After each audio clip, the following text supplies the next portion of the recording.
Hello, everybody. Welcome to the Friday show. We made it. Let's go. Hello, everybody. It is Friday. It's the end of the week. It's payday for some of you. It's the weekend for some of you.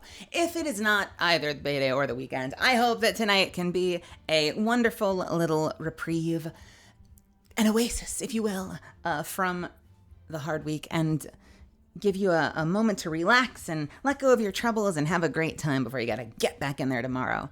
Welcome, everybody. Thank you so much for joining me. It is the Friday stream, which means it is the Ace Attorney stream. And I'm not gonna go very long in our chatting section because we have a whole lot to cover tonight. We are finishing the whole ass Ace Attorney trilogy. We've been doing this since...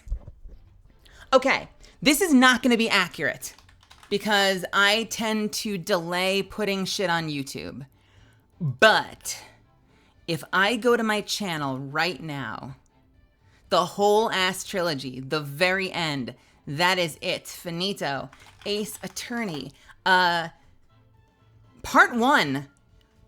I posted to YouTube, so we didn't stream it. It might have been like an extra 2 weeks. 7 months ago. We have been doing this for 7 months, and we are just finishing the Ace Attorney trilogy. I posted part 1 to YouTube. 4-hour stream, because I don't have an editor. 47 views on the video. Sorry, not 47 months ago. 7 months ago, posted on... February 6th of 2024. How cool is that? So we're going to be doing this long after I've got a model, long after my debut. We're going to be doing the next trilogy like well into next year, unless something like insane comes up and gets in the way. How wild is that? Thank you so much, everybody, for coming with me on this journey, because this is so important to me. It was something I wanted to do so badly. I tried to do once before when I was streaming to maybe like 3 people. And I've wanted to do this for so long, and it means so much to me that you guys are interested in this and that you enjoy my performance streams. I hope once we're out of Ace Attorney games that we can find something else to do, because having an outlet, as a voice actor, having an outlet to play a game that gives me the chance to like exercise my acting chops once a week, even if it's like campy, even if it's silly and like anime as fuck, is such a great outlet for me. It's usually an exhausting stream, but it is such a rewarding stream, made all the more rewarding by the fact that you guys have fun and seeing your excitement in chat and seeing you start to like get your like brain juices flowing and you're like holding your tongue and you're like, I've got theories, but I don't want to share them just yet. And like seeing people get excited over the twists and turns of the stories, especially the finales, like today's. Makes me so happy. It's seriously one of the coolest things in the world for me. And of course, as you know, this being the finale series, it's already been like off the rails for the last like 3 weeks. It's only going to get crazier. The finale cases of any given game are always freaking batshit insane. And this one is no exception. I'm sure you all that have been here have been present for how ridiculously insane this case has been, and trust me, you've seen nothing yet. We're on week 4 and we are just getting started. But the good news is we have a whole other trilogy ahead of us. After we finish this case, we're going to be able to jump right into Apollo Justice and the Apollo trilogy, which has one of my favorite cases. So there is much more to go, she says as she burps. But hello, everybody. Really quick hello. Welcome. Undivided welcome. Tommy, welcome. Mitchell, welcome. Amelia, welcome. Zuffins, Maya, Colorfinger, Death Score, Crimson Scythe, welcome, welcome, welcome. How are you all doing today? Raven says that the phone interview went great today. Fuck yeah. Congratulations. They loved me, and we have an in-person interview to meet the 2 I talked with on the phone, plus one of the owners. Ooh, fingers crossed. Fingers crossed. I'm crossing every finger and toe for you. You got this. You're going to do great. You've killed it twice so far, so I've got nothing but faith that you're going to nail this. And you know what? Either way, regardless of what the outcome is, this is awesome for you that you're putting in all of this effort and work to lock something down. If not this one, then the next one, but hopefully this one, because it sounds like they really like you. It really does. I'm rooting for you, Raven. Talking about emotes. I like these streams so much because it gives me a little insight into your character work. I guess if it does, that's awesome. I never know because, like, you know, if anything, this is a very, like, cold read exercise, you know? Like, we run into a lot of situations where, like, because the lines are just hitting the page, you've never, you know, I haven't played this game in years. Yeah, I guess it is kind of like an instinct and cold read exercise. There are definitely characters who I had voices for up front.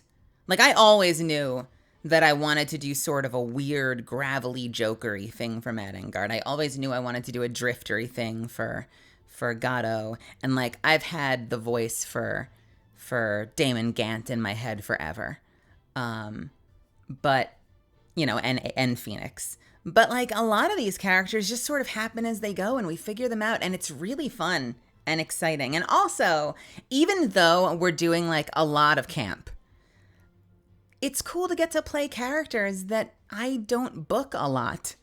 There are a lot of character types I would love to play, but I never book those roles. And so doing something like this lets me play all the characters and constantly flex and experiment. So I'm not just doing, like, the one thing they let me do, you know, or doing nothing if it's a slow season, you know, like, it gives me an opportunity to flex and stretch. It's like a workout every week, you know? And the same way that if you're an actor, we do a lot of weird exercises with our voices. We do lots of weird, bizarre, things, make big faces to try to get our muscles warmed up so that we can do, you know, articulate deliveries and find the nuances and the softness and the loudness without losing our vocal strength. And in the same way, doing these campy performances kind of lets you do that. You know, you're doing the exaggerated performances because that'll help you then dial them in when you're in the booth later and you have to give a grounded performance. You know, you've kind of stretched the limits of what a performance can be. Swift End, welcome to my stream. And Moonlight Rose, I've not seen your drawing of me. Who did you draw? Did you draw me based on previews you've seen of my VTuber? Did you draw me the person, or did you draw me the Catalyst homage sticker PNG? I'm curious. Where is it? I will take a look as soon as the stream ends. But we're not gonna drag on the chat for too long because we have a lot of case ahead of us and I really want to finish tonight. So real quick, because I see Swift End here and because I think this is at least the first week that Tommy Boy's been here and I know that we've got some new people in the chat. If you've never been to a Friday stream before, it is a performance stream. We're playing through Ace Attorney. We've been doing this for the past 7 months and I voice act the whole game. It's a game that has no voiceover and all text messages. And so I play different characters for all of them. That means you get to hear the full extent of my range from the really young, you know, high-pitched girl, you know, Pearl, who's like a young little kid, to like really big, you know, buff dude characters, and I run the gamut. So if you've never heard me do lots of different crazy voices before, now is your opportunity. Couple of things to know about Friday streams. We take a lot of breaks. There are going to be a lot of 3-minute breaks. So if you are not one of my subbies, you are going to get a lot of breaks. That is not me being the shilliest shill that ever shilled. That is me taking care of my voice because I'm using my voice a lot tonight. So to that end, I've got a lot of water next to me. I've got one with a little caffeine. I've got some advanced GG, but I also have a big thing of hot water. So feel free to pound that hydrate button liberally, but I will be taking lots of breaks. And my promise to you is this: when I hit that break button, I am not going to keep going. I will always pause. So you are never going to miss anything, even if you're not one of my subbies. If I make a mistake, it's genuinely a fuck up. So if like an ad starts and I'm in the middle of a scene, we have an emote. If any of my misfits want to drop that, it's a free emote just for following the channel. Just spam that ad emote so I can see, and then I will pause what I'm doing because I don't want anyone to miss anything all night. So when I take a break, that's because I am out of my chair, using the restroom, refilling my water, or just resting my voice. You're not going to miss anything. Second, if you And this is the finale of the case. So let's, as much as I love money, let's use this sparingly. Only if you've got real gold in your head. Just tonight only. let's ease off a little bit. But if you've got one that you think is just brilliant, by all means. If you have something you'd like me to say in one of the character voices, something super sus or super say-so, as long as it doesn't get my channel shut down, I will say the line of your choice. I will voice act the line of your choice as one of the current characters for 200 bits. Just drop the bits. Do me a favor. Say the line in a different entry. We don't need to hear Brian say it. I'm going to do the voice acting anyway. This will be Maya's only one. This is a great example. What you got? Hit me, Maya. What you got? But 200 bits will buy it for you. And finally, we're over when we're over. It's TwitchCon. I'm a little sad that I'm not there, but I'm really happy that you're all here because I'm having a tremendous amount of FOMO. But this is my favorite stream all week, and I've been looking forward to it all week. So we're going to have a lot of fun tonight. It's going to be awesome. There are going to be lots of twists and turns, and I hope you enjoy this story as much as I have. You want me to do Pearl? Jesus. Okay, let's see. Cold read. Let's go. Maybe make sure I know what this phonetic thing is first. Mervel V S. Okay.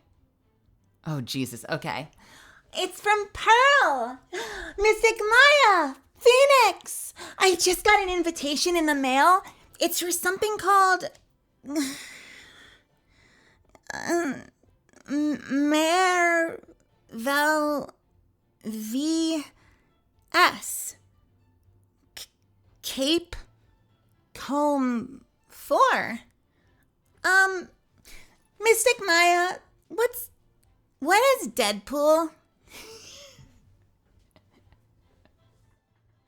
Why? I need to see that movie. I'm really excited to see it. I need to actually watch the second one first, and then I can go see that.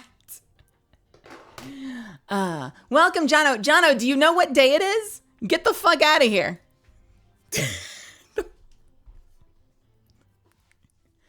Okay, maybe that's excessive. That might be excessive. Fuck you. All right, so this is gonna be my first break of the night. I'm gonna get the game loaded up, and we are not gonna delay any longer because I want to get in there, and we've got a lot of ground to cover, and I've got to preserve my voice. So let's load up Ace Attorney, and then I will take my first 3-minute break. We're gonna put a nice clean hour on the clock. We'll have about an hour and a half total, and we will dive in and pick up where we left off. How's that sound?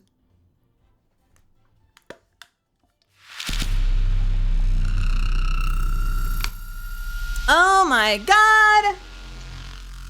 Juhano, my dear, we are just getting started. You are in for a treat. Oh man, I just went over everything we're doing tonight.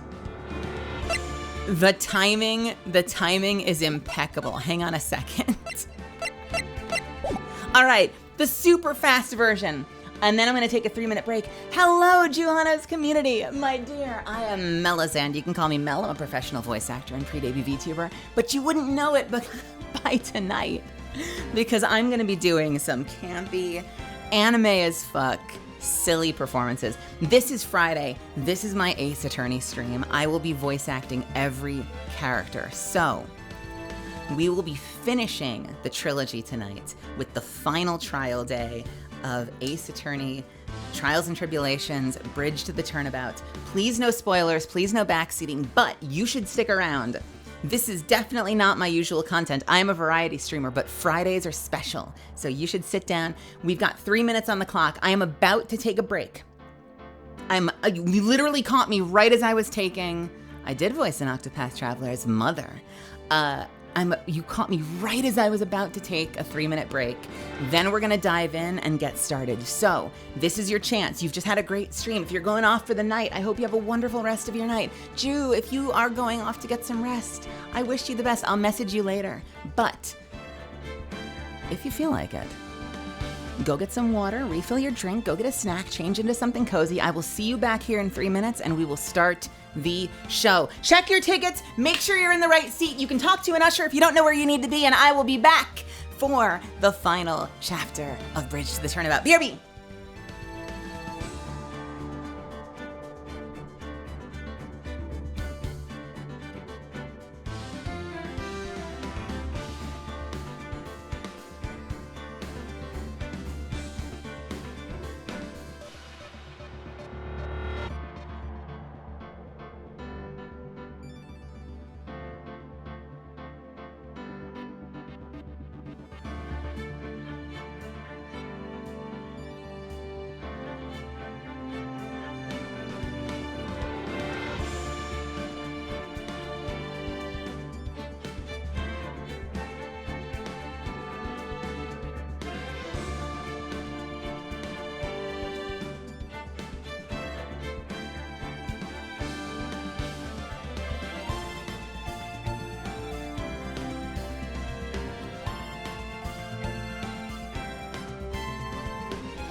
All right, we are just about ready. We've got about 43 seconds to go, so let's just kill some time real quick. Hey, no worries about speedrunning the mother fight. I hope you liked the performance.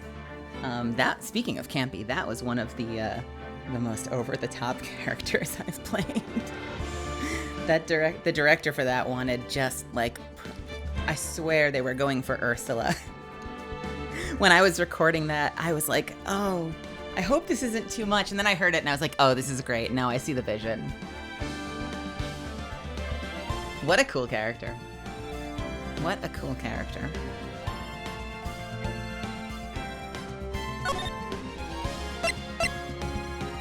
Whew, here we go. 2, 1. Welcome back, everybody. We are gonna jump in now. So sit back, relax, and let's finish this game, shall we?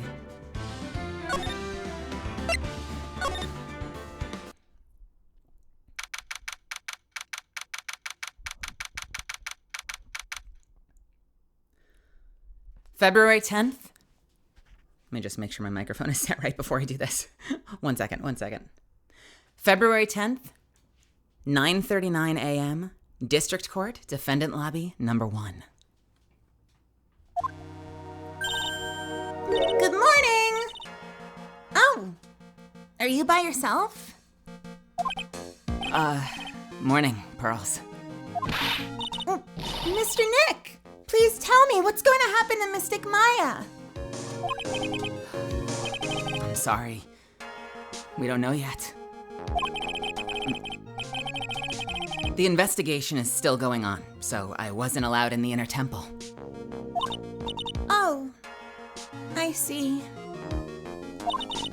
So is Sister Iris still trying to remove those trick locks in the training hall? No. She's the defendant in the case, so she can't be at the inner temple. She's required to be here in court.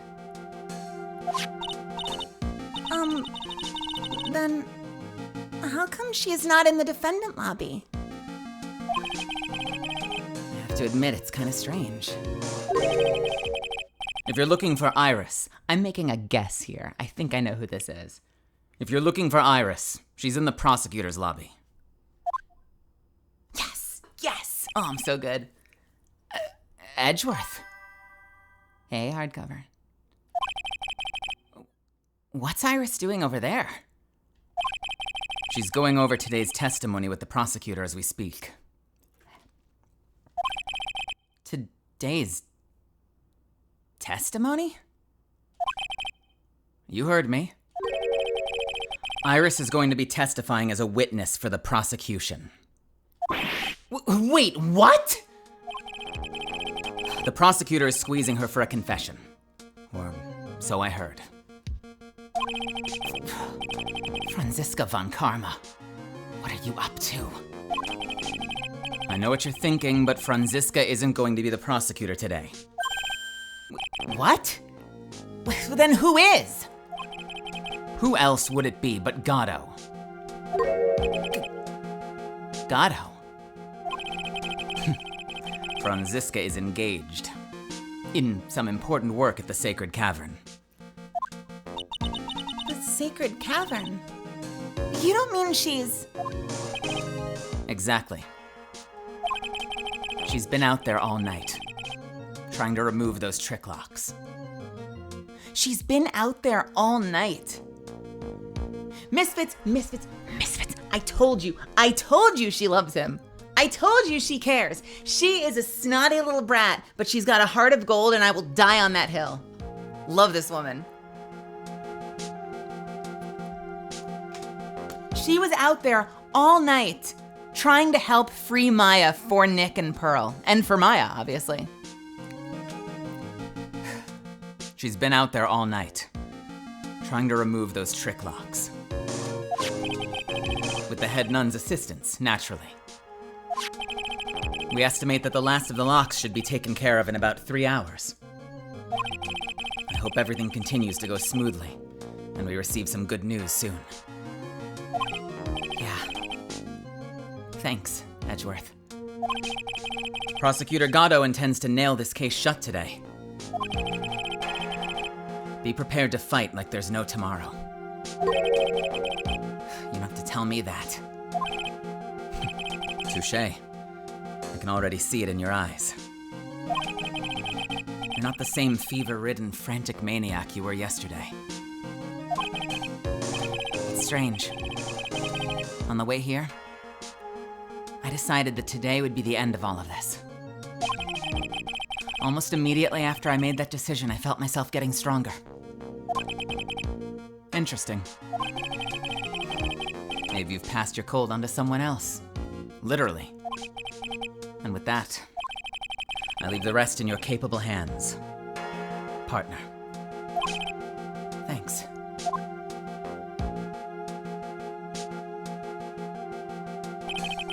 I still don't have the answers for most of the riddles plaguing this case.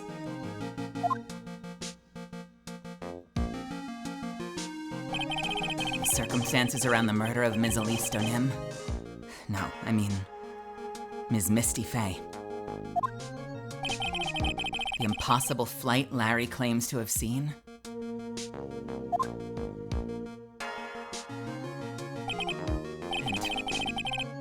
what that woman is really after. I will solve them all and bring this whole tragedy to an end.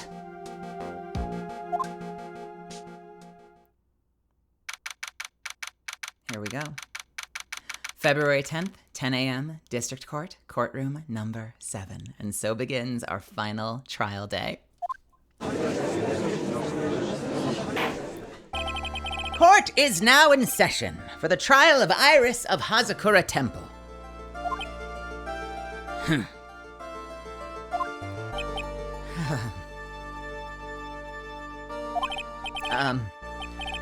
Your Honor, what are you...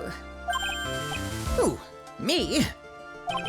Well, my little brother came to visit me in my chambers earlier this morning. All of a sudden, in the blink of an eye, he developed a scorching fever and fainted. Therefore, I'll be standing in for him. I see, Your Honor. So they're brothers? Yeah, that explains a lot, except for why one of them is mysteriously Canadian. My poor brother. He looked a bit pale, not to mention sad he couldn't be here.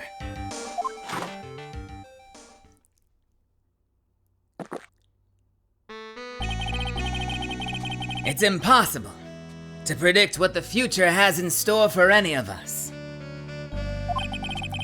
This is precisely why people feel the need to judge the past. And we of the court have been charged with the solemn duty of passing such judgment. Well said, Gatto. I understood exactly what you said, at least up until the end, anyway. Now then, Mr. Gatto, please proceed with your opening statement. Humans are fragile, fickle beings. Our hearts change with the shifting of the tides. There's only one thing that remains a constant in this crazy world. The bitter darkness that lies at the bottom of this mug. So then, you mean, forget it. What do you mean? During yesterday's trial, the accused refused to admit her role in the crime. But today, she's had a change of heart. Sister Iris of Hazakura Temple has a confession to make. Confession? The defendant? Iris. Why didn't she discuss this with me first?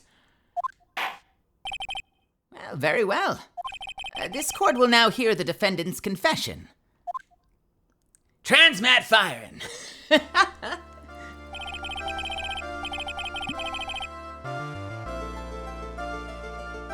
Ha! Upon meeting a beautiful lady, always ask her name and profession. That's one of my rules. My name is Iris. I'm but a simple nun undergoing training at the Hazakura Temple. Witness, is there something that you'd like to confess to? Yes. But first, I want to apologize to Mr. Wright. I can't continue lying to everyone anymore. It's all right. What is it? Mr. Wright, I have to admit that I did play a part in the terrible incident. Are you actually confessing? Are you saying that you were the one who murdered Ms. Elise Donim? No, I'm not, Your Honor. But I dealt with the cover-up after the murder took place. After her spirit left, I took the lifeless shell of Mystic Elise and carried it to the Hazakura Temple courtyard, where I desecrated it. What? Did not sound old. What? An order! Order in the court! Order! Witness, are you saying you are an accomplice to the murder? Yes, that's correct. What? 3 minutes in court and I've already 3 minutes in court and I'm already covered in a cold sweat. Ha! Everyone on the planet is an accomplice to something. It just happens to be that in this case, it's to murder. Isn't that right, Mr. Trite? God-ho. So this is the confession they were conferring about? It pains me to say this,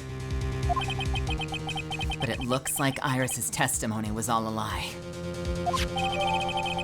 Iris's testimony crumpled up and shoved into a pocket.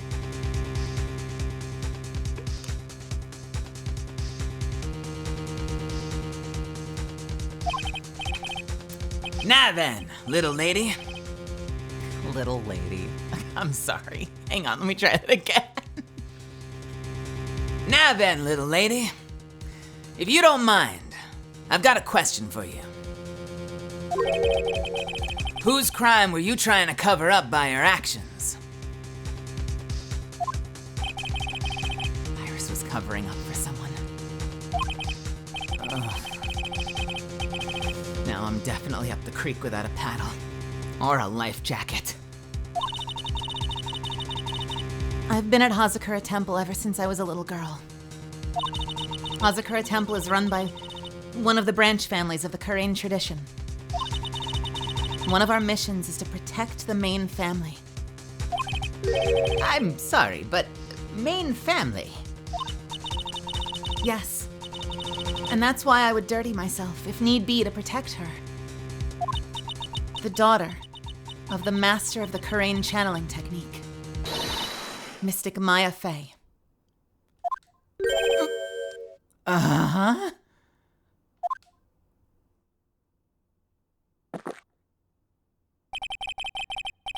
Wake up and smell the coffee, Trite.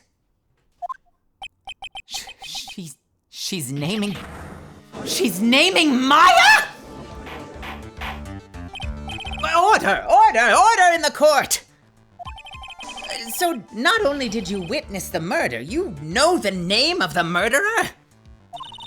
I'm terribly sorry, but it's true. I saw her commit the crime with my very own eyes. And then I cleaned up the area to try to protect her. Objection! That's ridiculous! Maya can never do such a... The defense will refrain from commenting until the appropriate time. Now, witness, let's hear your testimony. What exactly happened on the night of the crime? Yes, Your Honor. I thought I was prepared for the unexpected. I never imagined the case would wind up going in this direction. The real murderer. I told you this shit was gonna go off the rails immediately.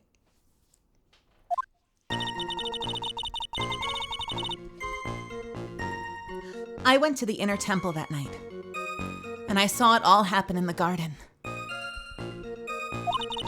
I saw Mystic Elise strike Mystic Maya with her staff. While Mystic Maya was still stumbling, Mystic Elise moved in to deliver a fatal strike. Mystic Maya tried desperately to defend herself and stole the weapon. It was only in self-defense. You can't blame her for it. That is weirdly protective of Maya, despite accusing Maya of murder. So it was in self-defense? Yes. Mystic Elise was the one who attacked first. That's why I tried my best to protect Mystic Maya. You moved the victim's body to the temple so that Maya wouldn't be suspected. Isn't that right? Not bad. You've got the instincts of a true criminal. I feel like I'm losing my gato. Hang on a second. Ha! He's got this grit in his voice. You've got the instincts of a true criminal. Something's not quite right. I'm sure it was established yesterday that Iris never went to the inner temple that night. And that the person who did go was that woman. Iris even admitted to it. Now then, Mr. Wright, please proceed with your cross-examination.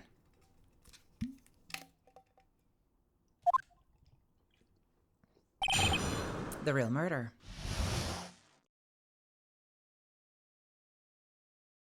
Sorry, burp break. I got a burp.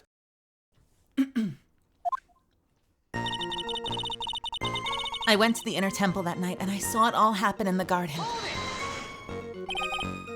Sister Iris, your testimony has changed quite a bit since yesterday. You stated yesterday that on the night of the murder, you didn't go to the inner temple. Objection! Did she now? But too bad for you.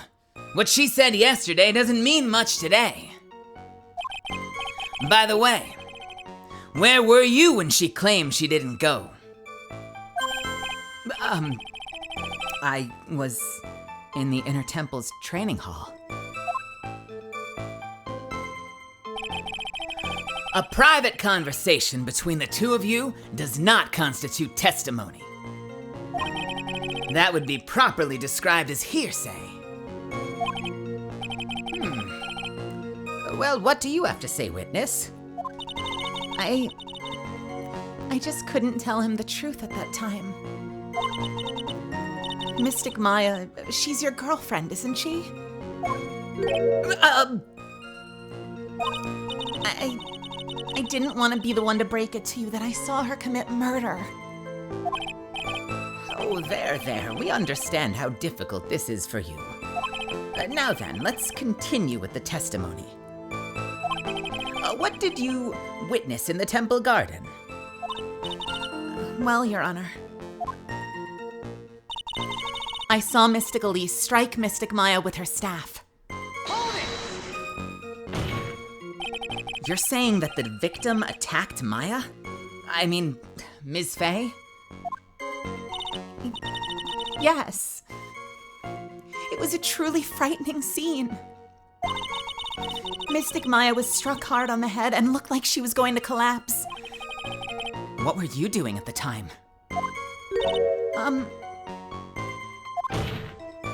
Why didn't you stop them from fighting? I'm terribly sorry, Mr. Wright. I was frightened. I couldn't move. I couldn't even speak. I was in such shock. That is perfectly understandable, my dear. This doesn't sound right.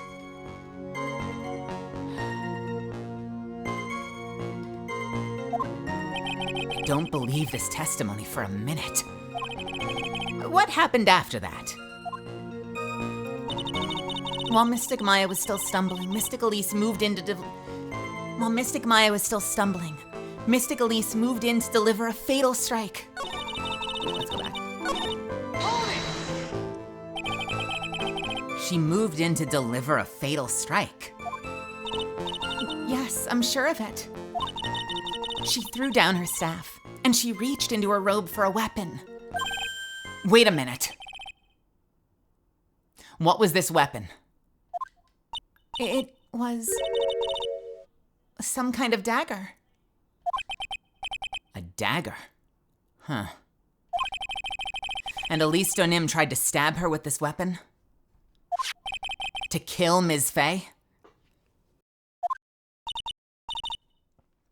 Yes, exactly.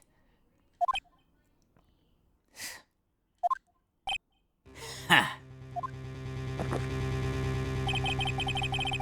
You look like I did, after I mistakenly took a swig of Worcestershire sauce. Huh? Do you have a problem with the testimony you're hearing from your client, lawyer boy? Do I have a problem with Iris's testimony? No, I kind of fumbled it. It's Worcestershire sauce. Worcestershire. Worcestershire. Worcestershire.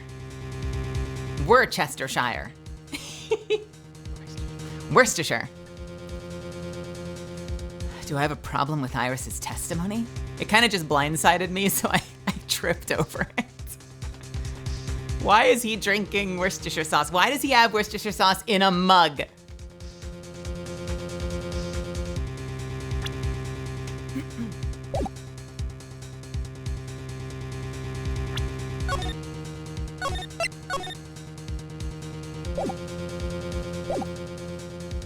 There is one little thing. I mean, there's two little things. The two things that we have issue with right now is that... So the two things we have an issue with right now is that we know that Elise Donim is Maya's mother. So unless you want to make an argument that Elise didn't know it was her daughter, then that's a huge contradiction. And second, we have found no knife. We have found absolutely no knife. We know that her staff breaks down into a sword, but no, like, I saw her throw her staff aside and pull out a dagger. No, that could not have happened. So the question is, what are they gonna want from us? Your Honor, I have a small problem with the witness's testimony. You do? But this witness is your own client. Yes, well, nevertheless, That's fine. Witness, let's add your last statement to the... statement? Let's add your last statement to the testimony. Yes, sir. Hey, just a moment. It's my job to say that. Listen, Gramps. I won't say it again. Final judgment will be rendered by me.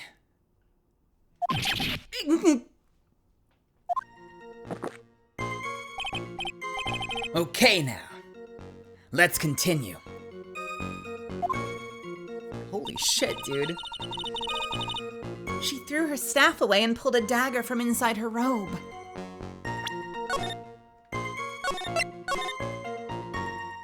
Hey, Hern Dragon. So I'm assuming we should present this, right? She threw her staff away. Objection! Sister Iris. There's something strange about your version of events. Huh? Ms. Donim throwing her staff away makes no sense at all to me. But all you can do with a staff is hit someone. Naturally, you wouldn't know this, Sister Iris, but the victim's staff had a special feature about it.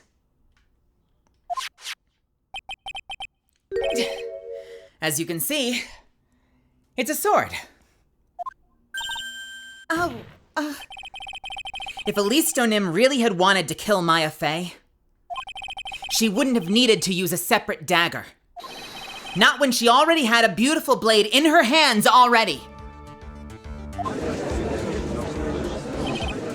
Well, Sister Iris, what do you have to say?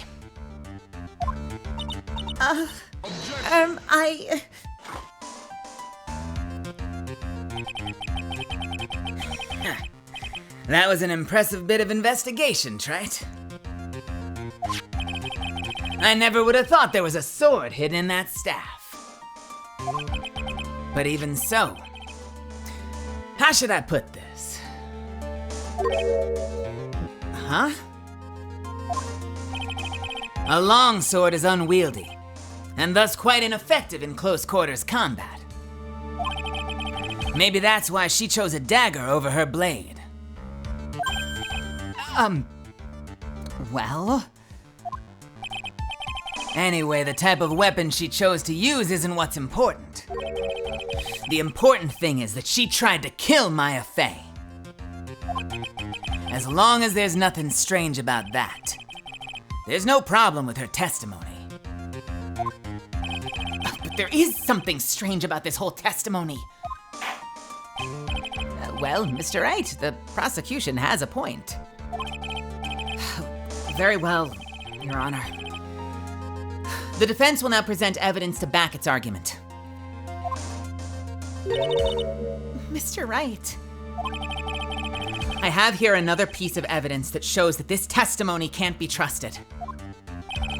Because Ms. Elise Stonim would never attempt to take the life of Maya Fey. Do we just present her, I wonder? I'm doing it right, Hern Dragon.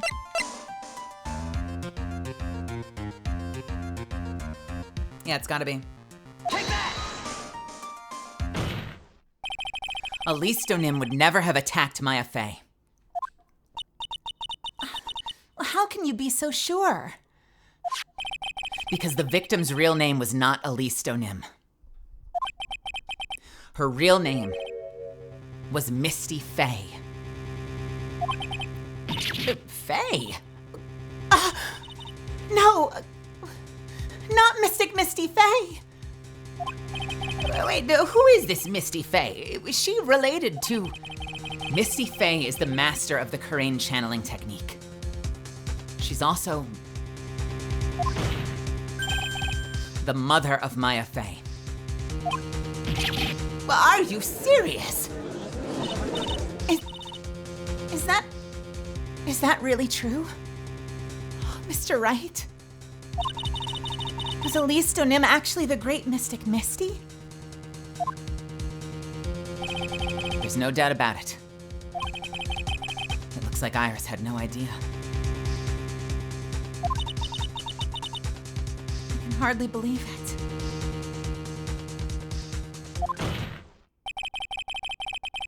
The idea that she would try to kill her only daughter. One she hasn't seen in 17 years. Perhaps the prosecution can offer an explanation for why she would do such a thing.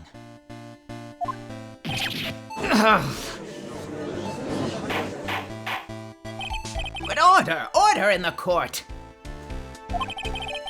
Upon first hearing the witness's testimony, it seemed natural enough. However, in light of some facts that have just been presented, one, that the victim supposedly threw away a sword during the fight, and two, that the two people battling to the death were mother and daughter. Despite the facts being believable when taken on their own. When taken together, the entire story seems difficult to believe. Listen, there's nothing in this world that's impossible. Except for one little thing. Yes? What is this one impossible thing? Ha! You still don't get it. You think maybe my beans are under roasted, but you have no idea, Gramps. Could you get to your point? I heard this witness's confession this morning. Just as I'd taken the first sip of my 8th cup of morning coffee. You are going to ruin your health, my friend.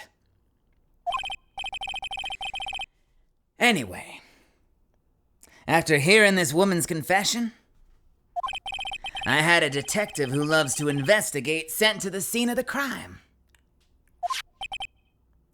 And he discovered this little beauty.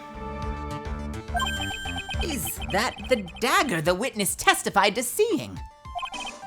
Obviously, Your Honor. But do you not notice something else? Now that you mention it, if you look closely, there appears to be blood on it.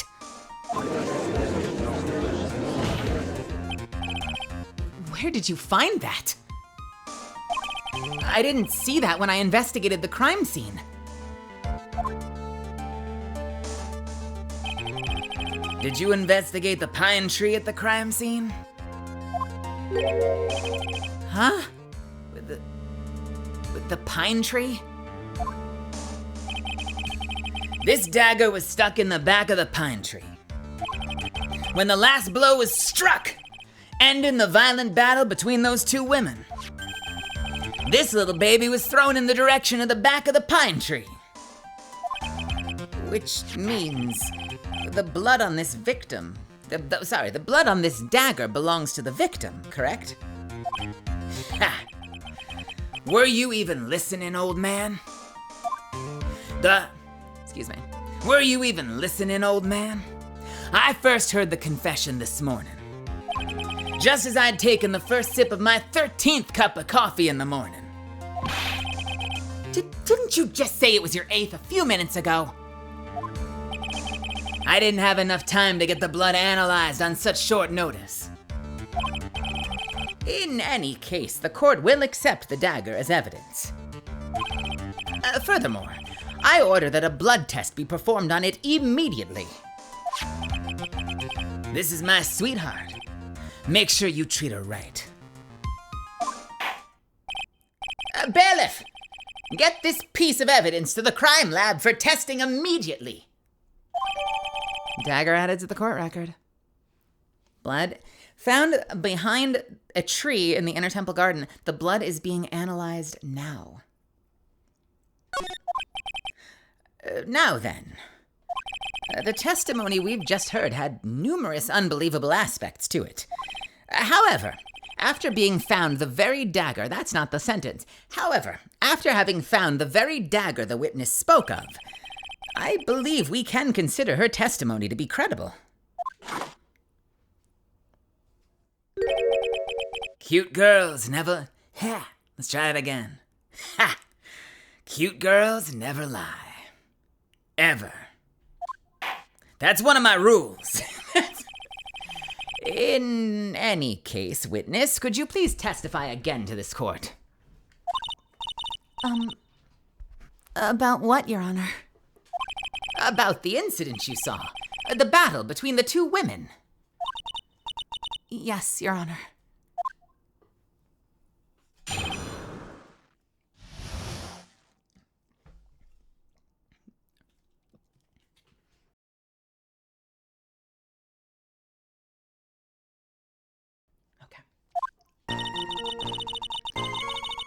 Mystic Maya stumbled briefly after being hit over the head with the staff. But then she dodged Mystic Elise's next attack and stole her weapon. Suddenly, Mystic Elise was the one on the defensive, with her back to the stone lantern.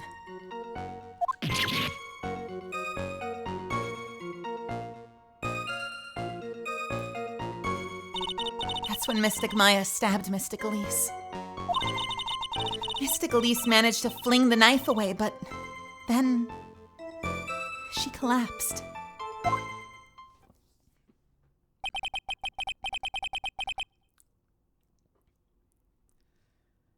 That was a very heartbreaking story.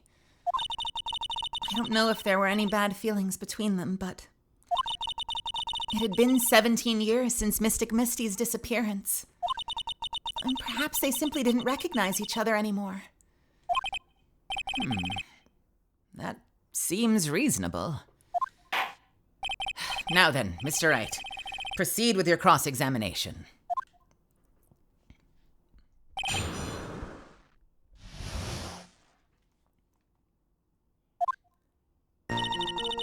Mystic Maya stumbled briefly after being hit over the head with the staff. Iris, where were you standing when you witnessed all of this? What do you mean? Well, if either of them had noticed you, they might not have continued their battle. I wonder if that's true. The two of them, they were standing near the garden stone lantern. I was watching the whole thing from behind. It was dark where the two of them were, so I think that's why they didn't see me. So it was dark in the garden when the murder took place. Tell me, what did Ms. Maya Fey do after she was struck? But then she dodged Mystic Elise's next attack and stole her weapon. What happened to the victim's staff then? I'm not sure. The area was very dark, so I really couldn't see. I think it got knocked away somewhere as the fight escalated. That does make sense. That would explain the need for a dagger. Mystic Elise raised the dagger to strike, but Mystic Maya dodged it at the last second. The dagger struck the lantern and fell to the ground. And then at some point, Mystic Maya picked it up. Nothing sounds especially strange yet. What did the victim do when the weapon was stolen from her? Suddenly, Mystic Elise was the one on the defensive, with her back to the stone lantern. You're saying that Maya Fey turned the tables on the victim? Yes. But Mystic Maya wasn't herself at the time. After all, her life was in danger. I still can't believe it. The idea that Maya cornering someone at knife point, it's just silly.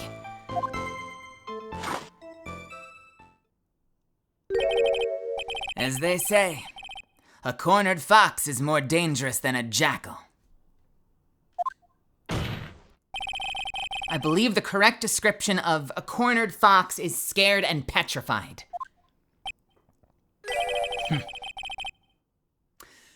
Your animal analogies have grown tiresome. What the fuck, dude? You started it! You started it, my guy!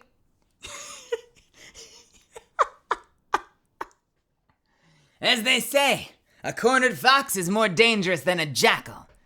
I'm pretty sure a more apt description of a cornered fox is scared and petrified. Huh. Your animal analogies have grown tiresome. You were the one starting! That's what I said. You were the one that started it! Anyway, so after Maya Fey backed the victim into the stone lantern, what happened next? Hey, Von Ziel. Hey, Multilamine. Hey, Edwin. That's when Mystic Maya stabs Mystic Elise. Are you absolutely certain that's what you saw?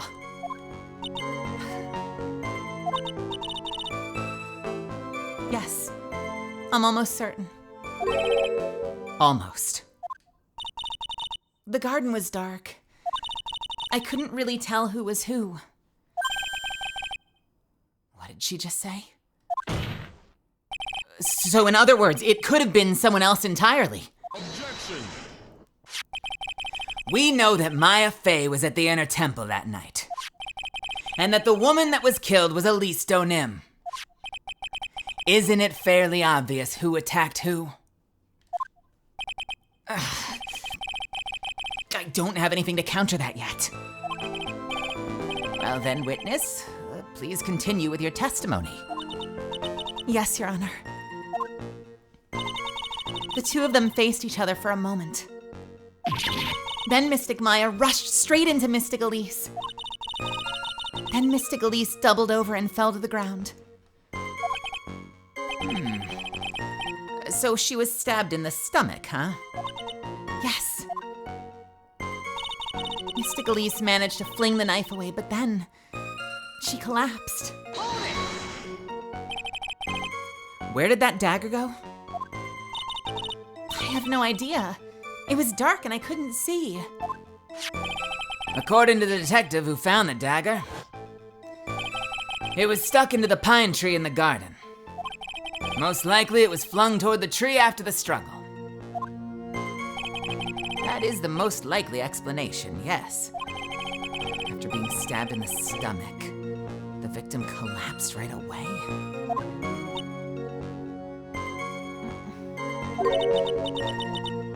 Now that I think of it, she seemed to stare at Mystic Maya for a while. And Mystic Maya stood there, not moving an inch. It felt for a moment like time had just stopped.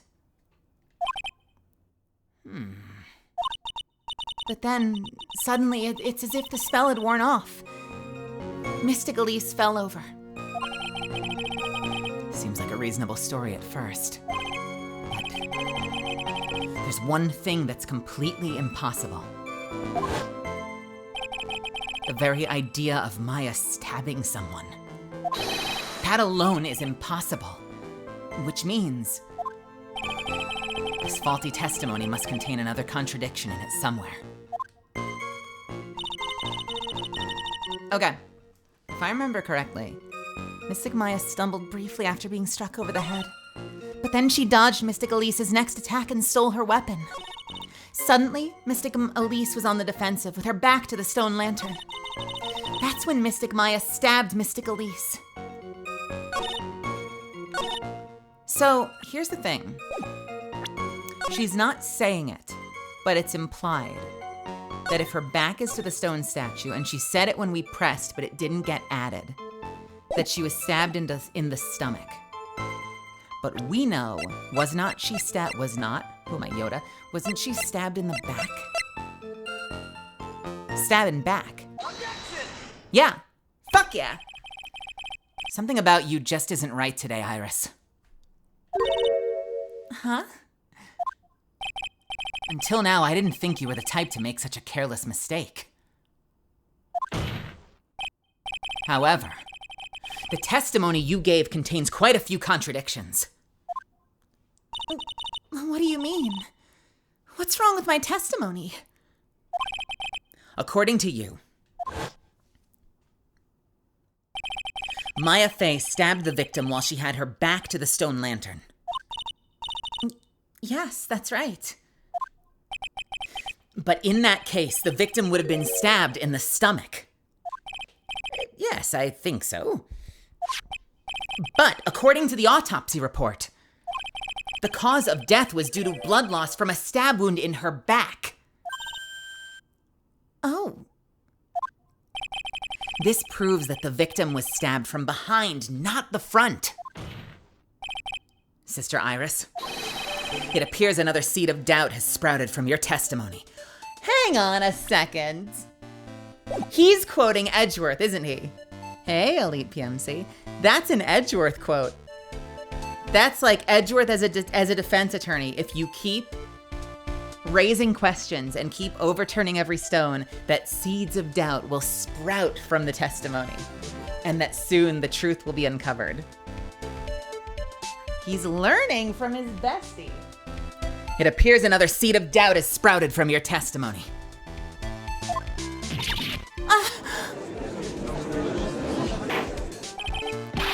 What? What is the meaning of this, Mr. Wright?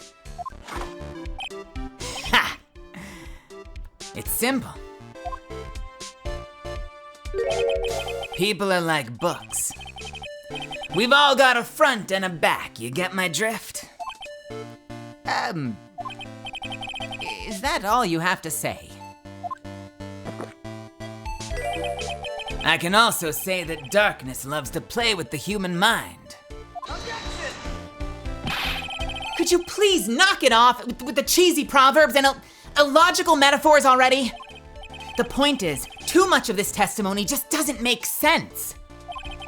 Throwing away a useful staff, the people fighting being mother and daughter, and now she falsely claims the victim was stabbed in the stomach. There certainly are some inconsistencies. Well, Iris, how about it? Well, it's just... If you ask me, you're just being too naive about the whole thing. What do you mean?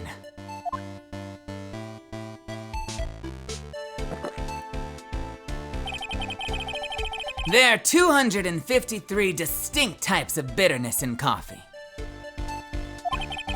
But to pick out each one requires total concentration and the use of all the senses.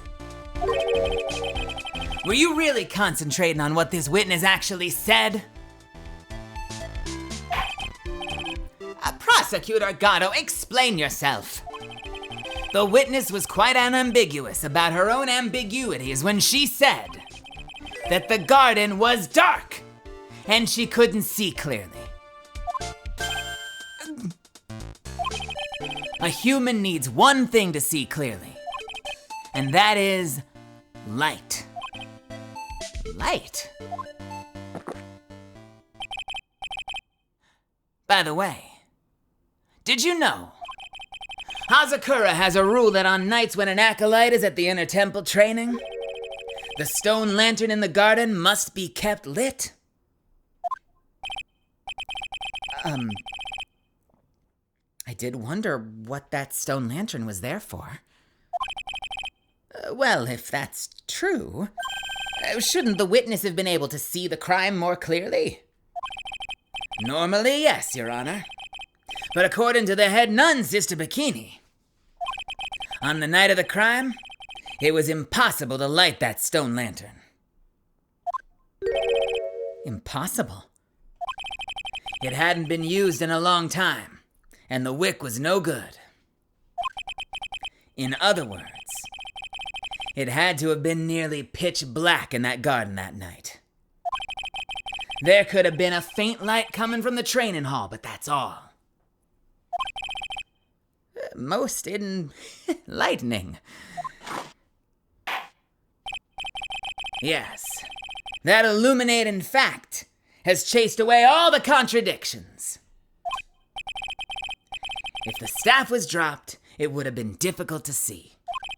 It also explains why they didn't recognize each other. We can't see the demons that lurk in the night. That's why humans are weak. Isn't that right? Try it. No! Order! Order! Order! Here, Your Honor. Let me present the stone lantern into evidence. I pulled the whole lantern here myself. How is he just presenting the lantern? Is it just a photograph? Let me present the stone lantern into evidence. Maybe it'll rekindle the flame of truth in your mind. A lantern from the inner temple was not lit the night of the crime. I gotta check a message real quick. Bear with me, all right? 1 second.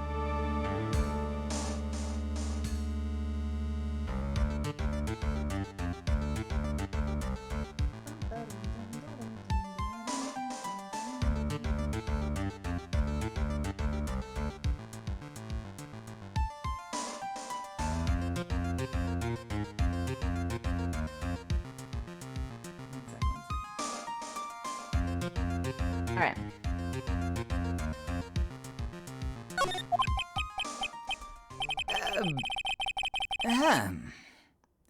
Why is the judge just sitting there with this look on his face?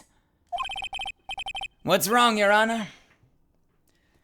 Was that flame too hot? This lantern, there's something written on it. Why, it's written in blood. Oh boy. So the judge didn't know about that yet. Written in blood. It says Maya upside down. What the? Oh, yes. That's right. After being cornered, then stabbed by Mystic Maya, Mystic Elise didn't fall down right away. She must have been writing that on the stone lantern. Wait a minute. Hold on. It makes sense now. It makes sense now. Do you remember originally? I was like, well, they're like, oh, she must have been dying, so that's how she wrote it upside down. And I'm like, that doesn't make any fucking sense. If you write it in blood, you're facing it. So it's gonna be right side up, unless she's hanging upside down. But everyone do this with me right now. If you can hear my voice, do this. If you put your hand behind your back and you write it, she's writing it in secret behind her back. That's why it's upside down. And if you put your hand behind your back, you're gonna write upside down. That makes so much more sense than when we first found it. And they're like, oh, it must have been because she was dead. I'm like, that doesn't explain why it's upside down. This makes sense.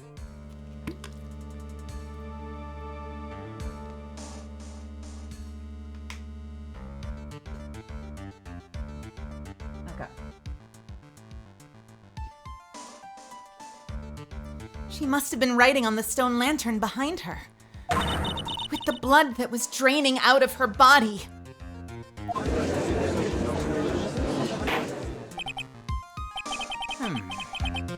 It certainly looks that way. No, hang on. Hang on just a minute. What are you all talking about? What do you mean, what are we all talking about? We're talking about the message written in blood. Ugh, nonsense! This lantern, it's as clean as a whistle.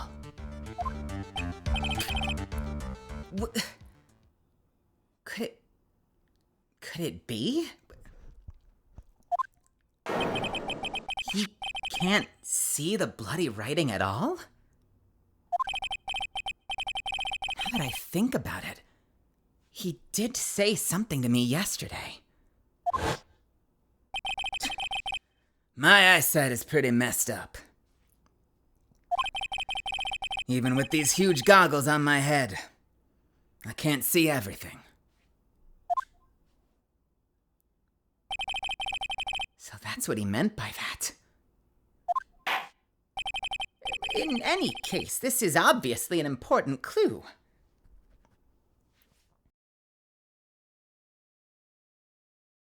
Now that I think about it, there was something in another case, and I don't remember what. There was something in another case where they mentioned... Was that it? Was it like a bloody... Or no, it was a ketchup-colored apron. And he's like, wait, what, where? He's like, wait, what? What do you mean there's red on it? So this is not the first time he hasn't been able to see red. That is so interesting. Oh, fascinating.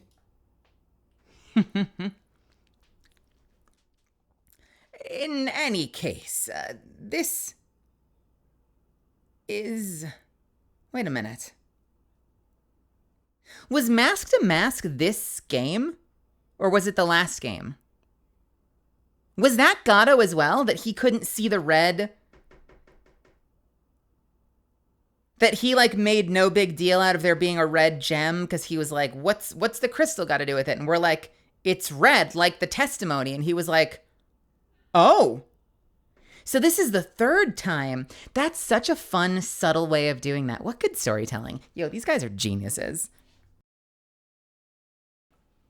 In any case, this is obviously an important clue. We now know that the crime scene was dark, and that the victim scrawled this message on the stone lantern. Well, Mr. Gatto, anything further?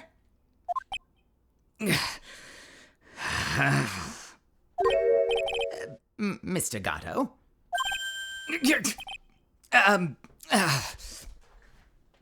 Okay then. Let's move on. Let's move on. Gatto is literally shaking, and somehow I don't think it's from caffeine overdose.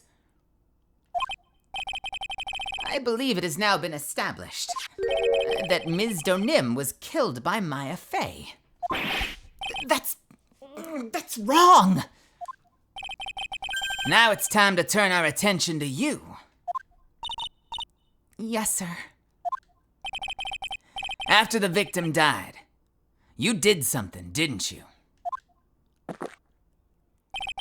Let's hear it. We're all ears. Sister Iris's cover-up. After Mystic Elise died, I called out to Mystic Maya. I thought that it was my duty to protect the future master of the Kurain tradition. So I removed the body from the inner temple by myself. I dragged it behind me all the way across Dusky Bridge. Then I used the snowmobile to carry it back to Hazakura Temple and...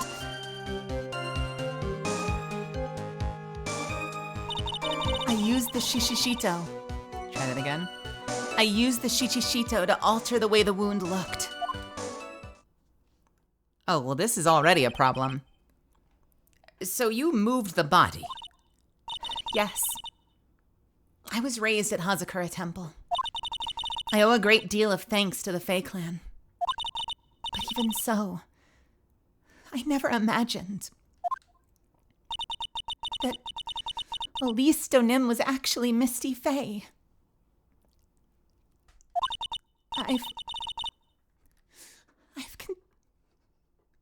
I've committed a terrible sin.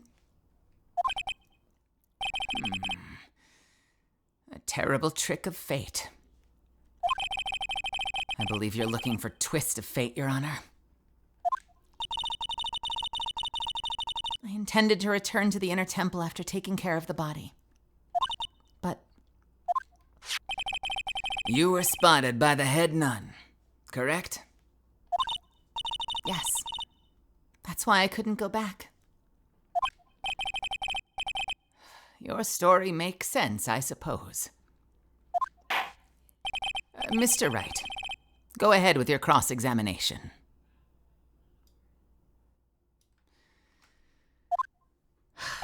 Yes, Your Honor.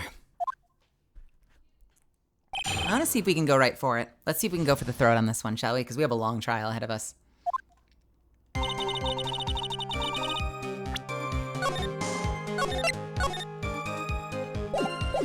After Mystic Elise died, I called out to Mystic Maya. Actually, you know what? No.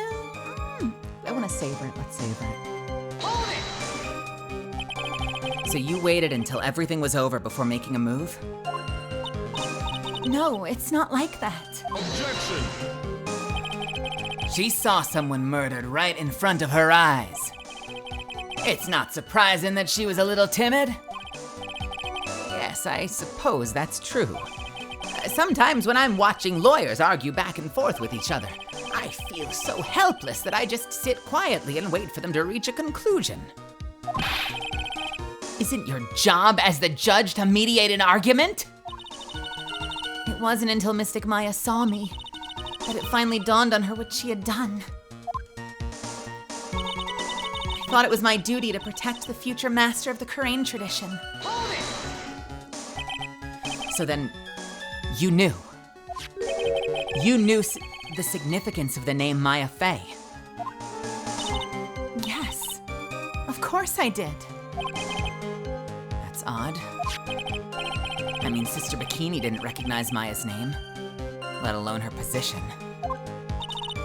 Anyway, she was a very special person indeed. So I removed the body from the inner temple by myself. Why did you do that? Because I didn't want Mystic Maya to be suspected in any way. I thought the best thing would be to remove the body from the crime scene. You moved her body all by yourself? Yes, I did. It would have been impossible if it wasn't for the snow. The snow, huh? I dragged it behind me all the way across Dusky Bridge.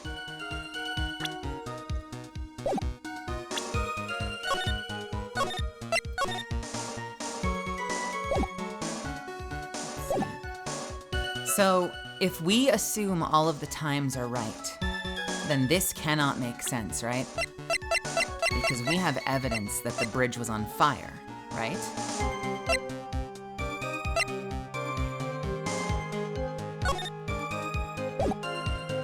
Presumably the weather report. If I still have it.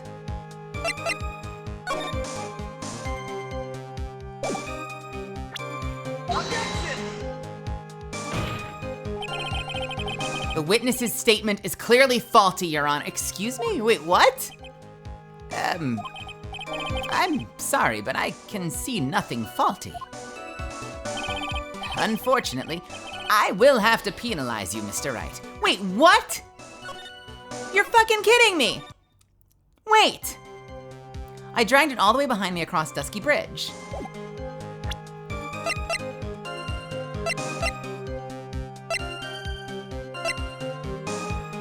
Maybe if we press, we'll have an opportunity to contest it.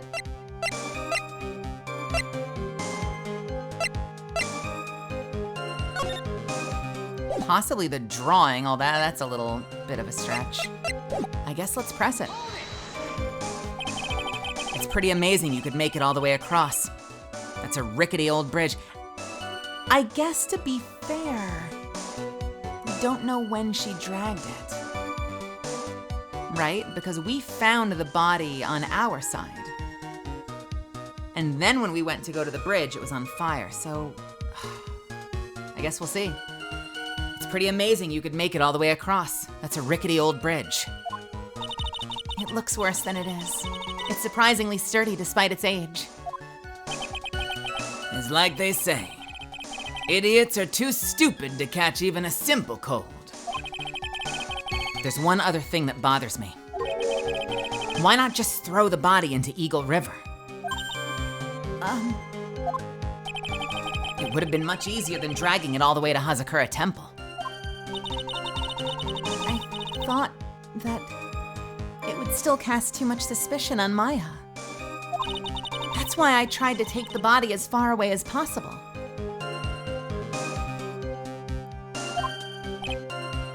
Ha! Makes perfect sense to me. For the time being. Anyway, what did you do after you crossed the bridge? Then I used the snowmobile to carry it back to Hazakura Temple and... The snowmobile? I knew it would show up sooner or later. Yes, I had the keys. I used the snowmobile to travel from Hazakura Temple to Dusky Bridge. This is the part that was the question. See me try that again. This was the part that was in question the other day. Should I ask for more details? I think we need to know about the tracks.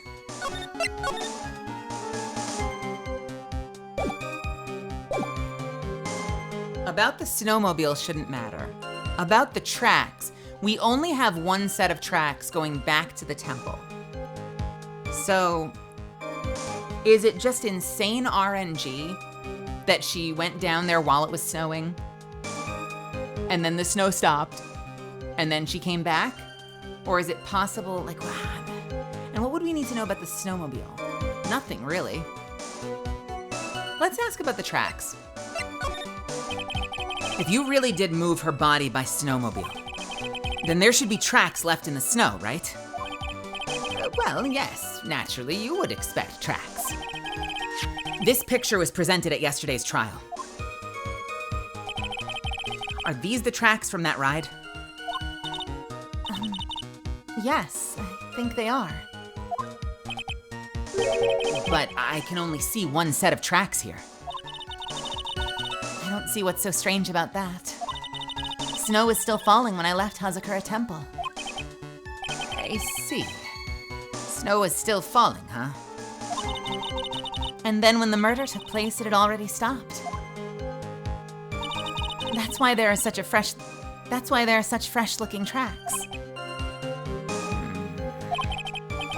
How about it, Mr. Wright? What do you think about this testimony? Let's see. Snow, 7 to approximately 10:50. Here's the thing. If lightning struck the bridge at 10:45, then that means she had to have moved the body across the bridge before 10:45. If it was snowing until 10:50, there's still a not zero chance that if it was like right before lightning struck, then maybe she could have come back, left tracks, then the snow stopped, then the lightning struck. But in all likelihood, if she's dragging it back during the snow, why would there be any tracks at all if the snow didn't stop until after lightning struck the bridge, right? That seems pretty inconsistent. I'm gonna say and I'm gonna have a quick ginger candy because the ginger is nice for my tummy, and my tummy's been upset all week rather. There's a not zero chance that everything lined up so perfectly that she got across the bridge right before lightning struck. She managed to make tracks, and then the snow stopped like so soon after she got across the bridge, but it's so unlikely. It's so improbable, you know?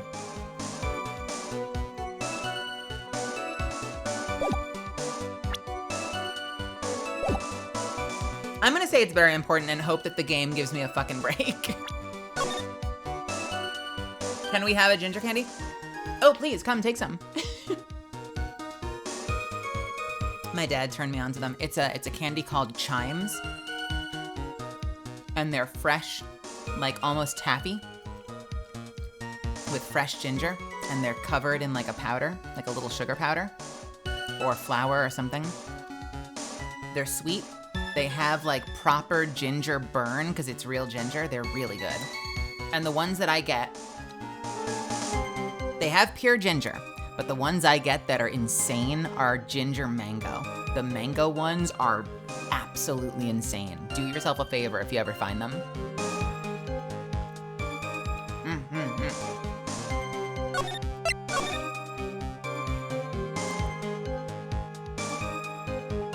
I feel like it helps with saliva production. Well, let me tell you. I will keep track of that. If that's true, then if I ever need to start drooling as much as possible, as quickly as possible, I will turn to ginger candies.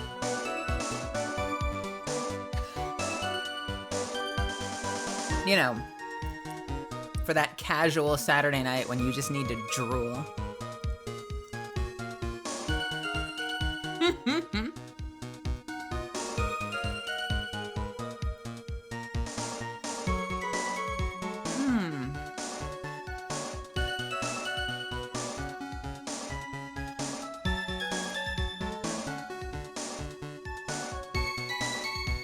All right. The only downside is when you're doing a performance, you're chewing them for like a minute. How about it, Mr. Wright? What do you think about this testimony? When the murder took place, the snow had already stopped. It already stopped. That's interesting too. We have the autopsy report saying that she died sometime between 10 and 11. And if that's the case, if she died between 10 and 11, then she had to have died literally at 10:50. Assuming that this weather report is dead ass accurate, and how often are weather reports perfect? She had to have crossed the bridge at 10:50 after lightning struck the bridge, so it's impossible for her to have made it. When the murder took place, the snow had already stopped. It doesn't make sense if you stack it up against the other evidence. Your Honor, I'd like the statement Iris just made added to the testimony. But does it have something to do with the case? All will be made clear if you allow her statement to be added to the record. Ha! This should be fun. This is collected data, not a forecast. Oh, yeah, well then she had to have moved. It would have had to have been after 10:50. Oh yeah, so it's impossible. Ha! This should be fun. This should be fun. Sure, we'll go with that take. You! Let's get this snow business cleared up, shall we? Yes, sir. By the time the murder took place, the snow had already stopped. I don't know about that. I don't know about that. Please work, please work, please work. Objection! Fuck you! Wait! Wait! Oh, fuck yourself. How? You not presenting the weather report? What do they want from me then? Do I have to press it again? By the time the murder took place, the snow had already stopped. Let's try the autopsy report. Objection! Oh, what? Are you kidding me? Oh, now the game is just jerking me around. Now the game is just jerking me around. What the shit? All right, let's press it, I guess. It's so funny how sometimes like it has to be dead literal and other times they want you to make assumptions and like, this is perfect. I have evidence for this and it doesn't care. Let's try pressing. By the time the murder took place, the snow had already stopped. There have been a lot of contradictions in your testimony so far. This time, are you sure it's all true? Yes, I am. When the murder happened, the snow had already stopped? According to you, that's why the snowmobile tracks were so clear. That's right. I'm certain of it. I think I've trapped her this time. There's no reason this needed to be a press except for more storytelling. I think I've trapped her this time. Huh. I see how you think. Snow, huh? What is going on here? If the snow really had stopped by the time of the murder, it would mean that there's a bigger hole in her story than the movie The Grid Revelations. I'm sorry, what? Huh? Huh? What? Huh?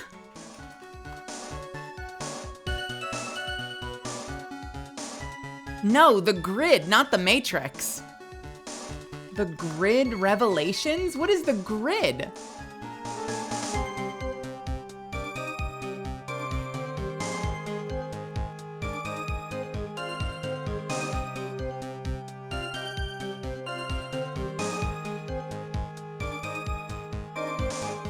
Is that a real movie, or are they just crossing Tron with The Matrix? Someone want to explain this joke to me, case 35? Wright thinking to himself about Iris' testimony, it'd be a bigger hole than her story than the movie The Grid Revelations. Lol, what? I don't remember that ever being thought by Phoenix. The Grid equals The Matrix, Revelations equals Revolutions. Good lord. Yeah, but Tron calls, like Tron is literally The Grid. The Grid Revelations, Jesus Christ. Legally distinct Matrix reference. I kept dreaming of a world I thought I'd never see. Then, one day, I got in. Lord, good God. That is such a fucking reference. If the murder took place before the snow stopped, it would mean that there's a bigger hole in her story than that movie, The Grid Revelations.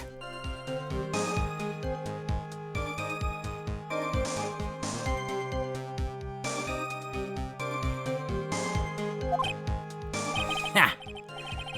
Well then, Mr. Trite, perhaps you'd like to share your theory with us. Let's see what's up your sleeve. Or rather, at the end of your index finger.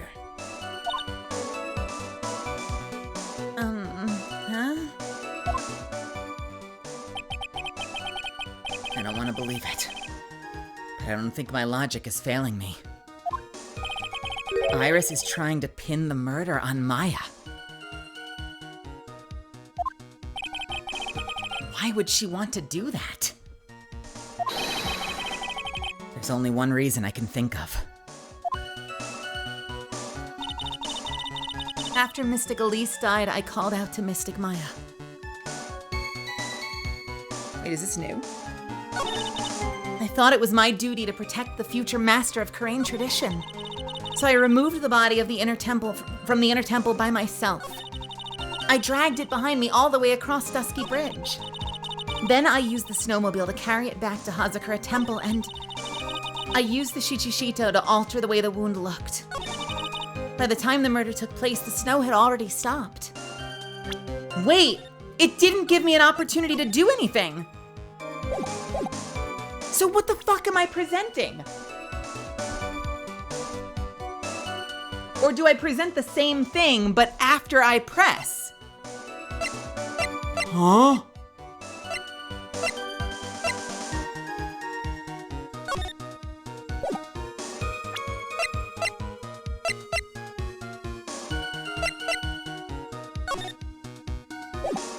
Do I gamble by presenting the same fucking evidence again?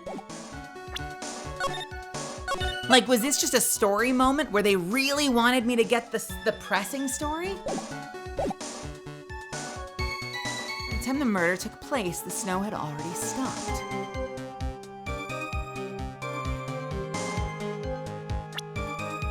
I can try.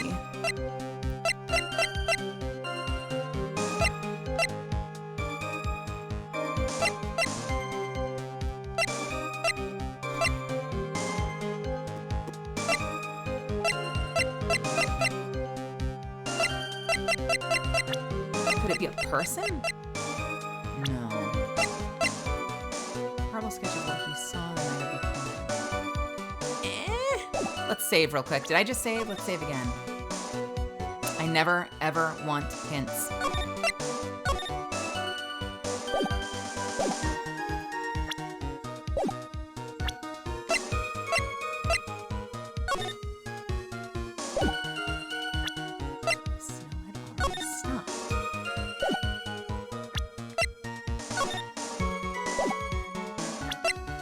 The only thing I can think of is that they want us to present again. By the time the murder had took place, the snow had already stopped. We have a photo of the body that I think proves that there was no snow, right? Because the body does not have any snow on it. So that actually corroborates her.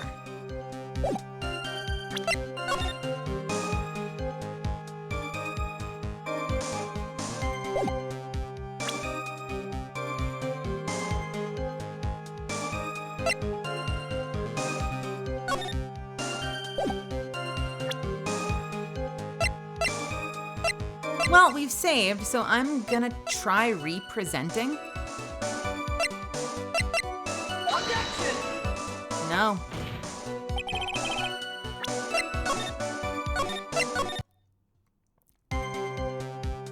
So I'm assuming it's not either of those things, so it has to be something else, right? Objection! Yeah, neither of those work. Okay, so... Oh, the only other thing I want to check out real quick. Is there anything else? You know what I want to try? I want to try pressing the other thing. Because sometimes you need both of them. Sometimes you need, like, you know, it's not about which thing you press on to get more information. It's about getting both of them.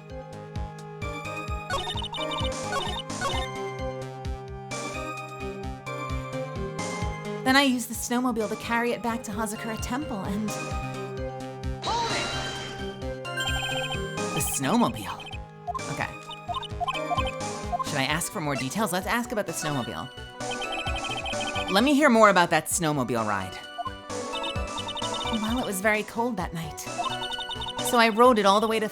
Excuse me. So I rode it all the way to the foot of the bridge. Objection! I'm sorry, witness. But now I've got a problem with your testimony. Excuse me? Gato? What are you up to now? That night, after the head nun left the remainder of the train into you, she said she walked from the inner temple back to Hazakura Temple. Yes, I'm fairly certain that's what the records indicate. Let's recall her comments on the subject. Maybe. But when I made it back to Hazakura Temple, it was there. By the main gate, the snowmobile, I mean. The snowmobile was in front of the main gate. This is one of those contradictions, wouldn't you say?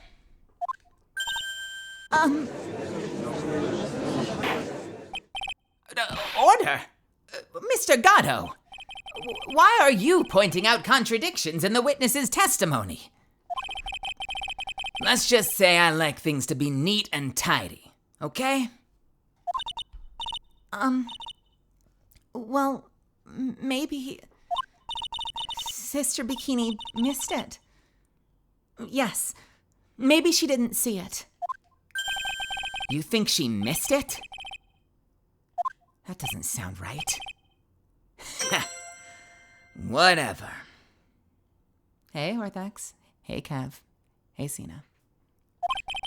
Even I don't think this is decisive enough to warrant any more time or effort. It's the sexy coffee drink man. It's just... And hey, thank you so much for the 4 months. You'd better be careful in your testimony. That's all I wanted to say. A smart little cookie like you shouldn't have any trouble understanding that. Yes, sir. What's that all about? Why would Gato want to give me a hint? Very well then, let's continue with the testimony. So you transported the body by snowmobile all the way to Hazakura Temple courtyard. Yes. I thought that way Mystic Maya would never be suspected. That's what I thought anyway. I used the Shichishito to alter the way the wound looked. I'm just gonna point something out real quick. No one suspected Maya until you got on the witness stand. So if your true intentions, she says, as she shoves a handful of testimonial Cheez-Its into her mouth, if your true intentions are to cover for the Faye family and protect them via cover-up, why are you now throwing Maya under the bus on the stand in the courtroom? Help me understand this.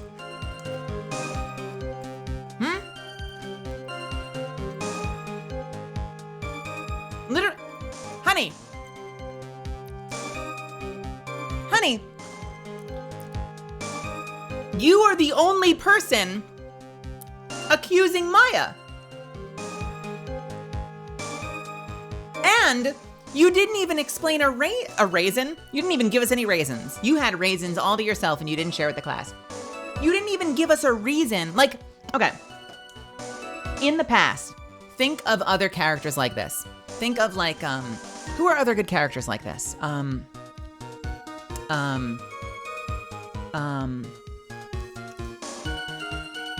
God, what's her name from Rise from the Ashes?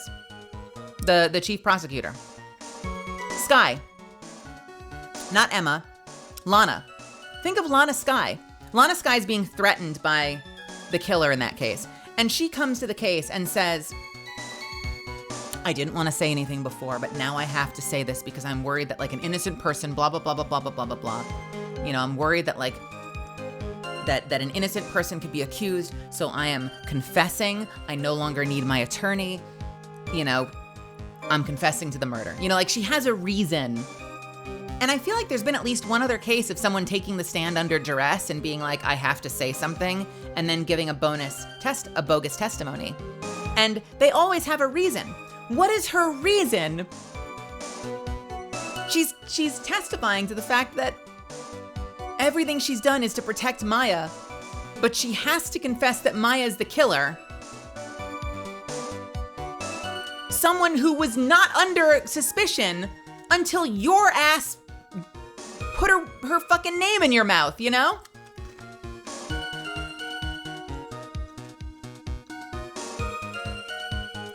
Everyone, let's marinate on that for a second. I have an ad coming up I cannot skip. So I'm gonna hit the ad button. I will see you back here in about 3 minutes and we will continue and hope that maybe something becomes clear. I will be right back.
right, welcome back, everybody. Let's jump back in. Keep in mind also, I mean, granted the blood is still going in for testing, but we have no prints. There's no knife with Maya's prints or anything. Like, we have no evidence. Right now, it's all testimony. It's eyewitness testimony from, by the way, might I add, eyewitness testimony from the defendant that, nah, fam, it was someone else, I promise. I promise it was Maya, not me. Like, does that work in court? Can the defendant be like, nah, I'm accusing someone else, and then become a witness? I guess we'll find out. Taryn, welcome, and thank you so much for the tier 3 sub. Thank you for the 5 months. That's super freaking awesome, Taryn. I really appreciate you. You are a freaking legend. Come, sit down, relax, enjoy the show. And seriously, thank you for the tier 3. You're so freaking cool. Yeah, tier 3 subby. I used the Shichishito to alter the way the wound looked. Okay, so I still don't know what I should submit. I'm hoping after this one, we'll have pressed everything and that it will take us somewhere. You know, like it'll just move us into something.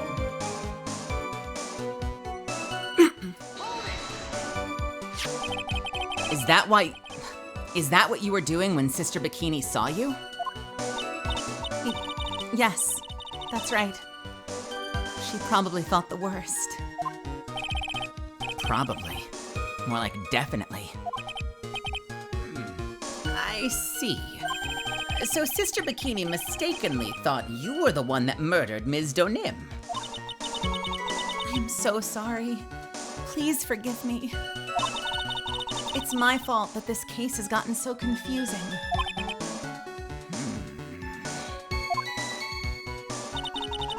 By the time the murder took place, the snow had already stopped. I don't want to believe it. But I don't think my logic is failing me. Iris is trying to pin the murder on Maya. But why would she want to do that? There's only one reason I can think of.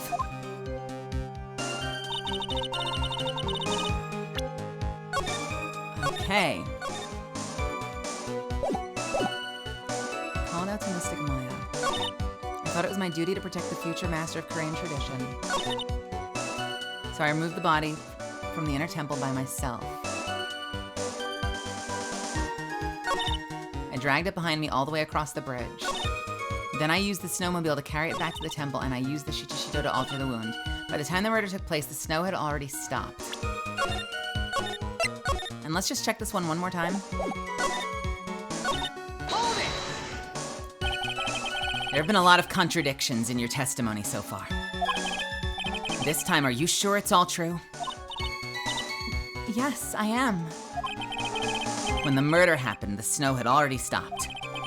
According to you, that's why the snowmobile tracks were so clear. That's right. I'm certain of it. I think I've trapped her this time. I see how you think. Snow, huh? What is going on here? If the snow really had stopped by the time of the murder, it'd mean that there's a bigger hole in her story than the movie The Grid Revelations. Ha! Well then, Mr. Trite, perhaps you'd like to share your theory with us. Let's see what's up your sleeve. Or rather, at the end of your index finger.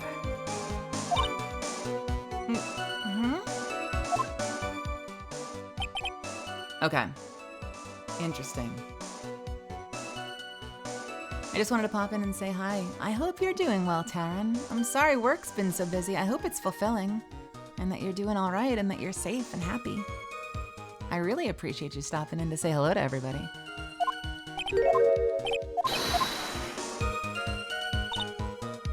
So...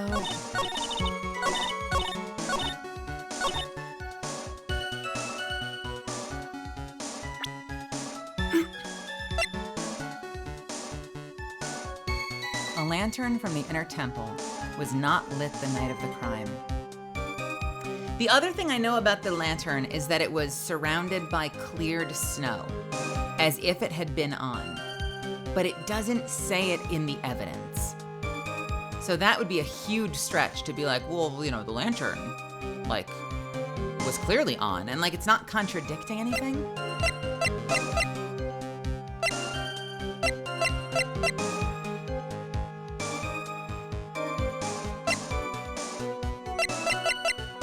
Let's try the sketch.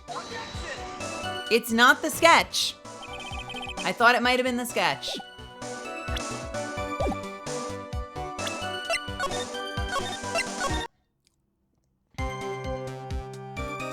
Hey, did you guys see the video that I posted in Misfits in Melfeed today? This is literally this moment.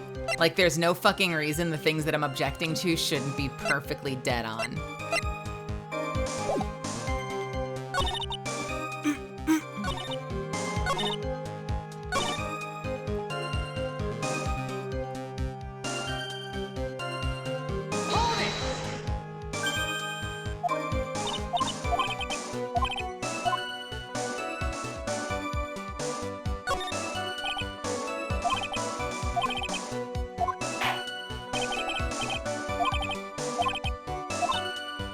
Okay, this is a lot more testimony than I thought there would be.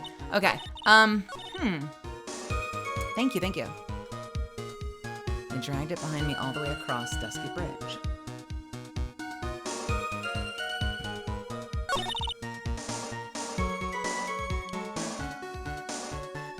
I removed the body from the inner temple by myself. I thought it was my duty to protect. Hey, visions. Then I used the snow to carry it back. Used the shoe to alter the way the wound looked. The only other thing that's worth mentioning is that we know that the body dropped. Body fell 10 feet after death. But it's obviously not that.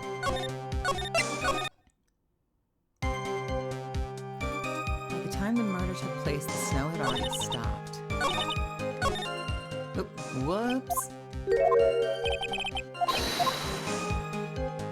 She's trying to pin this on Maya. I thought it was my duty to protect the future master of her interdiction. After Mystic Elise died, I called out to Mystic Maya.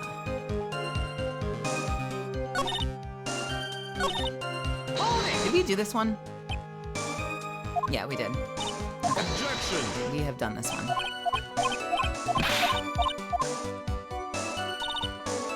Oh. By myself, I dragged it behind me all the way across Dusky Bridge. By the time the murder took place, the snow had stopped already. Could I present the photo? I mean, we've looked at the photo.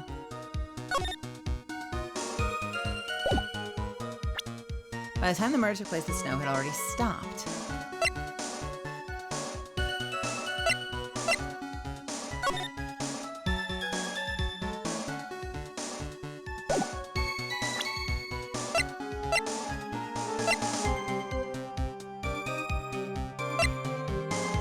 Has the victim's blood on it. Regional data, we've done that. And what it tells us is that if the snow had already stopped, it would have to be 10:50. Lightning struck the bridge at 10:45. 30 minutes passed. This is right here. That's what you're supposed to present. Like, that is absolutely 100% the evidence that contradicts what we're reading.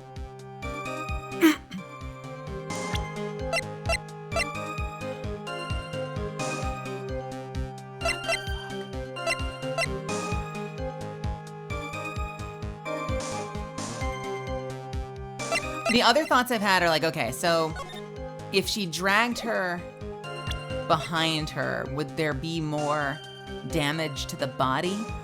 Like, do we present the body and ask why the body isn't roughed up by being dragged? That seems like a stretch. Found on an outcropping near Dusky Bridge has blood, came from the victim's staff.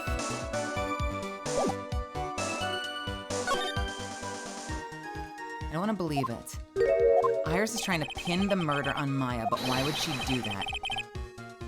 There's only one reason I can think of.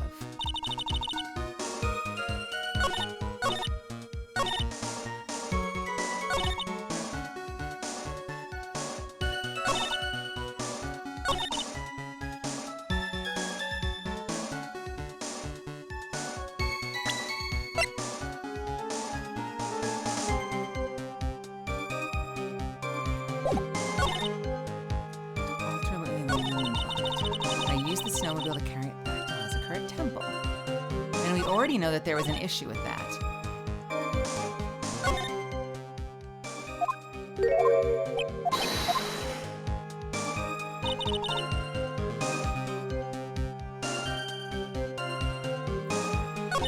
I thought it was my duty to protect the future master of the Korean tradition. That's a possibility. Well, we have orders from Morgan Fay.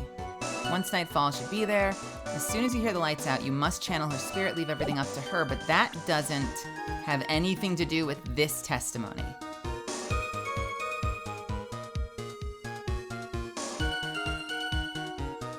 Other questions include finding the, what about the bloody stuff? What about the dagger? The blood's being analyzed now. This dropped near Dusky Bridge. It was my duty to protect the future.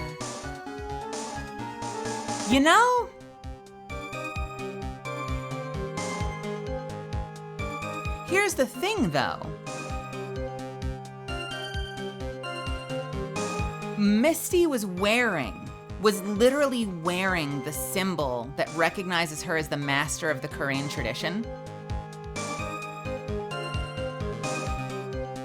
And it was taken from her, right? Or it fell off along the way. But it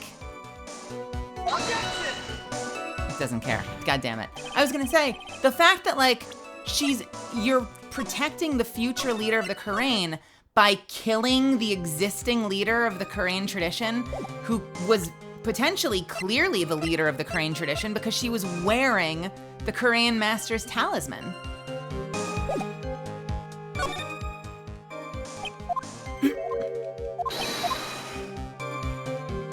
And then when you get to the interlude, it's saying, the reason must have obviously been because she's trying, there must be one reason she was trying to pin it on...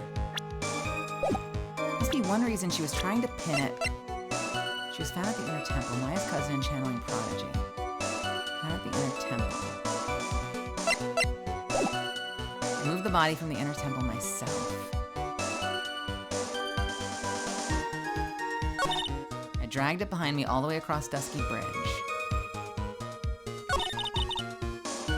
Then I used the snowmobile to carry it back to Hazakurt Temple, and I used the shichi to alter the way the wound looked. By the time the murder took place, the snow had already stopped. The snow had already stopped. The snow had already stopped.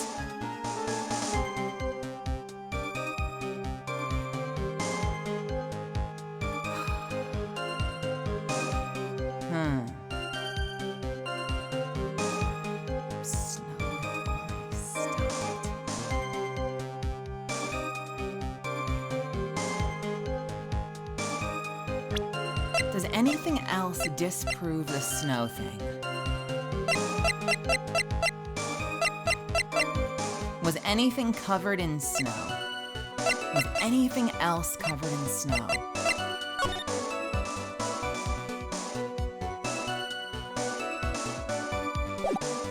If it's not the weather report,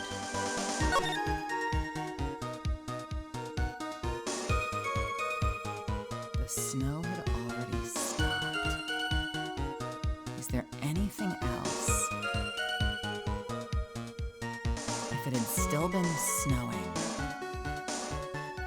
By the time the murder took place, the snow had already been stopped. And it's not the autopsy report. It's not the weather report.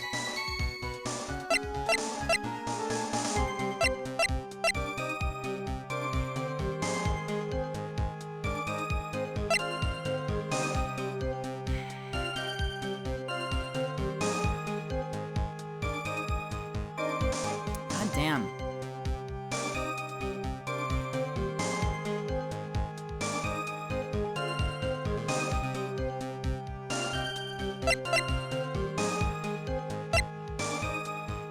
This is obscene. Protects from evil spirits, received before the lights out bell. Okay, the only other thing that's like, it has nothing to do with anything, but like, I thought it was my duty to protect the future master of Karain tradition. Like, why can't we present the fact that she is the master of Karain? But we can't. Like, that is a contradiction in motivation.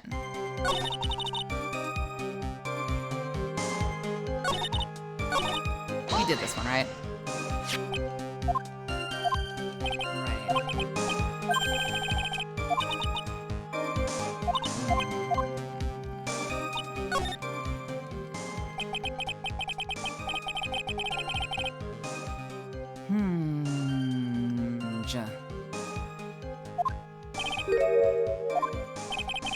But why would she want to do that?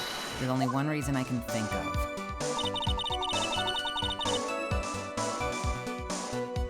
After Mystic Elise died, I called out to Mystic Maya. So I removed the body from the inner temple by myself.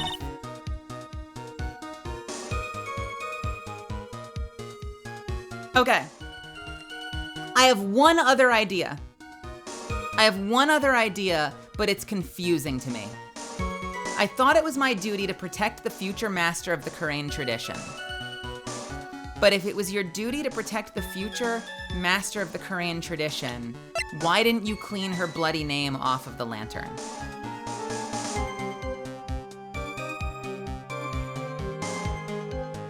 That's the only other thing I can think of.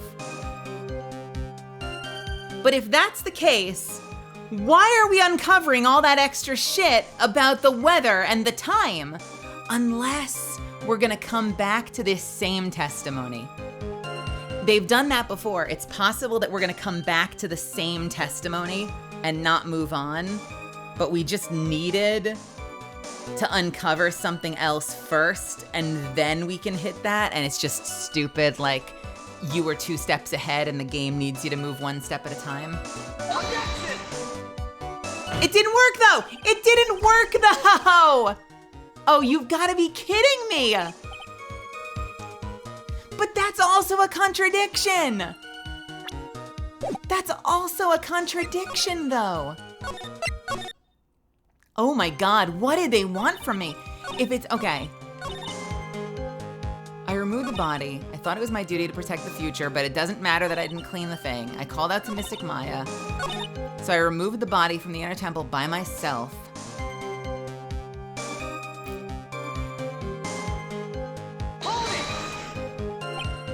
Why did you do that? Because I didn't want Mystic Maya to be suspected in any way. I thought the best thing would be to remove the body from the crime scene. You moved her body all by yourself? Yes, I did. It would have been impossible if it weren't for the snow. The snow, huh?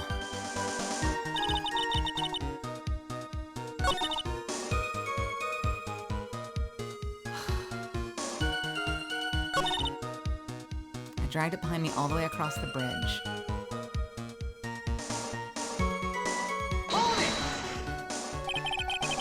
Pretty amazing you could make it all the way across. That's a rickety old bridge. It looks worse than it is. It's surprisingly sturdy despite its age. It's like they say, idiots are too stupid to catch even a simple cold. There's one other thing that bothers me. Okay, we've already done all this.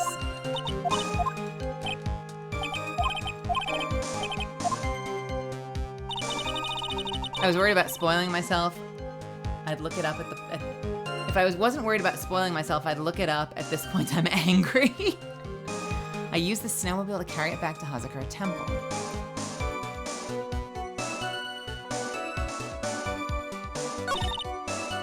I used the Shito. So we presented her mom, maybe at the wrong moment, to alter the way the wound looked. By the time the murder took place, I used the Shichishito to alter the way the wound looked.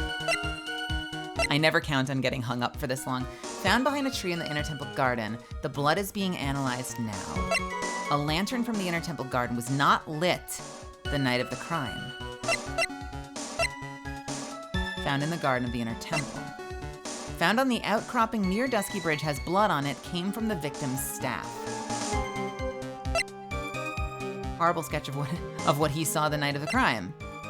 The courtyard where Elise Stoneman was murdered.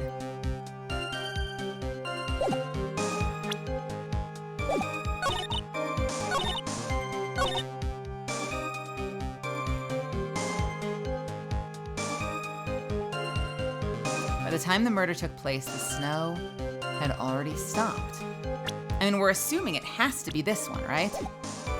Can we repress it? We've already repressed it, right? Yeah.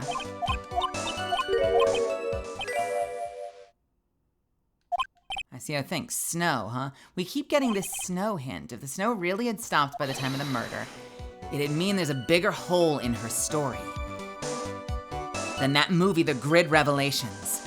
If the snow had really stopped, by the time of the murder, then it would mean that there's a bigger hole in her story.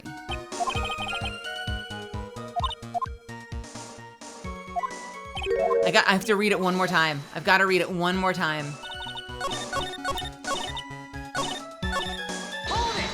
I'm sorry, we're dropping the voice acting for a second just to read it through. There have been a lot of contradictions. This time you're sure it's all true. I am. When the murder happened, the snow had already stopped. According to you, that's why the snowmobile tracks were so clear. Was because the snow had already stopped. According to you, that's why the snowmobile tracks were so clear. Was because the snow had already stopped. That's right, I'm certain of it. I think I've trapped her. I see how you think. Snow, huh? If the snow really had stopped by the time of the murder, it'd mean there's a bigger hole in her story than that movie, The Grid Revelations. I just skipped the same one again. I literally just skipped the same fucking one from him. It may not be anything, but that's the second time I've skipped that line from Gatto. God damn it, hang on. Fuck. Well then, Mr. Triton, perhaps you'd like to share your theory. Let's see what's up your sleeve, or rather at the end of your index finger. Went to the inner temple on the night of the incident and is now missing.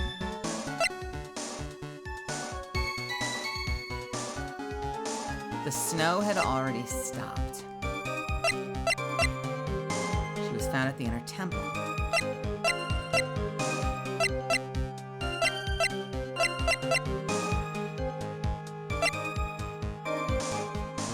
A nun from Hazakura Temple.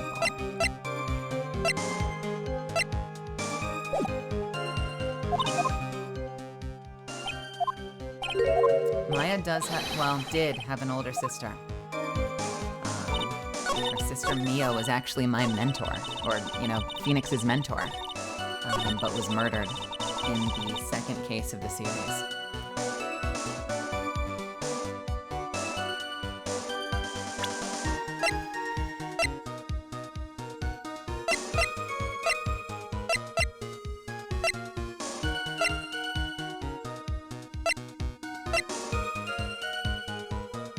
The snow had already stopped.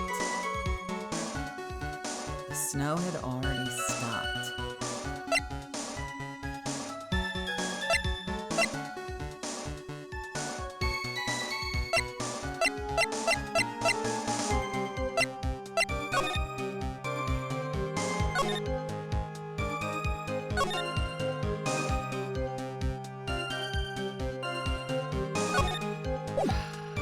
This is one of those, says hardcover.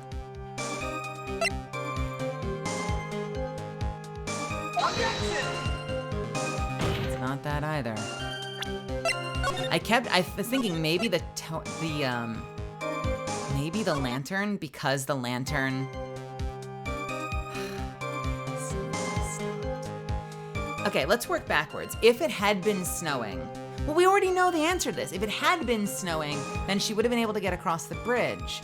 By the time the snow had stopped, the bridge was on fire, she wouldn't have been able to get back.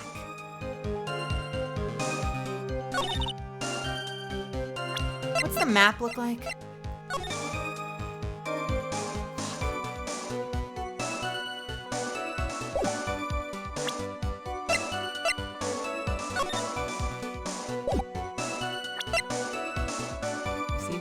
ASAP Bell in time.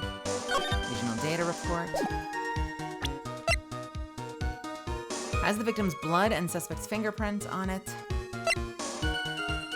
Has a sword hidden inside, no one knows. It's not the autopsy. It's not the weather report. The snow had already stopped. Hey, Ash.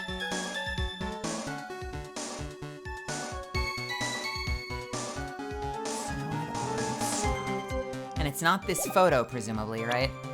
Objection! Yeah, no, it's not.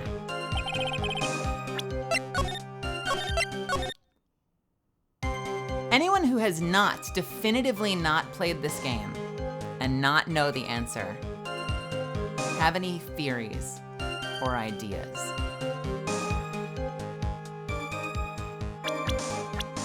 What haven't I thought of? Your only guess is the Larry photo?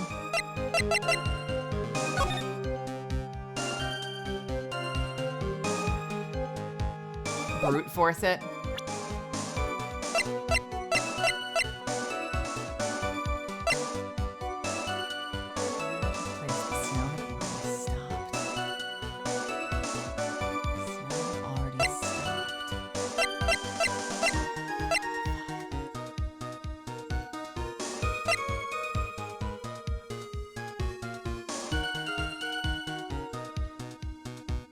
Gotta be the attorney's badge.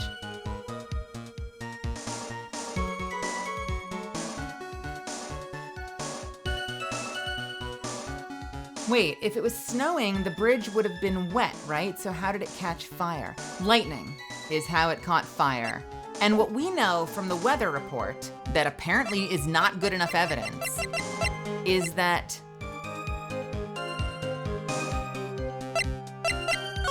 by the time it stopped snowing, lightning had struck the bridge. Around 30 minutes passed between the fire starting and going out. And our whole case hinges on there would be a major issue if the snow had already stopped. Because if the snow had already stopped, the bridge wouldn't be there, right? Presumably, the bridge wouldn't be there. So, fuck, dude.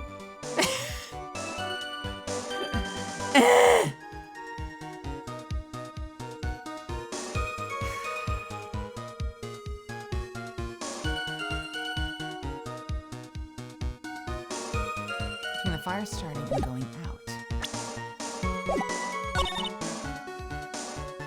Alter the way the loom looked. The only other thing I'm curious about is the fact that, like, the body fell 10 feet, right? And we haven't mentioned that yet. Why has that not come up yet? Then I use it, carry it back. I dragged it behind me all the way across Dusky Bridge. Dusky Bridge that was on fire. Objection!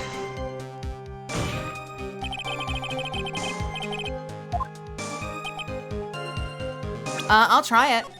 I will try it. Let's try it. I thought it was, let's see. I thought it was my duty to protect the future master of the Kurain tradition. Objection! Not pearls. At least not for that line. At least not for that line.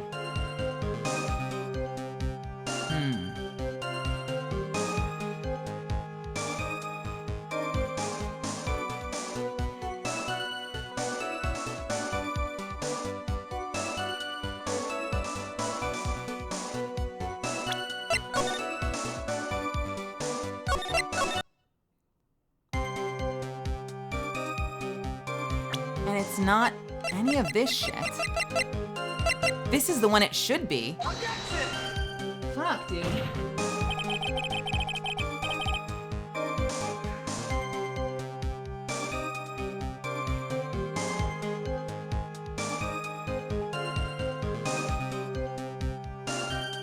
Try Maya.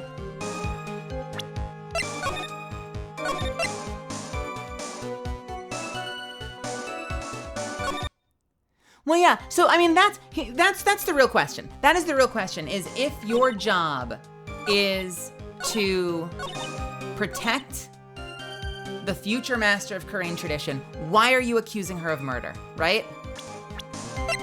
Objection!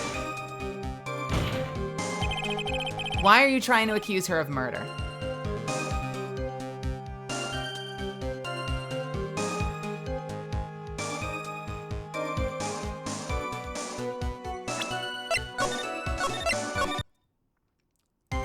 Have I tried presenting the report or the picture on the balloon about dragging the body across the bridge?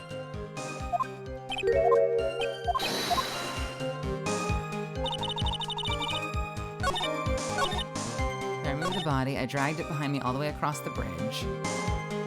Hold it! And we did this one, we pressed this one.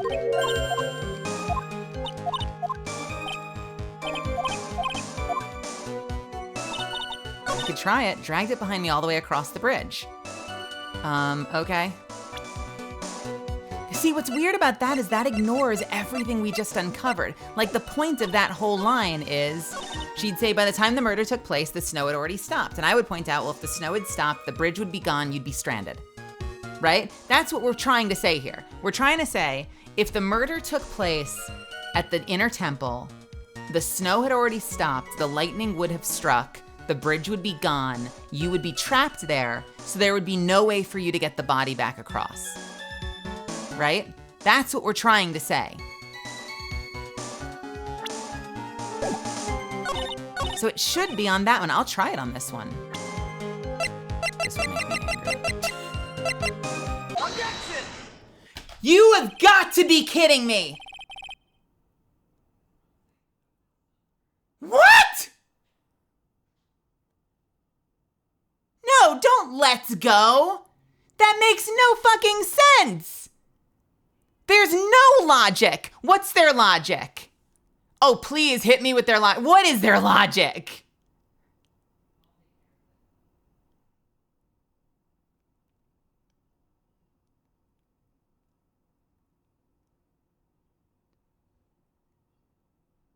That makes no fucking sense. This was a case of an added statement not being the one to object to, but instead changing how you view and unlocking objection to. Yeah, but you're not objecting. But that's the thing. That doesn't make sense. So the logic is you needed to uncover the statement about the snow having stopped and have her confirm the details. But here's the thing. If you present...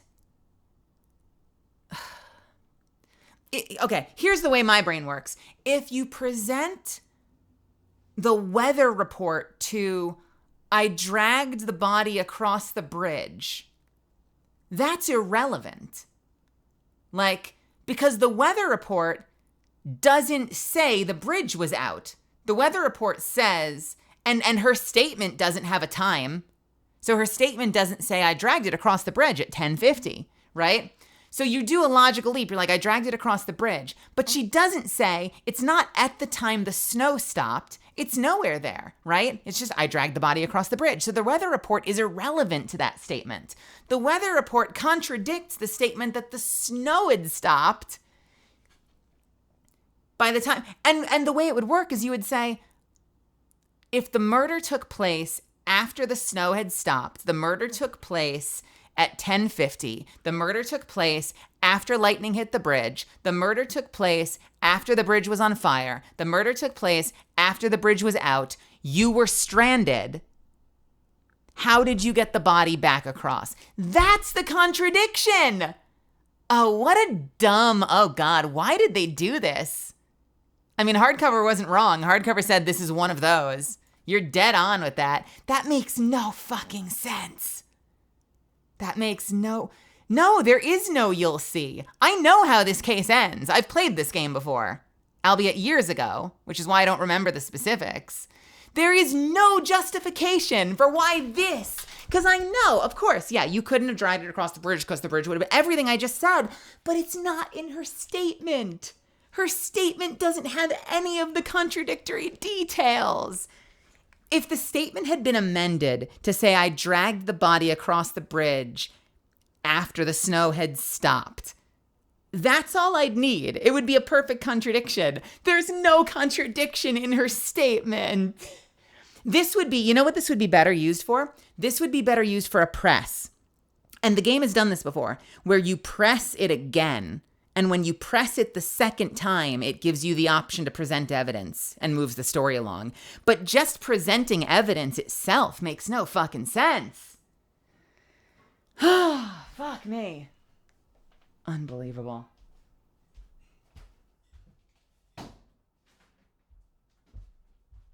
Hey, so that was like an hour. Do you want to continue the story? Let's continue the story. We're going to the end. We're going to be here all fucking night.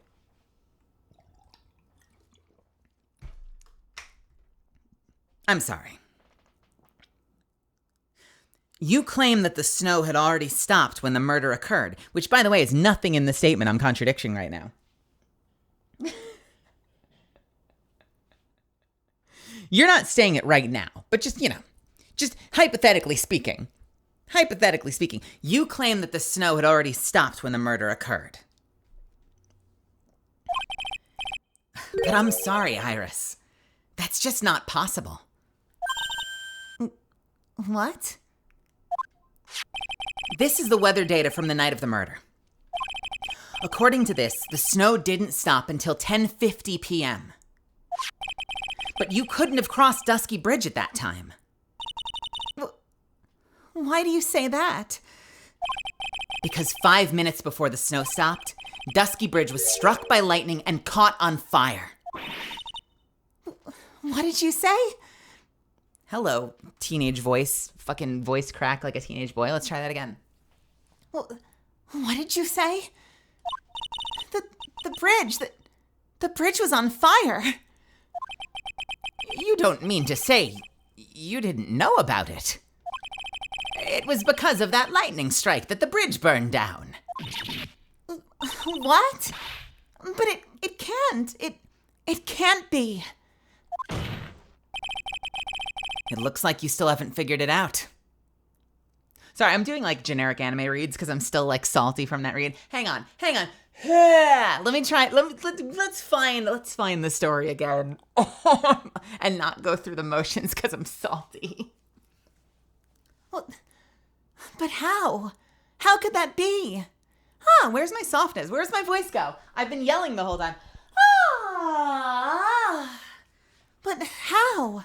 How could that be? It looks like you still haven't figured it out. No matter how hard you try to deceive or conceal the truth, you can't pull the wool over the eyes of the real defense of a real. No matter how you lie or twist the truth, you can't pull the wool over the eyes of a real defense attorney. No! Order! The bridge was already on fire when the incident took place. That's right. The inner temple was already totally cut off from the outside. The inner temple was already totally cut off from the outside world. There is no way you could have crossed the bridge, body or no body.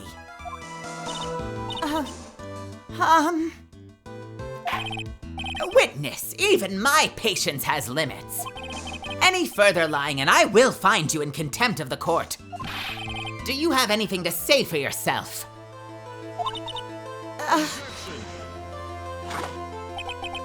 The only person here that's truly contemptible is you.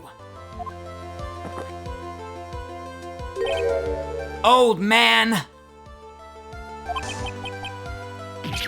But me? How dare you? Whether this witness lied or not doesn't mean squat right now. Squat? The important thing now is to find out the truth. Isn't that right? Well, yes, of course, but whether it was snowing or not snowing, or whether the bridge was burning or not, there are two facts that can't be disputed.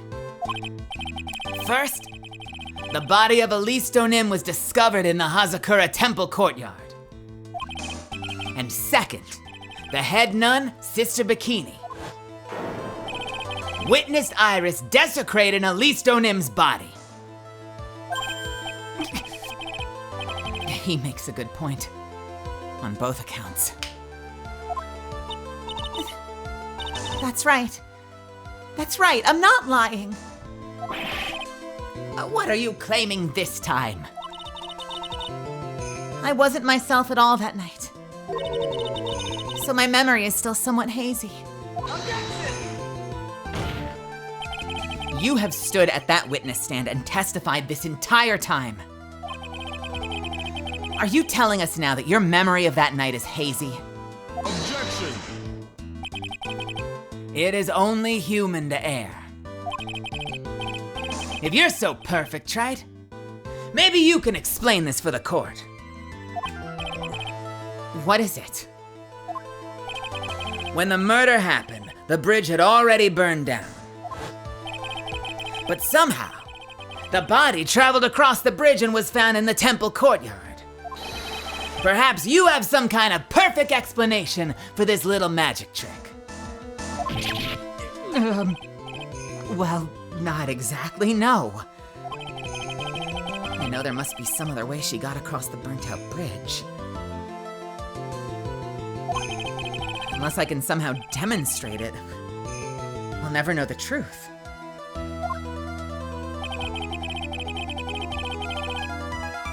It looks like the defense is not prepared to offer a suitable explanation. You see what I mean?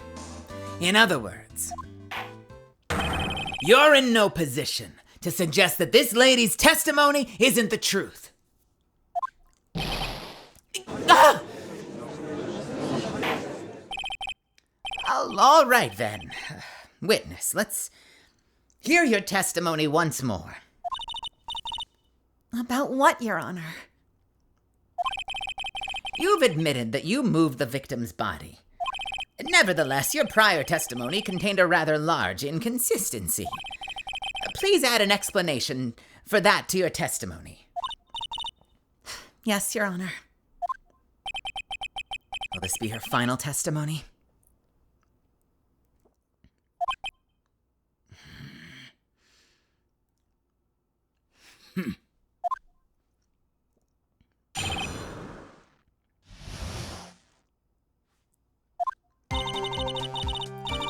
Other than walking over the bridge, there's no way to move that body.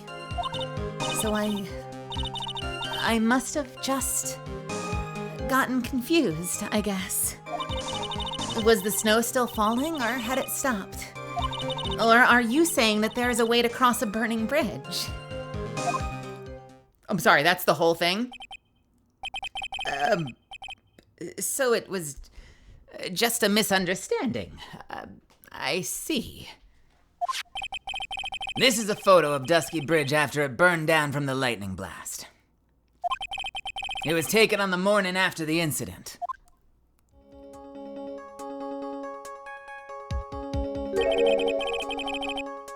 It certainly was burned to a crisp, and one of the suspension wires even snapped. It's amazing the whole bridge didn't fall.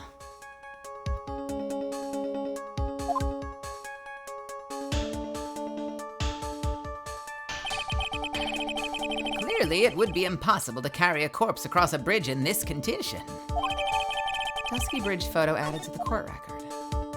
I just noticed something. I think I just noticed something. Unless I do something to discredit this testimony, it's gonna be deemed as the truth. And Maya will be accused of murder.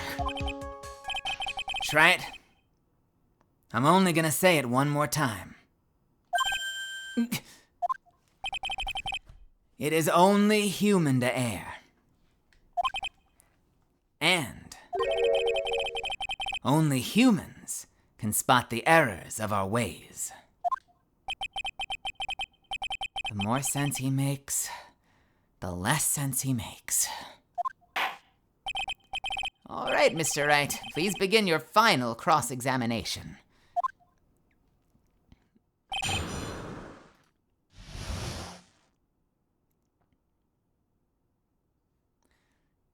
Here's the one thing I'm noticing.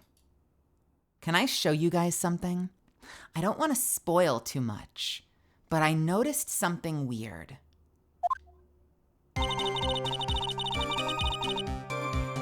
Is that okay? Can I show you what I noticed? I gotta see if I'm right. 'Cause like, thus far, we have no images of the bridge, except for when we've been on site at the bridge. And we can't go there now, so unless I'm gonna go fucking Google search it or look back at my VOD, we don't have an image, or we haven't had an image of the bridge until now. And this is what I noticed. I'm gonna draw this for you, just so we can keep this in the back of our heads, because I find this fascinating. I don't know if it means anything yet, but I'm really hoping it does after that last search. You ready? Check it out. Hey, does paint have a night mode, by the way? Is there a way to make paint inverted? So, let's do ourselves a little drawing. So this bridge is basically a straight line, right? Oh, I guess I could do that. That's pretty fucking smart. God damn. Yeah, thank you, Calaria. So it's basically... Hello? Hello? Hello? Hello? Hello? Oh, okay. Wait, why is color 2 not working? What the fuck? Okay. It's basically a straight line, right? I am so bad at drawing, but bear with me. All right? Oh, it's right click? Seriously? Okay. Didn't know that. And then the suspensions come in like this. Right? I'm kind of exaggerating. Okay? And we've got like some ropes underneath, but like that's the main shape. Okay? It's an exaggeration, but would you say that that looks like relatively accurate to what they're going for? Does that look okay?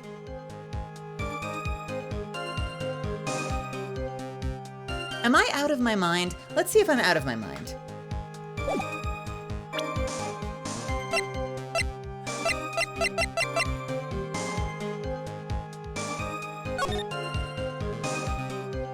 And that's, well, no, maybe I'm wrong. I was wondering if the orientation was right, but actually it kind of looks right. Hold on, let me look at the picture again. I was gonna say, like, did I remember the lines going the other direction? But I think I'm wrong, actually. Let me double check. I want to be right.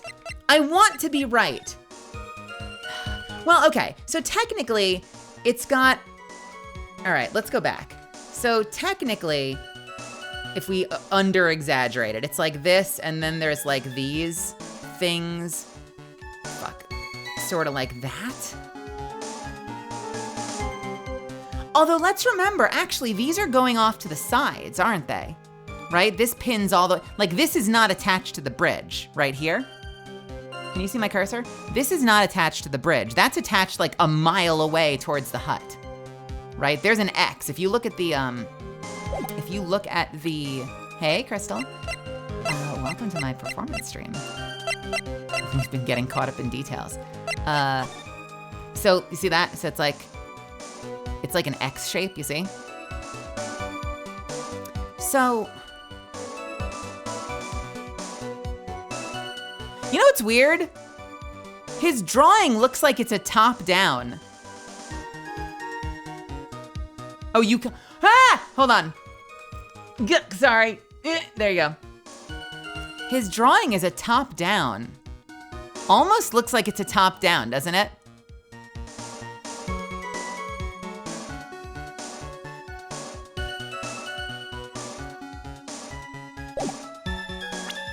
Look at his drawing again. It kind of looks like a fucking...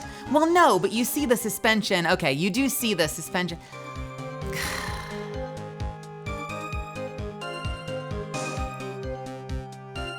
Well, here's what's important. They connect at the middle.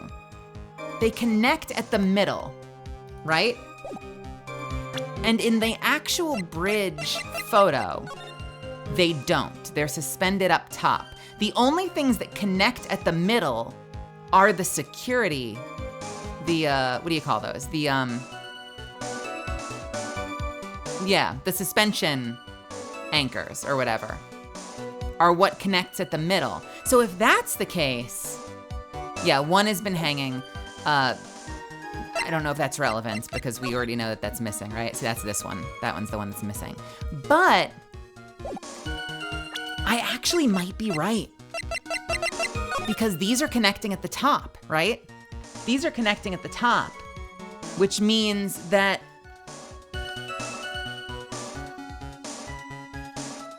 if those are the suspension points, I need to like take a picture so I can go back and forth. Here, I'm gonna take a picture. Interrupting the story to do this, I'm sorry. Okay,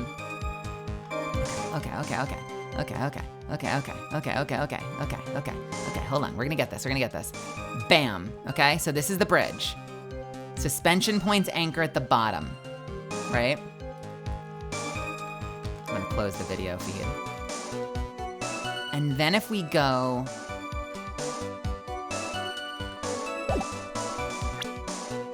to his drawing, the only thing connecting at the middle are the suspension points, right?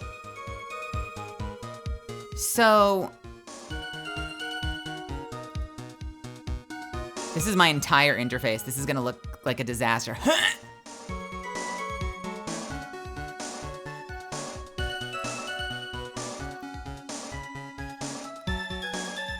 If we take these to be the same thing, and that the connection points in the middle are from the suspension anchors, then she's not flying, is she? She's falling. Or, since he said he saw her fly across the bridge, she's swinging. Like a pendulum.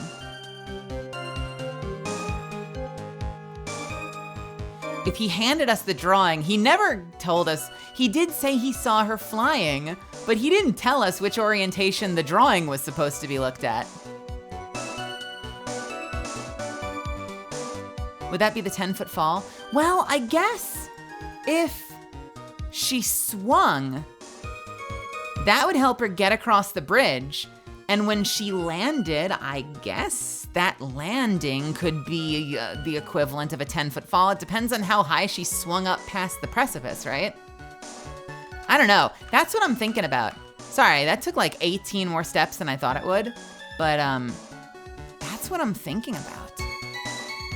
That's the only thing I can think of. Let's see how this plays out. Other than walking over the bridge, there's no way to move the body.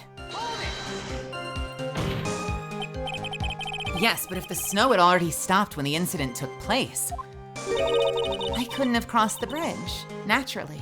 But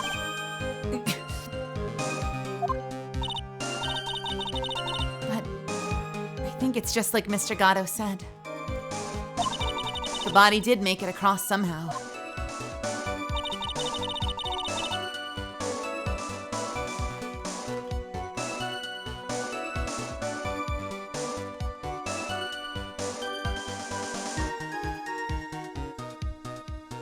So I must have just gotten confused, I guess. Oops. Hold it! but you seemed to be quite sure of yourself when you gave your testimony.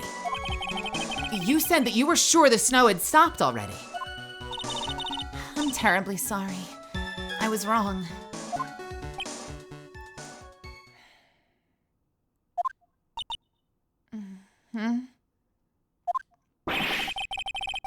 Does she really think an apology is gonna get her off the hook? Was the snow still falling or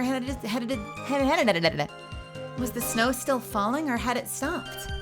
Does it really matter that much? This is no joke. You're giving sworn testimony in a court of law.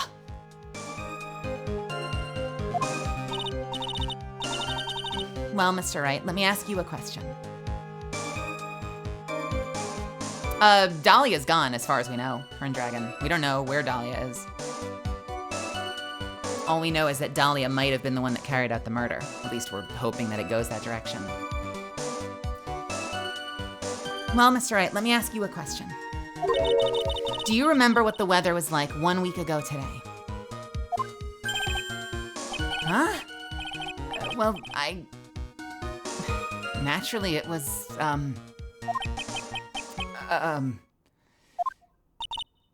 You see, it's not that easy to remember, is it? But if it had been some kind of a special day, I would have remembered. For example, it was pouring rain on the day my elementary school graduation. Objection. No one wants to hear about your childhood traumas, Trite. What? By the time the murder took place, the snow had already stopped. If you insist on obsessing over every little statement, let's see the proof. Show some evidence that the body somehow crossed the bridge while it was on fire. Or are you saying that there is a way to cross a burning bridge? Well, I don't see why there couldn't be a way across. Mr. Wright, don't you think that sounds a bit silly? A dead body crossing a burning bridge. Did anyone actually witness such a thing? Ha! If there was, I don't think you'd call someone like that to a witness stand.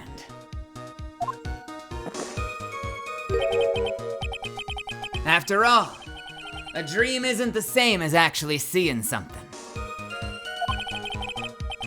Come all this way, so I owe it to everyone to figure this out. But how do you transport a body across a bridge? Even if I don't know the exact answer yet. It's okay. Hey guys, let's chill on the back seating a little bit in theories. I know we did spend a little bit of time theorizing, but remember, it's a story, so we want to explore it and enjoy it as it unfolds.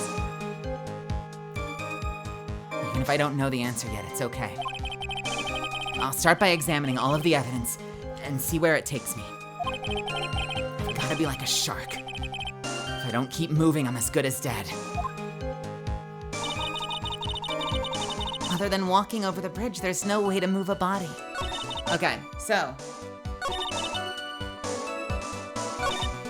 Is there another way to cross a burning bridge? So based on what we've just explored,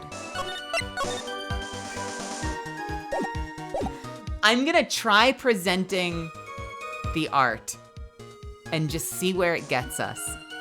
Because here's the thing, think about it this way. Even if you haven't gone that far yet to uncover everything,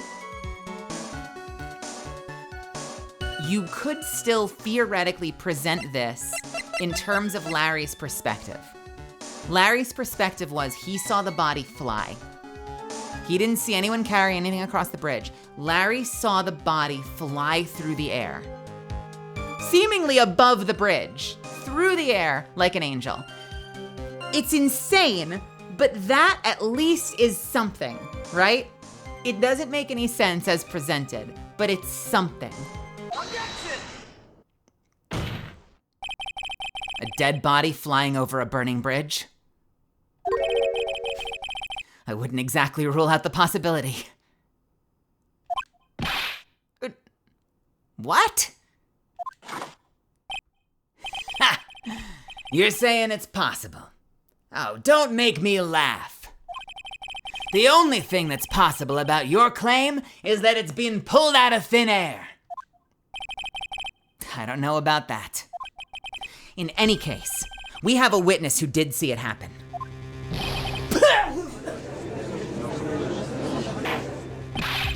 Who is it? Who is this witness? I can't chicken out here. I gotta keep on the attack and go, go, go. Ms. Elise Stonim's brilliant and highly gifted apprentice, Cap, Laurie Stonim. Brilliant. Highly gifted. And a parent. Oh, no, that's her. Highly gifted. And what did she say? Prodigious apprentice. Remember what he said in his testimony. That night, he was at the Mountain Shack, Heavenly Hall. And that's when he witnessed the event. I think you've all seen this sketch before. It's an exact drawing of what he witnessed that night.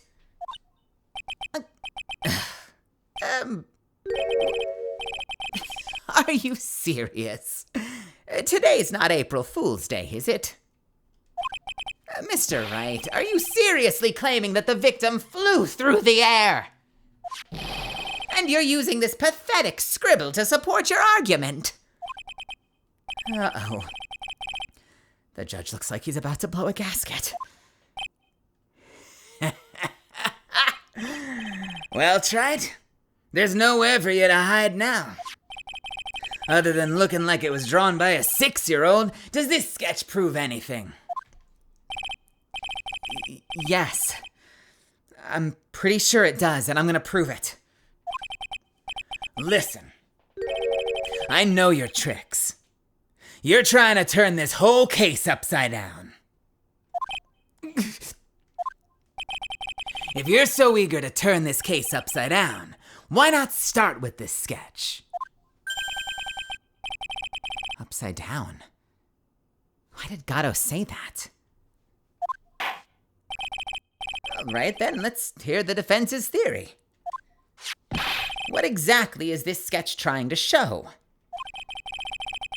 I don't think old Whiskerface is gonna forgive me any more mistakes. All right, Phoenix, look carefully and think it over. This sketch drawn by Laurie Stonim is...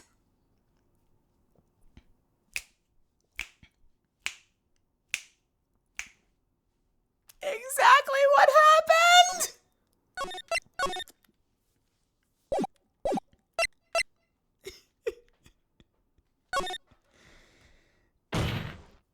Of course the victim was flying through the air. You can see it right there in the sketch. Whoosh! You know, you're starting to remind me of yesterday's witness. What? That was the last thing I wanted to hear. Do you have any evidence that the victim flew through the air? Just so you know, we haven't discovered a giant human catapult at the Inner Temple yet. I wish they had. Even if you're a lousy lawyer, at least you're 1 cup's worth of entertainment. I think we should skip the penalty this time. There must be some way. I just know it. There must be a way to use Larry's sketch to show the truth of what happened. All right then. The witness will now return to her testimony. Yes, Your Honor. Wait! Wait! Did it...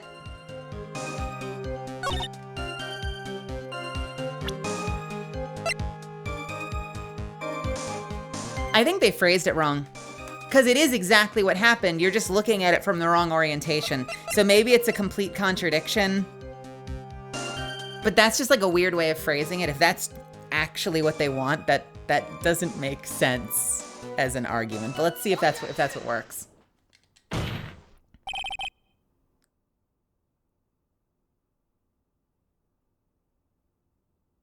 Wait, is this different? This is different. Wait, what did she say before this? Let me lead us in. Unless there's another way to get across a burning bridge. This is different. So we presented it again. Objection! It all comes down to this. I can't believe we're looking at this again. I admit, I didn't really understand it before. But I get it now. That's why I believe this sketch shows the truth. Very well. All right then, let's hear the defense's theory. What exactly is this sketch trying to show? I don't think old Whiskerface is going to forgive any more mistakes. All right, Phoenix, look carefully and think it over. This sketch drawn by Loristo Nim is, oh, it's the same thing.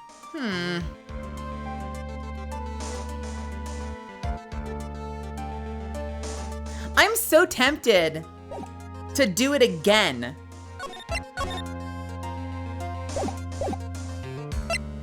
A complete contradiction. Like, I feel like I'm supposed to select contradiction, but it's not a contradiction. It's exactly what happened. I want to say it's exactly what happened again. You don't think they'd let me get away with saying it's exactly what happened again?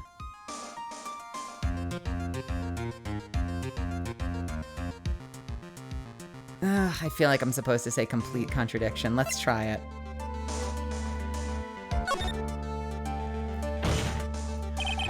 Of course, the victim was flying through the air. Oh, you can see it right there in the sketch. Okay, this is the same exact thing. Okay, fuck me. Here's the thing. It is exactly what's happening, I think. I think the picture is upside down. So that doesn't make it a contradiction. I think this is a bad adaptation, but we'll go with it anyway and see what happens. Something is obviously funny about this sketch. I'm no art critic, but even I can see that. No, that's not what I mean, Your Honor. Loristo Nim stated it over and over. That this sketch was exactly as he saw it. However, if we're to believe this testimony, then the sketch contradicts reality as we know it. It contradicts reality. Ha! This is getting interesting. Looks like you're back to that finger-pointing thing again. Okay, try it. So what exactly contradicts reality as we know it?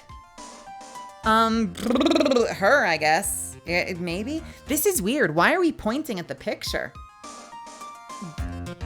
Here's what I want to say. I want to point to this right here. I want to point to where it's tied.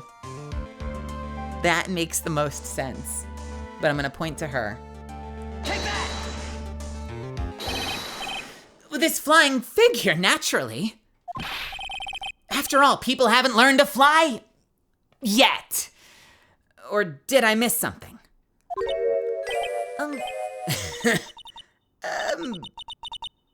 Mr. Wright, that answer just now, it was lethal. Wait, what? Huh?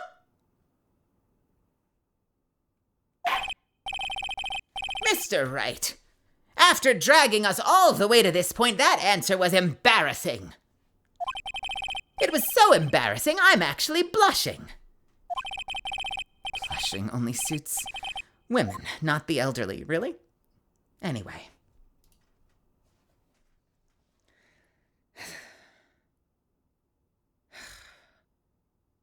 Rethink things? Point to something else. Maybe I was right. Your Honor, please give me one more chance.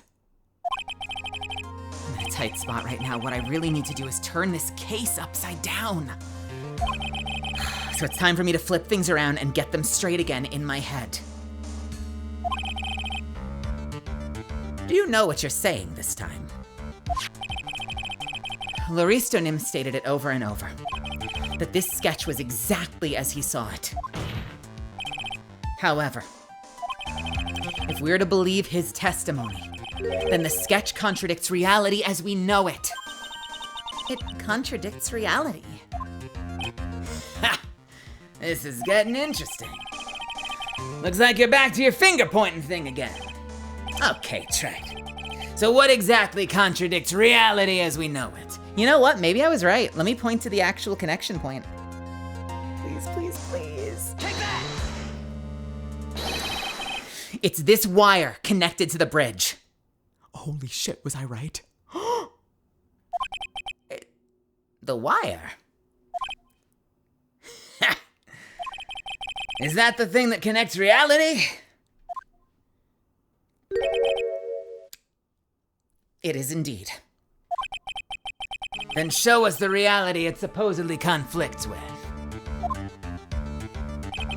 Show us something that'll point out how the sketch contradicts reality.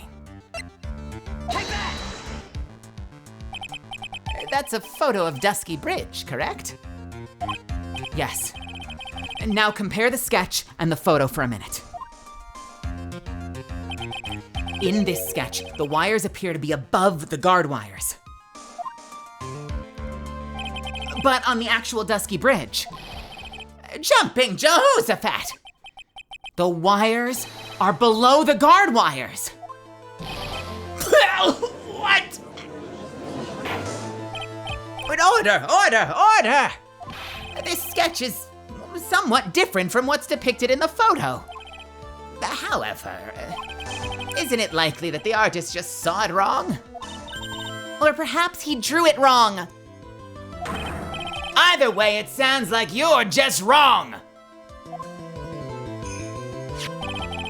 With someone like Lorice, I admit a mistake is a definite possibility. But then that begs the question, why did he make a mistake?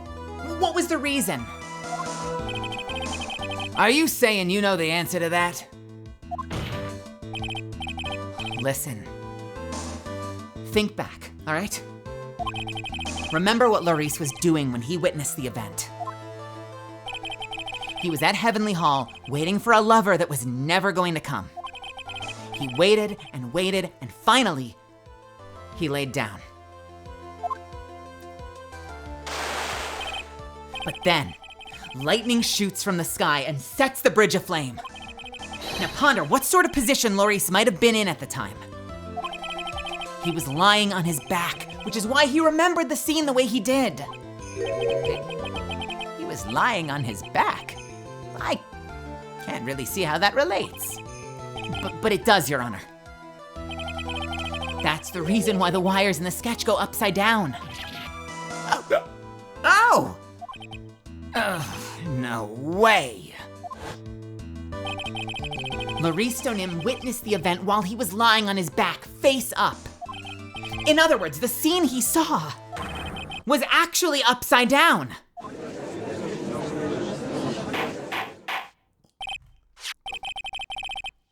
So then this sketch should actually... I think you finally get it, Your Honor. The correct way to view Lorice Stonim's sketch is like this.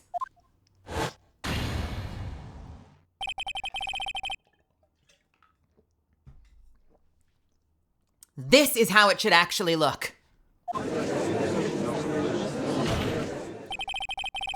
The victim's body wasn't flying above the bridge. It was actually swinging below. That's right. Just like a pendulum. Oh, holy shit, I said that. Just like a pendulum.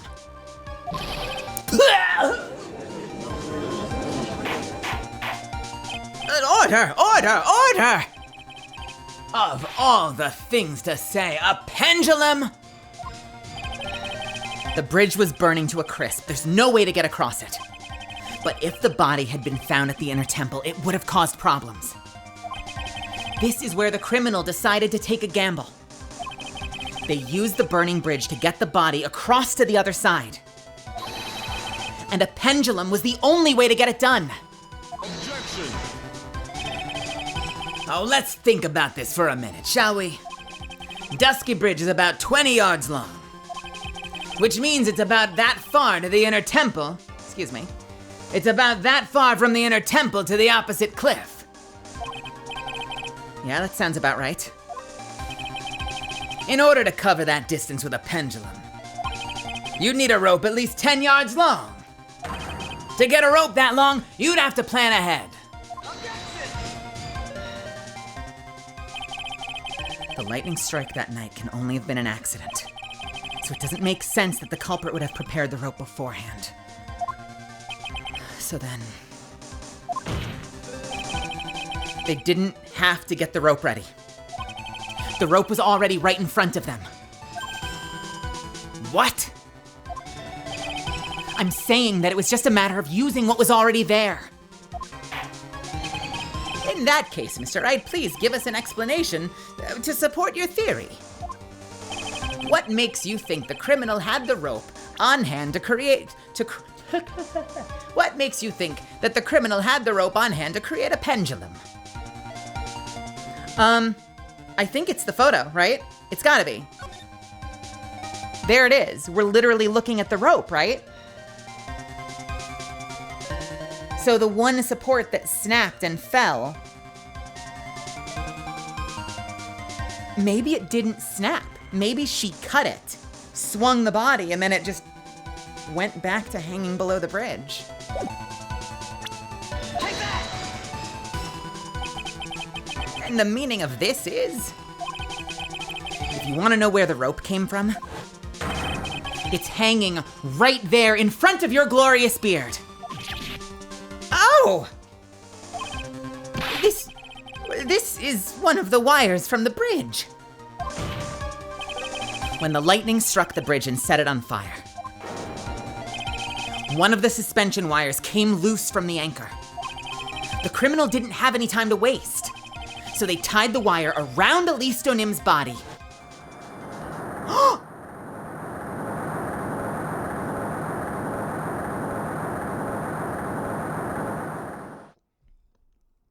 Wow. Because there was simply no other way to move the body. He's gonna take a long chug and spit it out, I swear to God.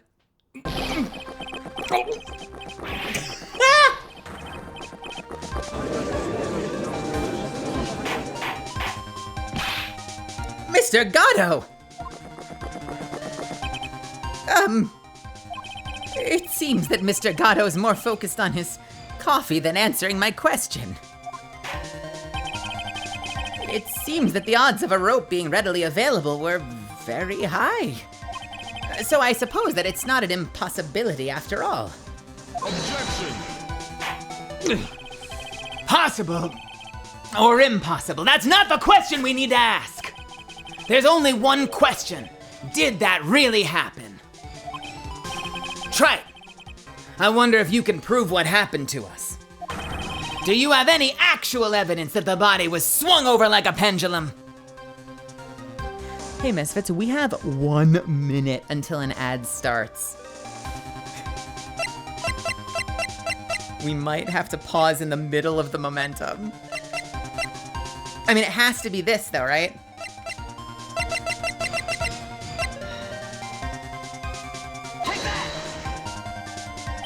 Before I present my evidence, let me review what we know so far. We are gonna start this in 3 minutes, okay? Keep that momentum, keep that energy inside of you. Do some jumping jacks or something. I will be back in 3 minutes. We're gonna hit an ad either way, and I want everybody here for it. So, stay wound up. It's gonna be fun. I'll be right back, okay? BRB.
All right.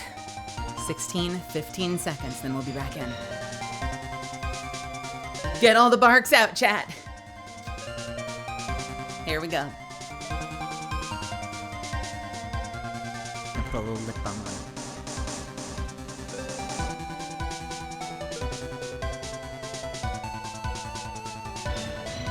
All right, everyone, welcome back. We are jumping right back in, no delay. Before I present my evidence, let me review what we know so far. According to this photo, one of the wires snapped. Looking at the map, we can see that it's the one that was in front of the inner temple. So then that was the spot where the criminal... Yes, precisely. Now let us consider the body's movement by looking at the overhead map again. If the body was pushed from this point here,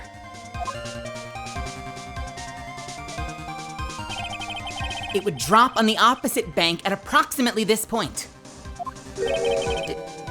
Did you say drop? Well, they must have failed to catch the body on the other bank. What?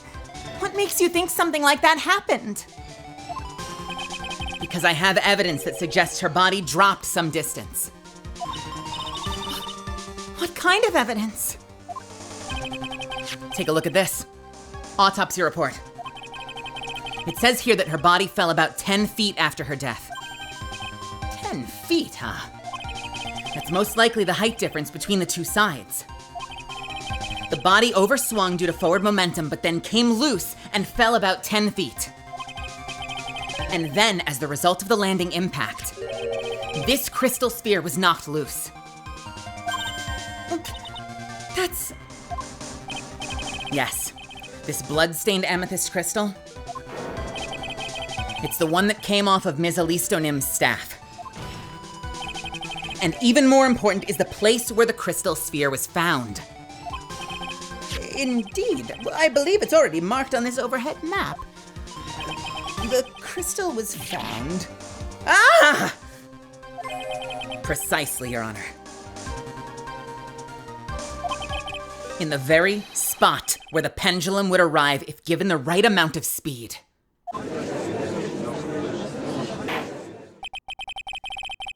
This explains your theory quite well, Mr. Wright. You've provided us with the way the body could have been moved that night. An impressive deduction, Mr. Wright. Most impressive. Mr. Wright! I thought this cold coffee might help cool you down. I was wondering, I thought I heard a slam while he was talking. What is the meaning of this, Mr. Gatto?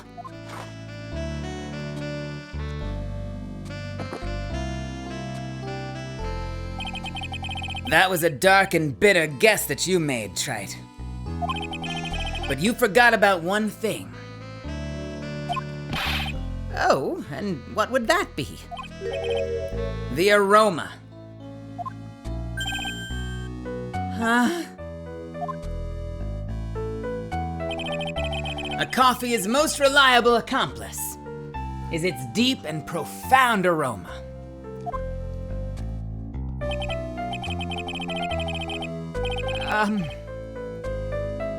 The rest of the court doesn't speak coffee-nese.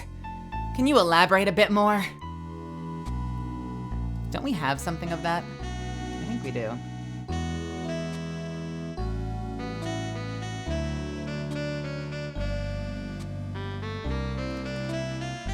Do we not? Do we not have Phoenix with the coffee on his face?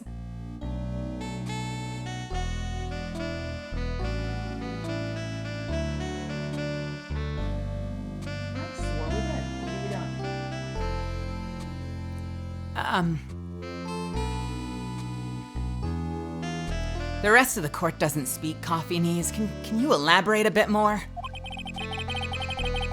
If the criminal had sent the body to the other side, like you say,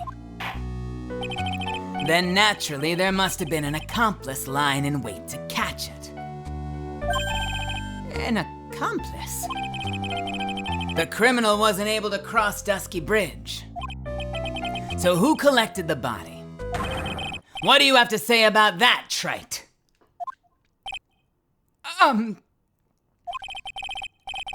Mr. Gatto is correct. This can't be the work of a single person. Well, Mr. Wright, you know what you must do. Yes, Your Honor. The body couldn't have made it to Hazakura Temple without an accomplice. Very well then, if you please, Mr. Wright. Who was the person that received the body on the Hazakura Temple side?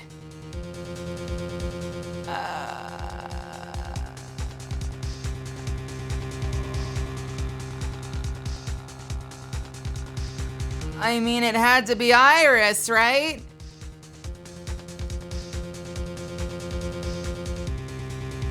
We have had theories that there might have been two Irises. We have had a theory that Dahlia was channeled. So what if Iris was on one side and someone channeling Dahlia was on the other? Could they have worked together as fucking twin accomplices?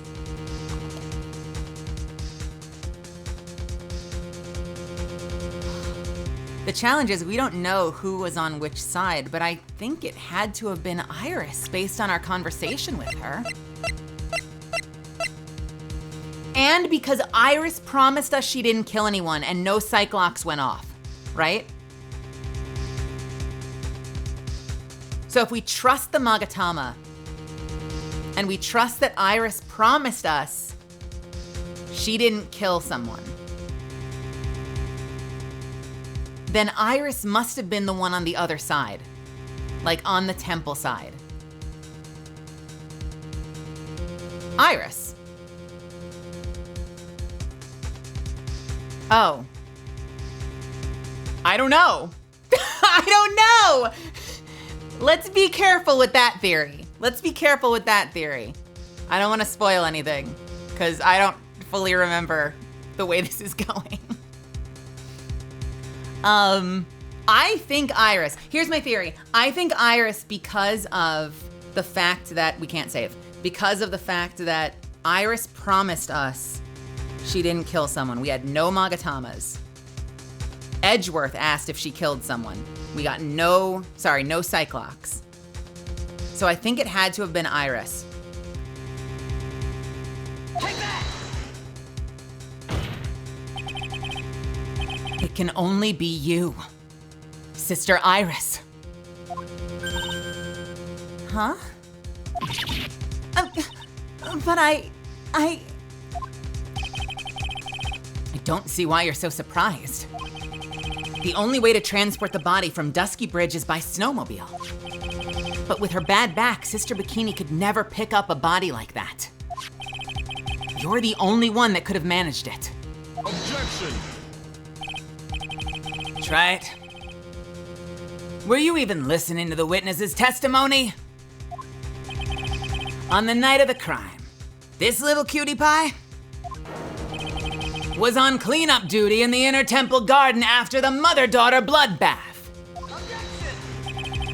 I haven't forgotten. But have you, Mr. Gatto? This witness was also seen at Hazakura Temple, desecrating the corpse of the victim. Strange indeed. It's almost as if on that night the defendant was in two different places at the same time. Sister Iris, let me ask you something. Why didn't you mention it when you first gave your testimony?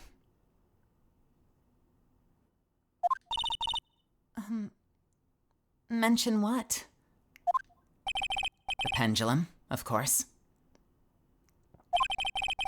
Using this sketch drawn by an eyewitness, I've established how the body was moved using the burnt-out bridge. Which means it's now a fact that this occurred. Something you should have already known. No, I had no idea. I didn't know anything about a pendulum. But the body couldn't have been passed along to the other side without your help. So you should have known about it. In fact, it'd be impossible for you to be clueless about this whole thing. Unless you're not really Iris to begin with.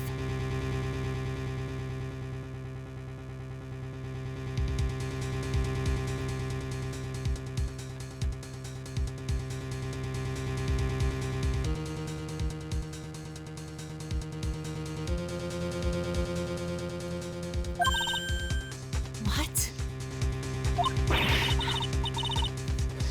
How could you say that, Mr. Wright? What? What kind of nonsense is this? You're saying that this witness isn't Iris of Hazakura Temple? Objection! Are you serious, Trite? You mean that this woman is? There's no one besides Iris that could have received the corpse that night. Now I get it. Now I know why I've been sick to my stomach this whole trial. Why her whole demeanor changed so suddenly from yesterday.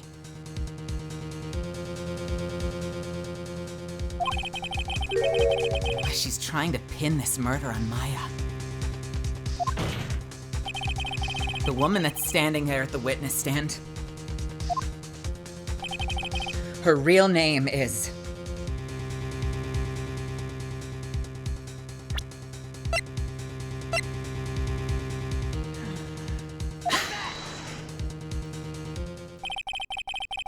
I never thought I'd have to utter your name again. Let alone see you. It's been a long time. Dahlia Hawthorne.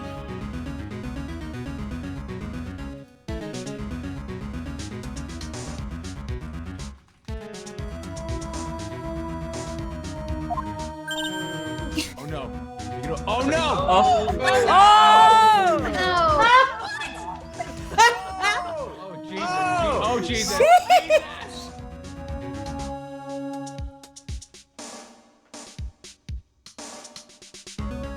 This is from the first game. This is OG music from the very first game. This is not Game 3 music.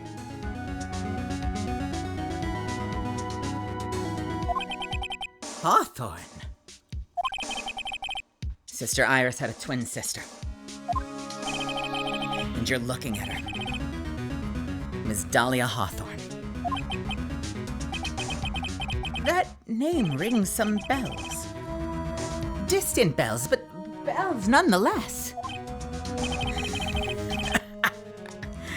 It's just your imagination, Gramps. This file contains all the relevant data about Dahlia Hawthorne.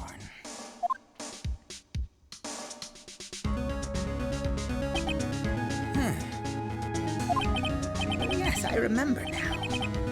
That case 5 years ago. My name is Dahlia Hawthorne.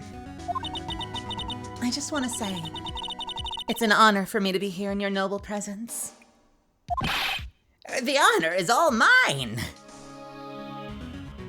That's not quite how he sounds. The honor is all mine. No, the honor is all mine. Ooh, the transition from grayscale back into color? That was tight. That was awesome, dude. But according to this, Dahlia Hawthorne is already dead. It says her execution was carried out last month.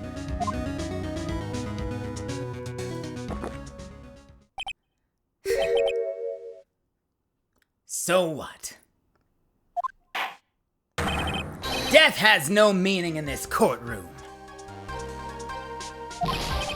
What? But order, order, order! Wait a moment. How can you? Oh, she's my sister. She's already dead. What kind of...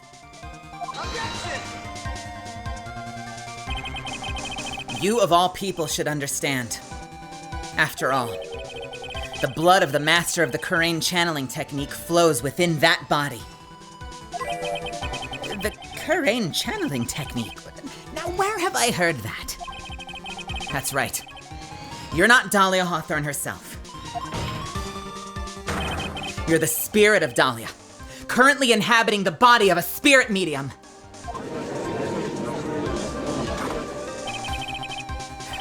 What an exciting story. Exciting, but quite impossible.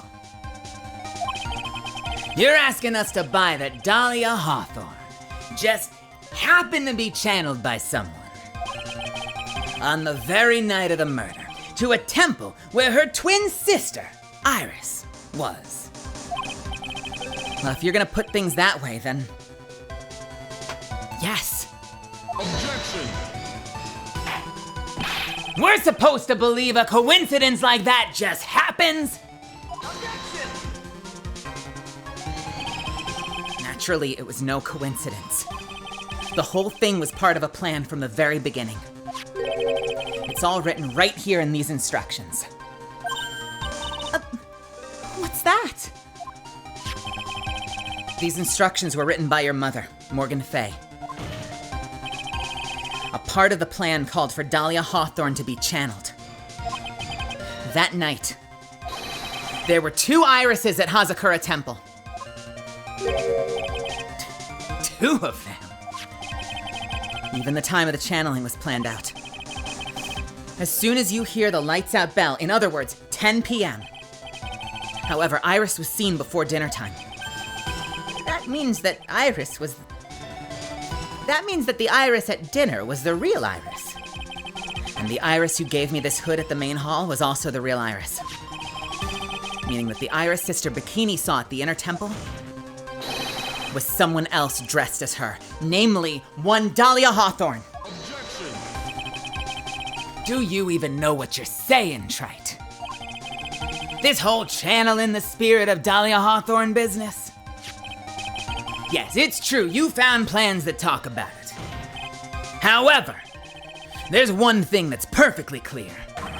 The witness currently standing in the witness stand is the real Iris.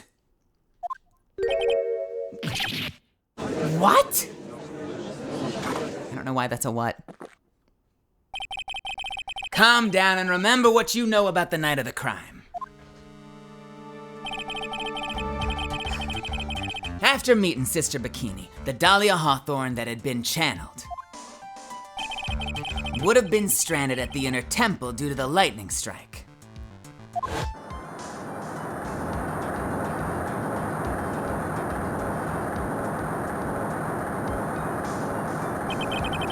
It was later that the body was moved by pendulum. That's right. Naturally, that would mean that the Iris that received the body was the real Iris. You with me so far? Yes. After being notified of what happened, the police came to Hazakura Temple's main hall. There they found Iris in her room and arrested her. And ever since, she's been under police supervision at the detention center. Yes, I suppose. Can't deny any of that. Thank goodness. It looks like he's finally convinced. Something still seems off. Way off. I'm still not convinced that the Iris here is the same one from the other night. Ha! I suppose you're about to say something really ridiculous.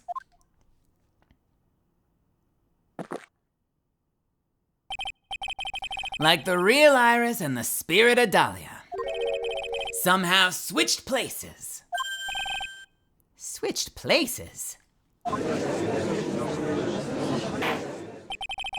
To be perfectly honest, there are still quite a few things I don't understand, but I do know that unless we confirm the witness's identity, we can't continue with this trial. Iris doesn't have the spiritual power needed to channel Dahlia.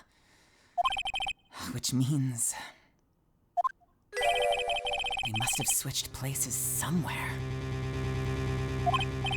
Well, Mr. Wright, since the time she was arrested at Hazakura Temple, have there been any chances for Iris to switch places with Dahlia Hawthorne? Yeah. We lost her, didn't we? We lost her when the earthquake happened.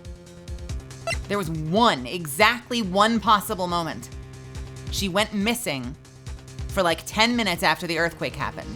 And we found her at the inner temple in front of the cave that had been relocked with 4 additional Cyclocks by someone that's incredibly powerful in Kurain channeling.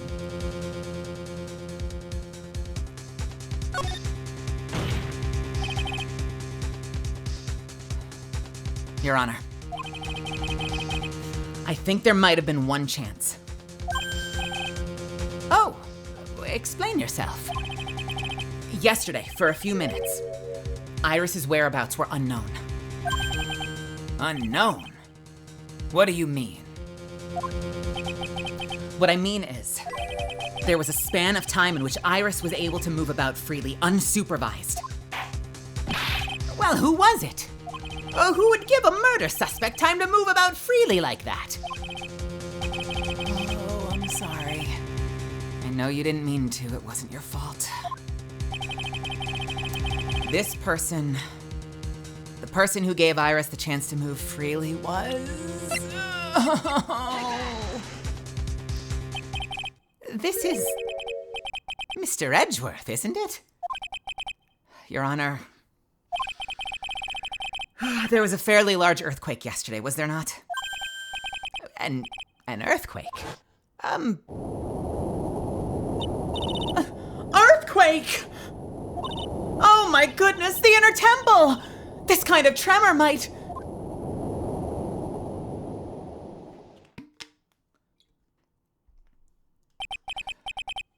How could I have?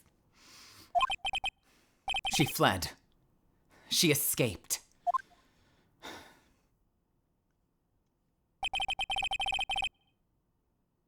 We went to the inner temple right away. And it's true. Iris was already there. However, they'd already switched places by that point in time. When I arrived at the training hall, When I arrived at the training hall, I was met by none other than Dahlia Hawthorne.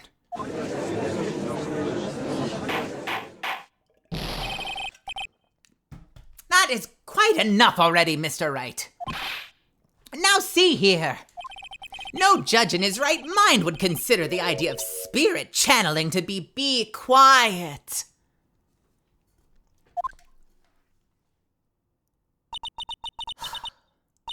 It's been a long time, Mr. Judge. That voice. Guess I'll have to ask again. Upon meeting a beautiful lady, always ask for her name and profession.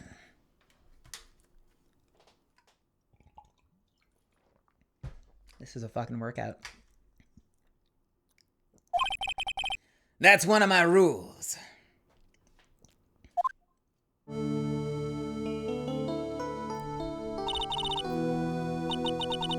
Dahlia Hawthorne. And my current profession, permanently retired.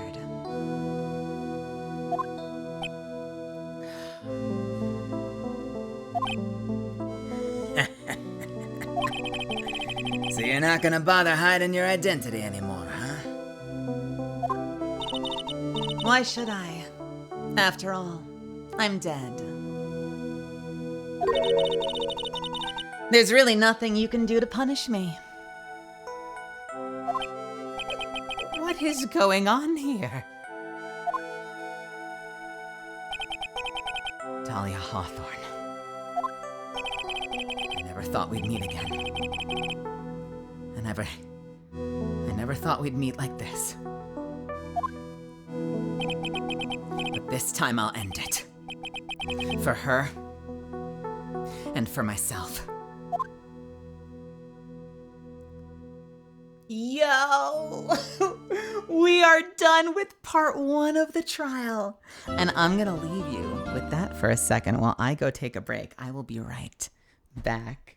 Let that sink in for 3 minutes.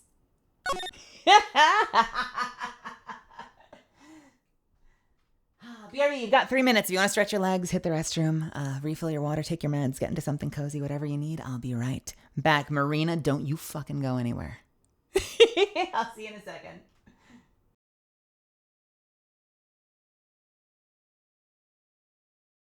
Oh, you know what? It's not from Ace Attorney, but I've got a great track for this. Hang on just a second. I've got a great track for this. Where the fuck is it? Where the fuck is it?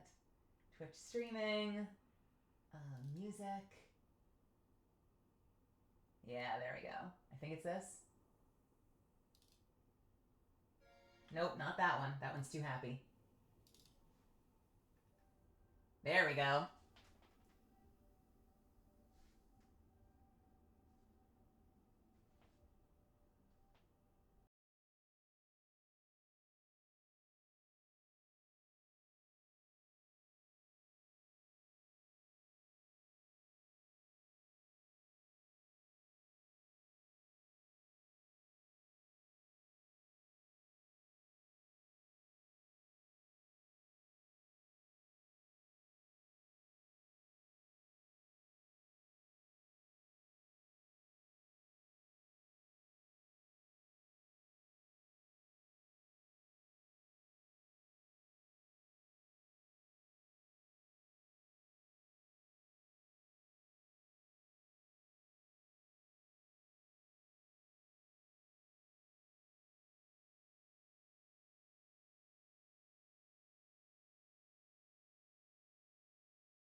I actually don't need to break, so we're just going to hang for the next minute while we wait for everyone else to get back. I hope you guys have some coffee made. I wanted to get through this whole thing tonight, and I still intend to. This trial day, if I remember correctly, has 3 parts. We just finished the first part. We didn't do ourselves any favors by getting caught on that one piece of evidence for like an hour. Nope, I need to get to bed. Oh no, Maya. I'm sorry if you end up missing the end, but I hope you enjoy it when you catch it on the VOD. I'm going. We're doing this. I've been looking forward to this for too long. And this cannot be a 5-day case.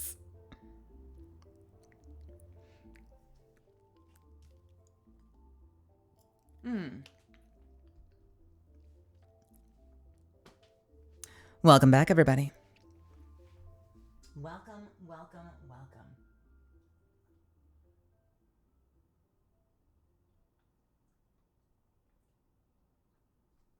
welcome. Have a good night, Maya. All right, let's save real quick and we continue. Trial part 2.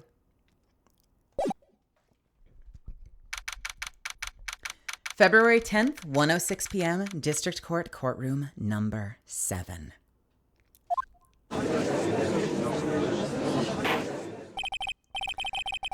Now then, let's continue where we left off, shall we?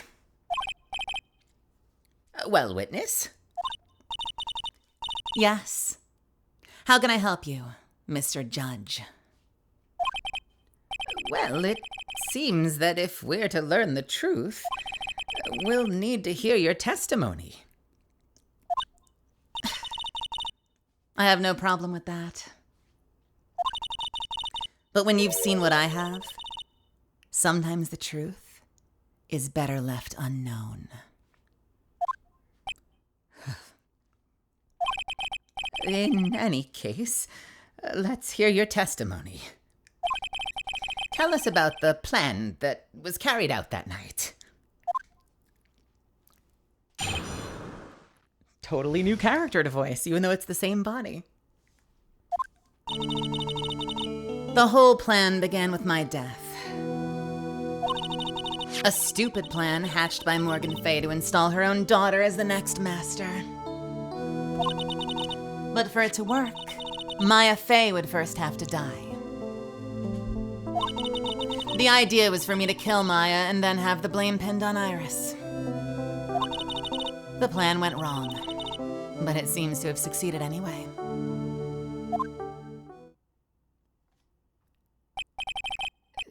So that means that you...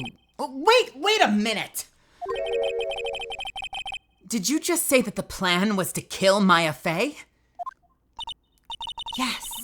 You have a problem with that? Don't give me that nonsense. You just watch yourself, Trite. If you've got a problem, solve it during cross-examination. That's one of my rules. Mr. Gatto is correct. And by the way, that is one of my rules as well. To kill Maya? Could it be true?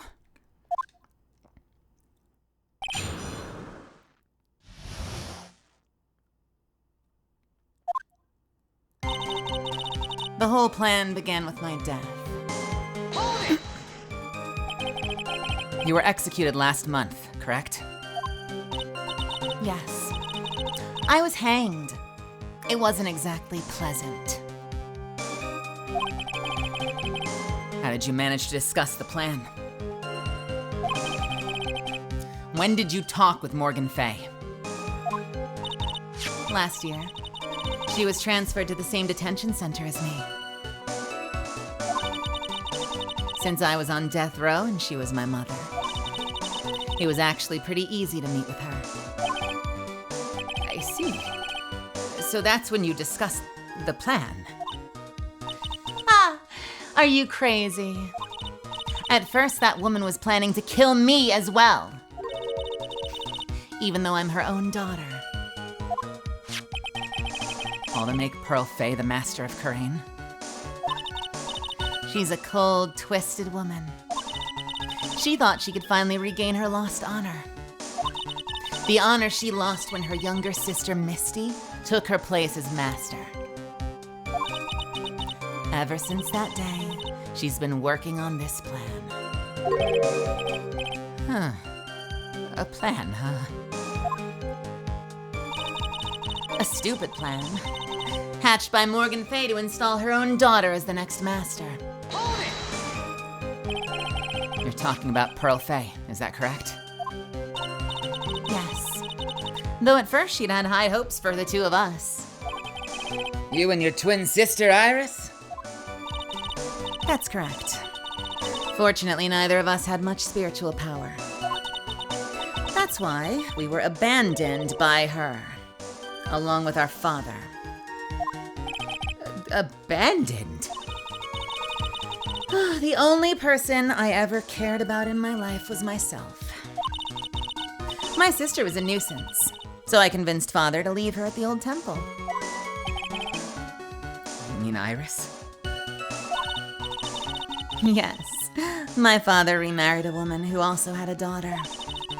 The less children you have, the more money there is to go around, right? And on top of that, my father had absolutely no interest in children in general. How horrible. The really horrible one was that woman. That bitter, vengeful woman. It was her stubbornness that gave birth to that child, Pearl Fay. She was born with an abundance of spiritual power. Unfortunately for her. Morgan Fay heaped all of her broken hopes and dreams onto that poor child's back. All because of her pathetic dreams of having her bloodline become the main family. But for it to work, Maya Fey would first have to die. Maya would have to die? But why? For our bloodline to succeed as the main family, thus making Pearl the new master. The remaining descendants of the current master had to be taken care of. Objection! But Pearls would never agree to a plan like that. She adores Maya. How sad. You still don't get it, do you? What Pearl wanted had nothing to do with it. Morgan didn't care one bit about Pearl. The only thing she cared about was the position of the master. That's all. That's ridiculous. She was willing to sacrifice anything to achieve her goal. Or anyone. The life of her daughter, and naturally the life of Maya Fey as well. How could anyone do that? The idea was for me to kill Maya and then have it The idea was for me to kill Maya and then have the blame pinned on Iris. You were going to kill Maya? We just went over this. Pearl didn't need to know anything about it. All she had to do was follow the instructions in the letter and channel me. Then I would have simply used her body to finish the job. In any case, I'm already dead, and there's nothing any of you can do to me. So the plan was to blame the crime on your younger twin, on Sister Iris of Hazakura Temple. She and I look absolutely identical. No one can tell us apart. If someone were to witness me killing Maya, naturally they would think that it was Iris that had done it. And the witness in this case was the head nun, Sister Bikini. I never would have guessed she was going to return to Hazakura Temple that night. But she wound up seeing Iris's crime anyway. But why did you want to pin the murder on Iris in the first place? She's your twin sister, isn't she? Twin sister? Don't make me laugh. She's nothing but a backstabber. I couldn't care less about her. Backstabber. You just don't understand. You never will. Anyway, the plan went wrong, but it seems to have succeeded anyway. You think the plan was a success? You heard me. Just as that woman had hoped. Maya Fey is dead. Now the title of Master will pass on to Pearl Fey. Objection! That's absurd. Maya is just... She's just trapped. She's trapped inside of Sacred Cavern. Really? You're as foolishly optimistic as ever, aren't you? My darling Feeny.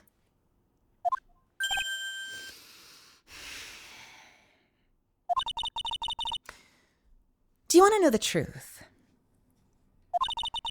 Ever since we met, I've despised you. Your sniveling naivety and your pathetic faith in other people.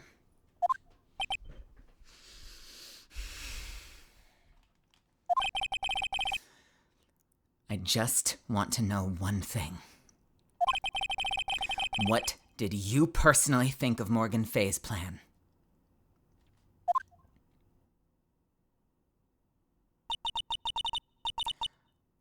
I told you already, didn't I? It was a stupid plan. It had no point, no value other than fulfilling her own greedy desires. Yes, it was certainly nothing to be proud of. If that's how you feel, why did you help her carry it out?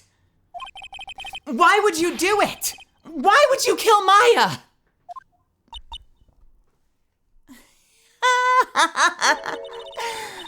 Oh, you may not understand it, being the kind and gentle soul that you are. You may not be able to appreciate why someone like me would help a woman like that. So then tell me, why? Isn't it obvious? I'm not like that woman. I only act in my own self-interest. The reason I helped her was for myself. For my own personal satisfaction. What did you say? So this woman, Dahlia Hawthorne, she had her own reason for wanting Maya dead.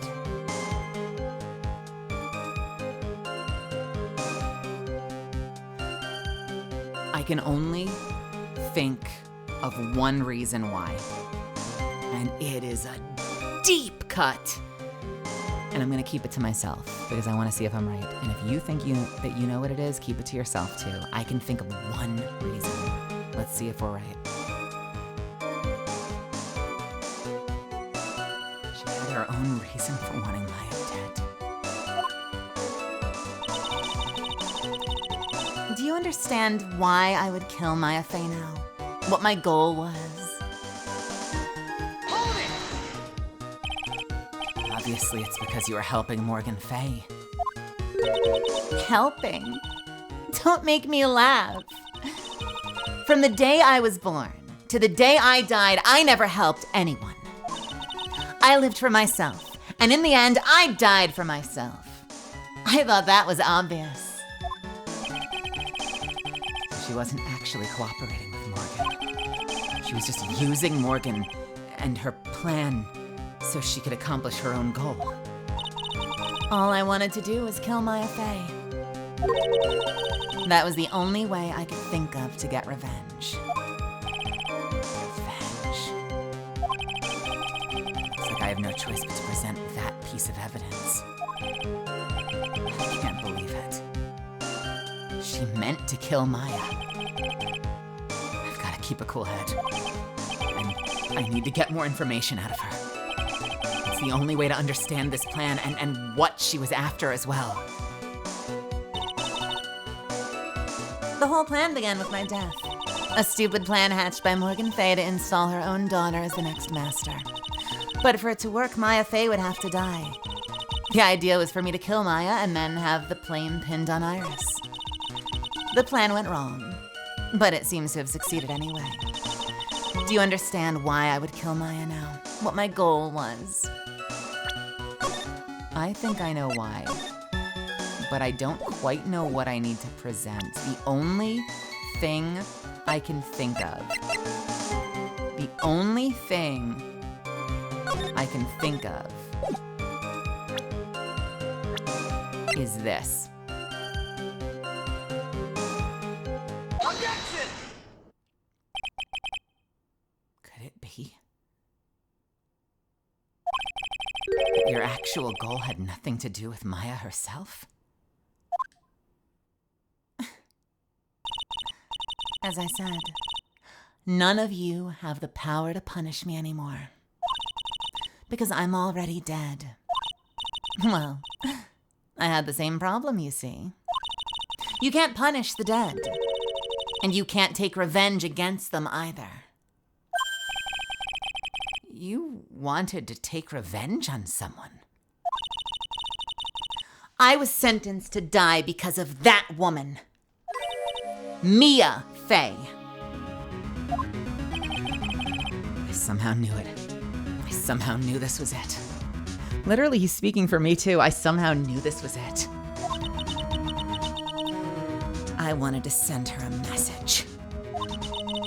It was at her hands that I suffered my first humiliation. I wanted her to feel the same pain that she made me feel.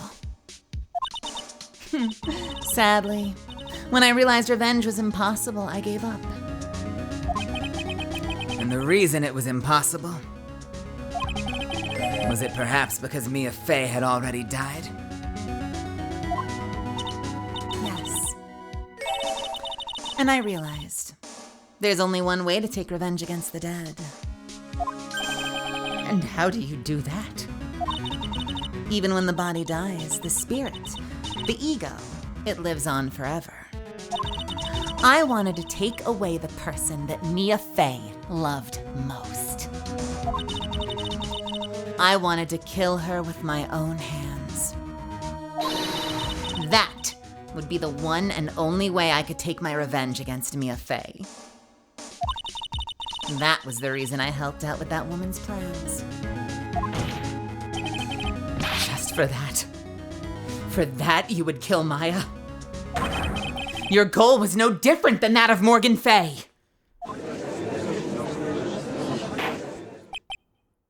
As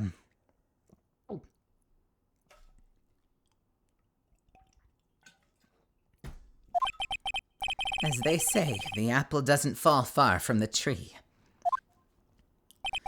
What a cruel plan. Cruel, cold, and heartless. Oh, don't waste your time preaching to the dead. I've already told you, there's not a thing you can do to me. That night, at about 9:30 p.m., I materialized into the world. I quickly pinned my hair up, and I put on a demon warding hood. Then I picked up the staff that was by my side and left Hazakura Temple. Picked up the staff that was by my side? Hello?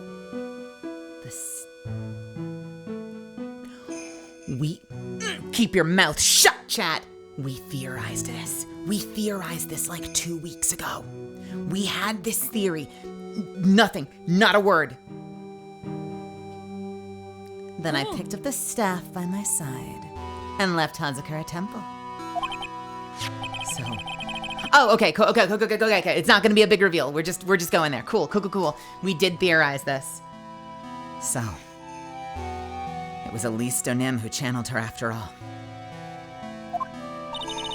That ridiculous head nun had never noticed a thing. She left Maya Fey at the inner temple and wobbled back, clutching her poor old bag. What did you do then? That kid was easier to handle than I'd hoped. I caught up with her in front of the stone lantern. Then I took out the dagger I got from the storeroom. And...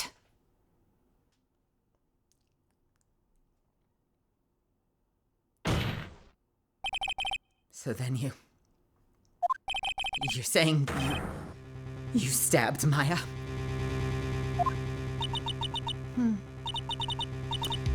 It's strange, but I don't have a clear memory of what happened after that. What does that mean? No clear memory. I don't know. I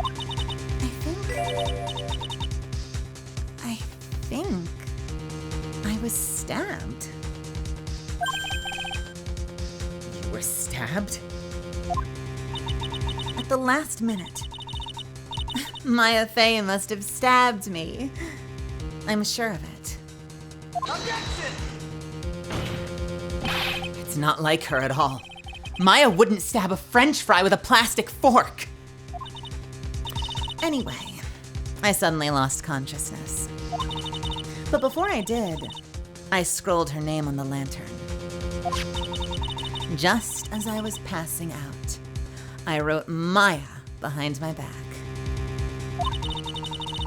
I'd hoped it would cast suspicion on her. I can't believe she was thinking of that until the bitter end. That's where my memory temporarily stops. It stops? I don't have any memory of actually killing Maya Fey with my own 2 hands. My very last memory was Maya's terror-filled eyes. When I woke up after that, I was in the sacred cavern surrounded by darkness. Huh?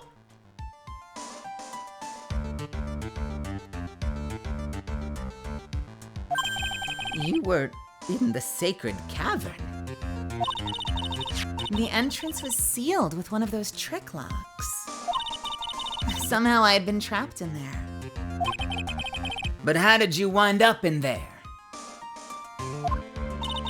I'd like to know that myself.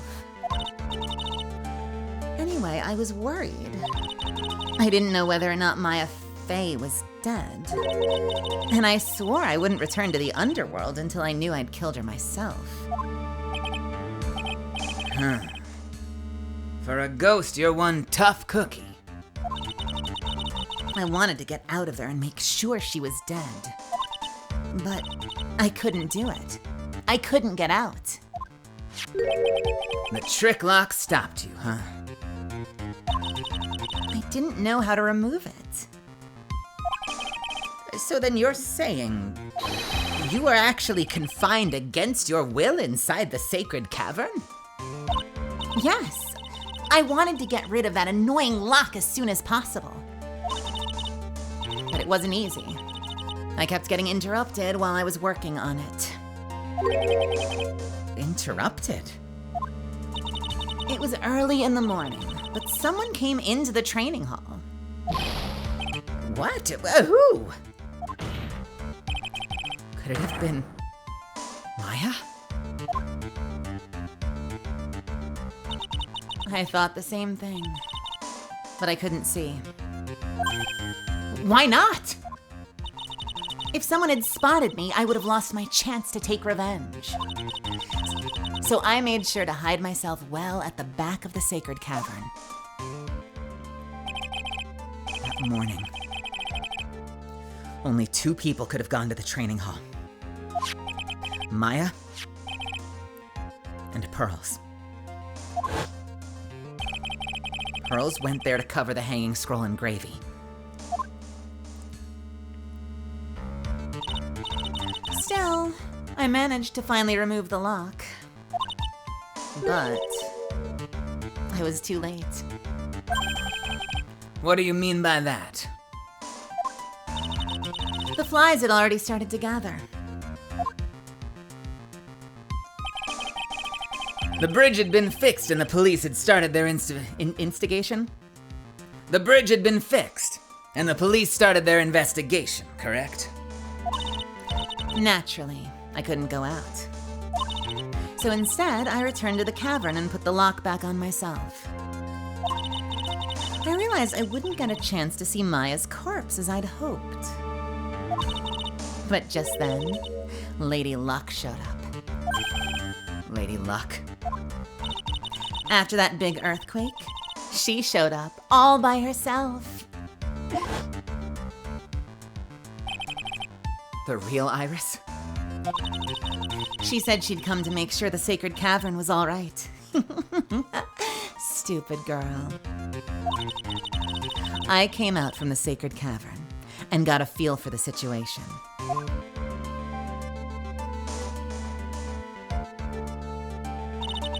And I locked her away in my place.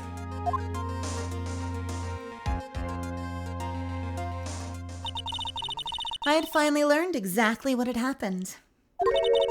It was then that I learned that the plan had actually succeeded.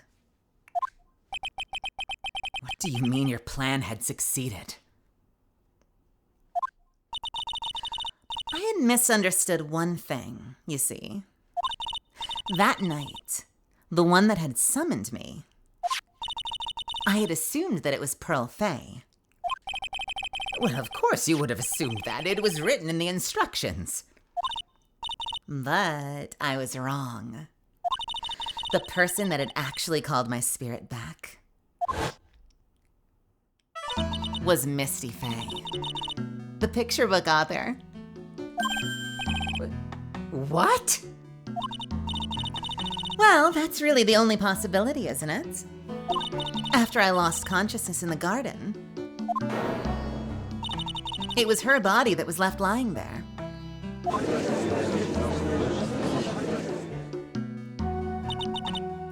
Maya Fey. I wasn't able to kill her with my own hands after all.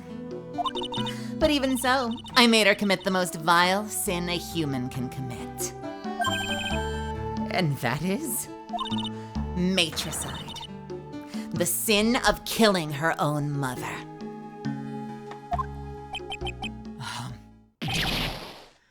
No way. An order! Order in the court! What is the meaning of this? It's true that I was the one that attacked Maya Fey. But even so, the murderer who actually snuffed out Misty Fey's life was none other than your darling little Maya. Ridiculous! That's nonsense! Are you sure about that? Just think about it. There's even evidence supporting these facts, isn't there? What? What do you mean? What is this so-called evidence? The fact that Maya Fey has disappeared is evidence enough, isn't it? Huh? The idea that she's still in the sacred cavern is just ridiculous. She wasn't able to escape from the inner temple. That much is obvious. In that case, there's no other place that she could be. Where?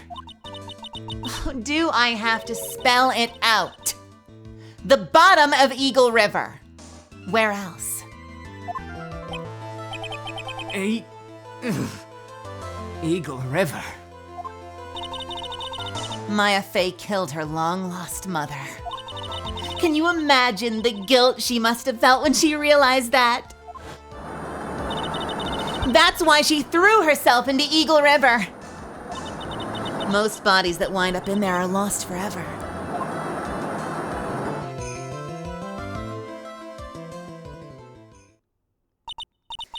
So what do you have to say now, Feeny?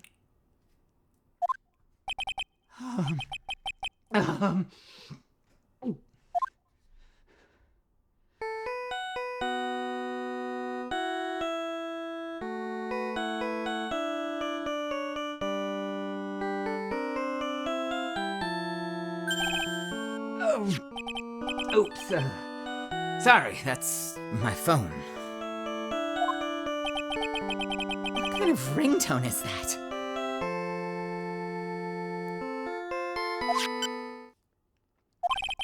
Gatto here.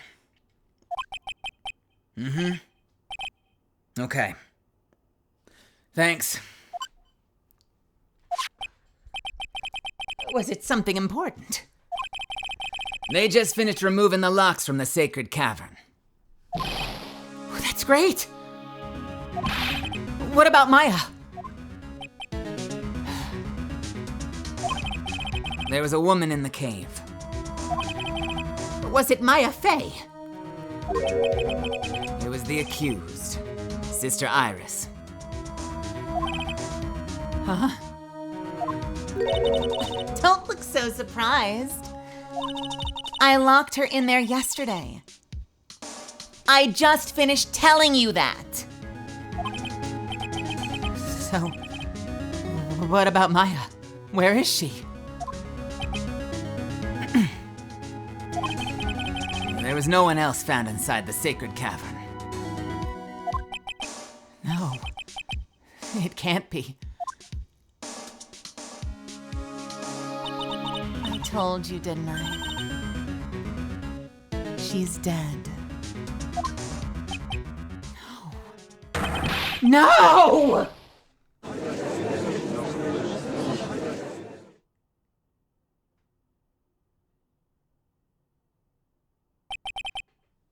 It seems that this case has come to an end. A tragic end.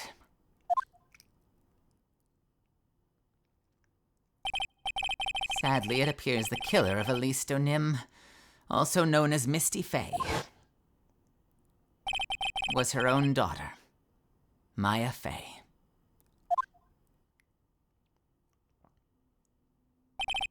Overcome with guilt for what she'd done, Maya Faye jumped to her death into the raging waters of the Eagle River. It can't be.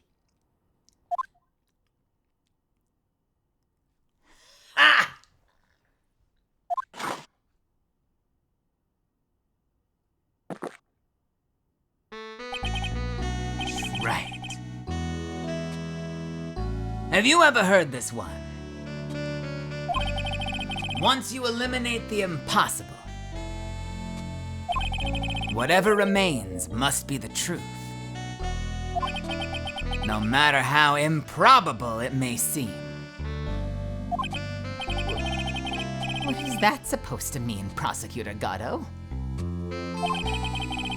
According to this witness, Maya Faye threw herself into Eagle River. However, is that really the truth? Remember, this woman testified earlier that the bridge was already on fire when the murder was taking place in the garden. Which means if Maya had thrown herself into the river, it must have been from the inner temple side, near the bridge. That's right. That's where she jumped from.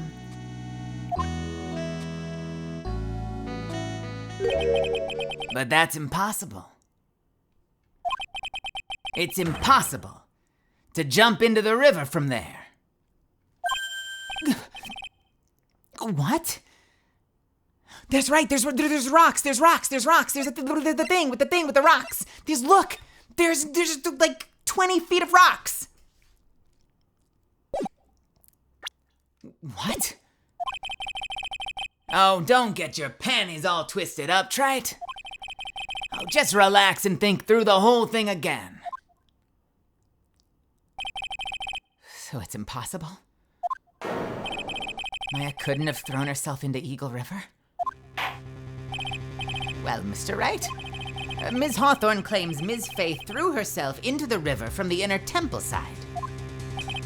Do you have any evidence that refutes this claim? Take that! It is impossible to jump into the Eagle River from the inner temple side. No one knows that better than the witness. What did you say? 11 years ago, you jumped into the Seni. You jumped into the very same river. Just take a look at this overhead map. As you can see, this is the version of the map. This was the version from the other trial. Remember, it zoomed out for this case? This was the map we had in the other trial. As you can see, below the cliff on the inner temple side is a big rock shelf.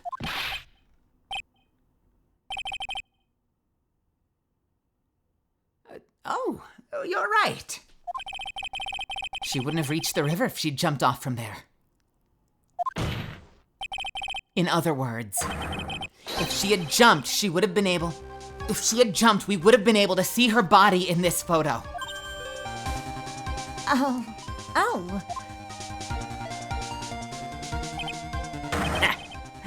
So you finally figured it out. You. No! Order! Order! You're just playing with me. Maya Faye's body is in the bottom of that Eagle River. There's nowhere else she could be hiding. Miss Hawthorne, have you ever heard this one before? Once you eliminate the impossible, whatever remains must be the truth. Yes! Just a few minutes ago. Maya Faye wasn't inside the sacred cavern. We now know that she didn't throw herself into Eagle River. Correct. That eliminates all the most likely possibilities. Now, although it seems improbable, there's still one other place she could be. What? What is this one possibility you're talking about? That's obviously a bluff. So where's her dead body then?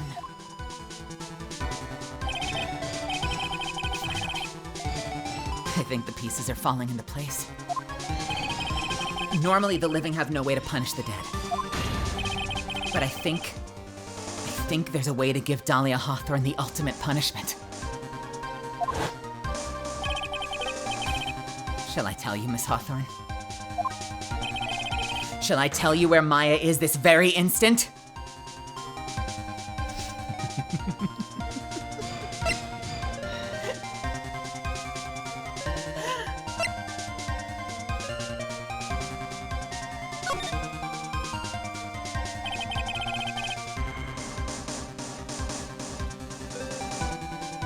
There's only one possibility left. Namely, she's right here, in this very courtroom. What? Maya Fey is here! You say she's here in my courtroom?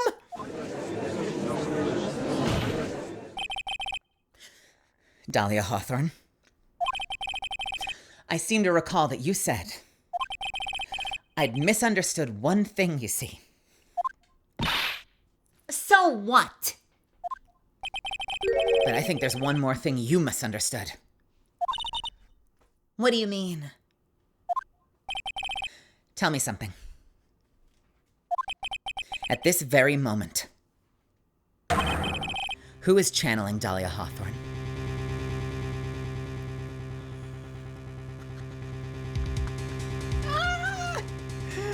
Ain't no way.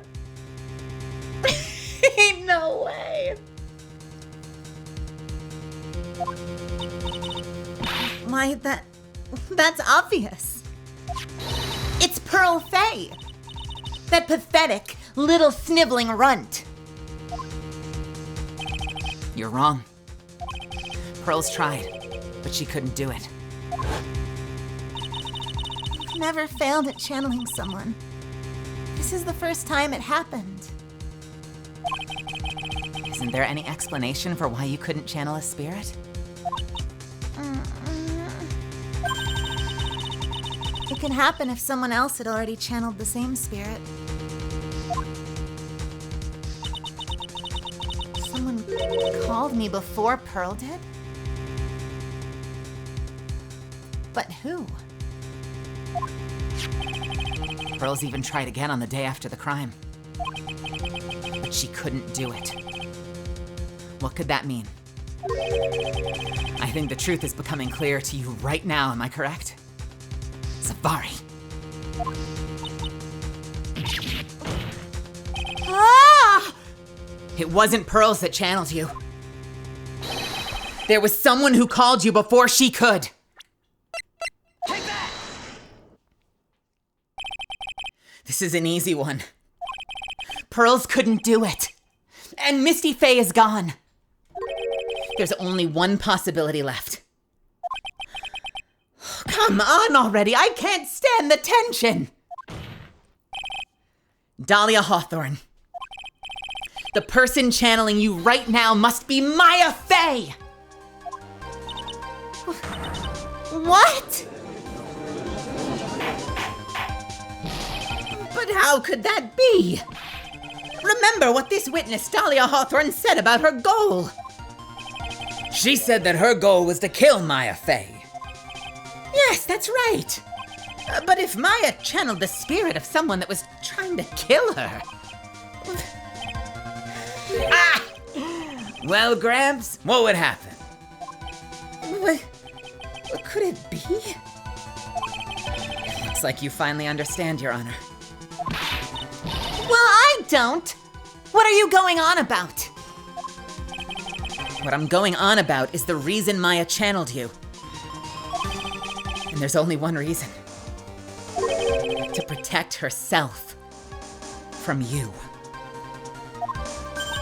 To protect herself from me. Yes. On the night of the crime, you were only interested in one thing. Killing Maya Fey. The path back to Hazakura was closed off, and there was nowhere for her to run. So then the problem became, where would the safest place be to hide?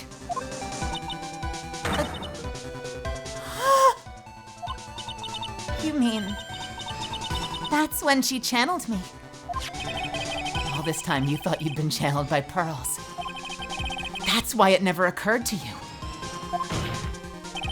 that Maya's hiding place was you! No! No! Don't say that! You're just saying that I, Dahlia Hawthorne, was played for a fool by that whelp? Look at her face, holy shit! Maya Fey killed herself, isn't it obvious? Sorry, but no. It would have been impossible for her to jump into the Eagle River. This was the only avenue to escape open to... This was the only avenue of escape open to Maya. The only way that Maya could disappear from the inner temple. I don't believe you. A stupid little girl like that, who's never been out in the real world. She could never have come up with a plan like that. Who could have given her such a brilliant idea?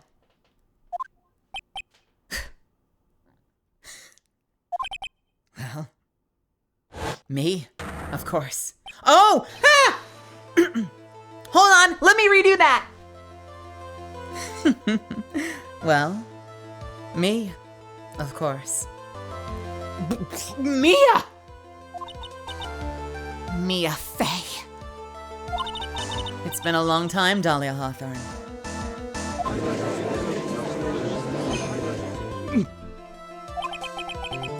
So it's true. It was you. That's not his texture. It was you. Yes. Huh. Here's something else. But what are you doing here? That hair. It's pearls, right? Tell me something, Dahlia. I want you to think back to that night one more time. You had just cornered Maya in the Inner Temple's garden. And then, in the final moments of the fight, you lost consciousness.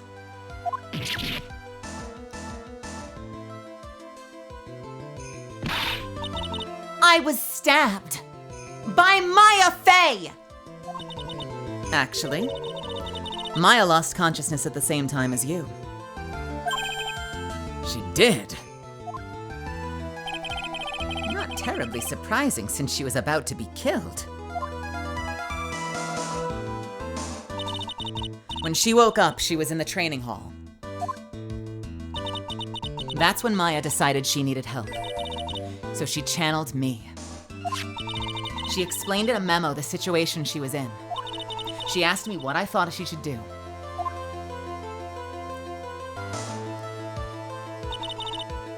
She did that? I can't believe it. Of course, I didn't have all the details. But one thing was perfectly clear. And that was? I knew that you couldn't be allowed to wander free. Free? What do you mean?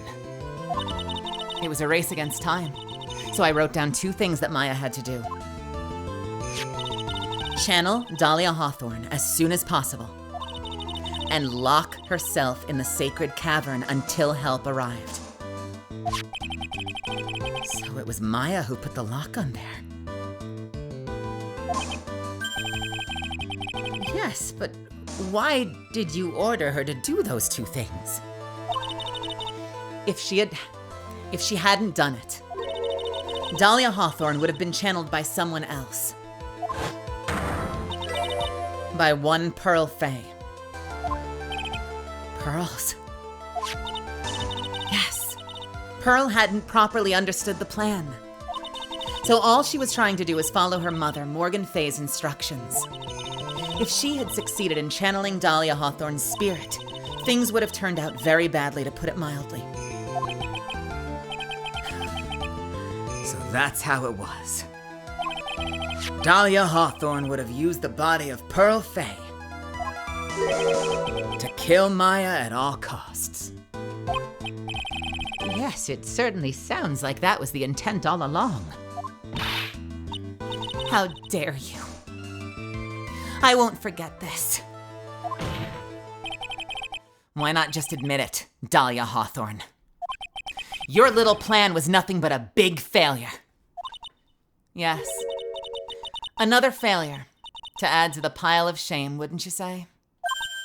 What do you mean by another? Think about it, Dahlia. Remember all your past crimes? Not a single one of them was a success. They all ended in failure. What? How dare you? 11 years ago.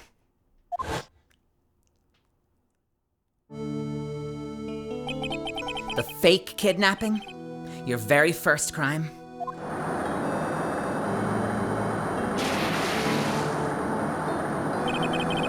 You got your hands on a $2 million diamond. But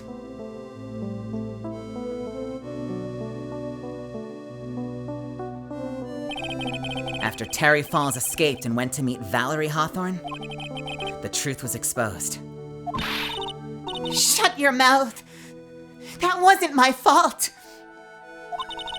It was because of that stupid oaf of a prisoner and that weakling of a policewoman. And then 1 year later, you tried to kill me. Well, I'm still alive, but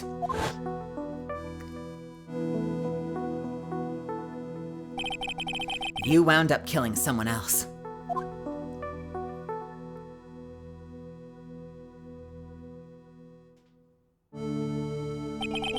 As a result, you were sentenced to death.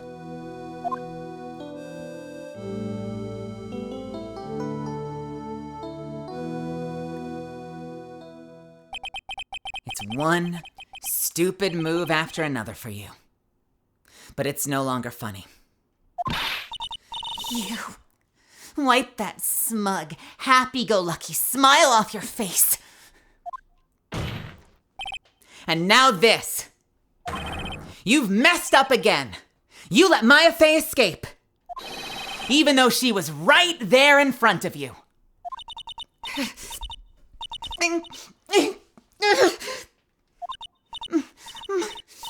Mia Faye! Mia Faye! Mia Faye! You spinster. I was supposed to kill Mia Faye, like I swore I would. Maya Faye.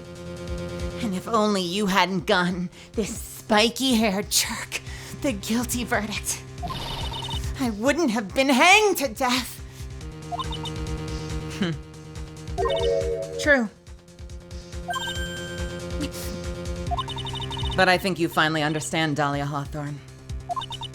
You will never defeat me. What? What did you say? Whether you're alive, dead, or somewhere in between, you will never defeat me. As long as I'm around, you're destined to lose for all of eternity. I'm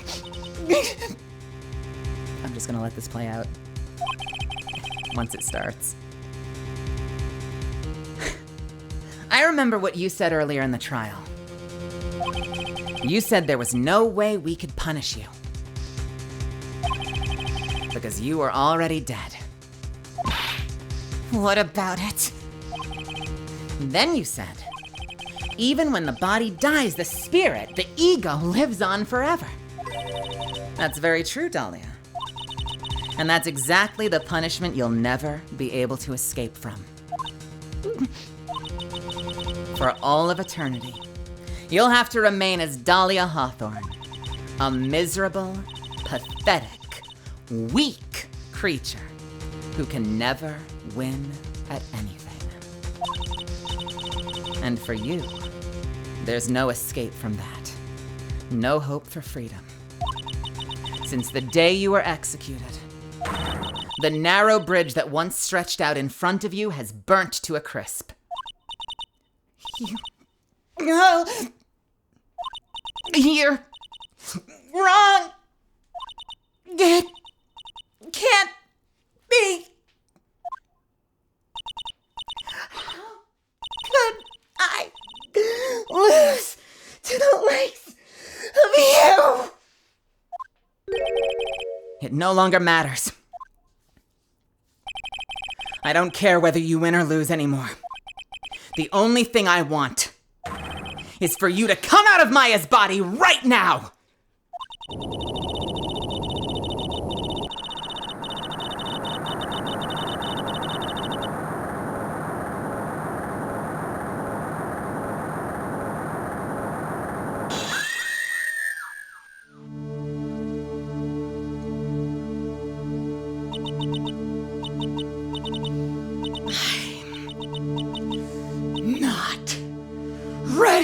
Not ready to go.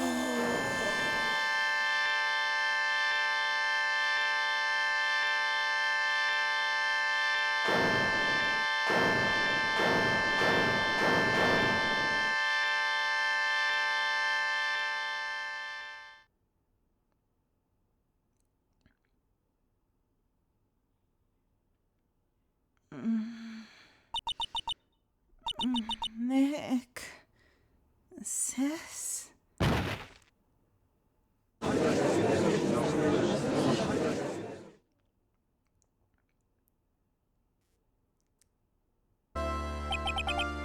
Now then. I'm getting way too old for this shit. I might have to retire after this one. I assume you are the real Iris.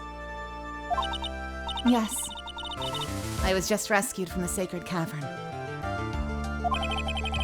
I must say, you and your twin sister are indeed identical from what I can see. In any case, it appears that everything has finally been cleared up. Mr. Gatto, what happened to Dahlia Hawthorne? If you ask me, Your Honor, it looks like she went back to the hell she came from.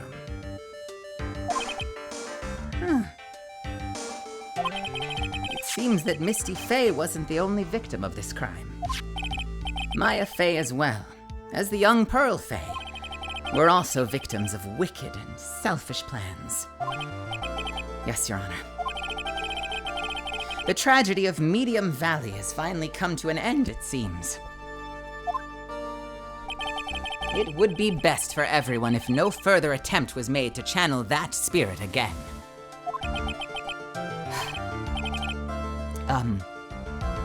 Your Honor? Yes? What is it?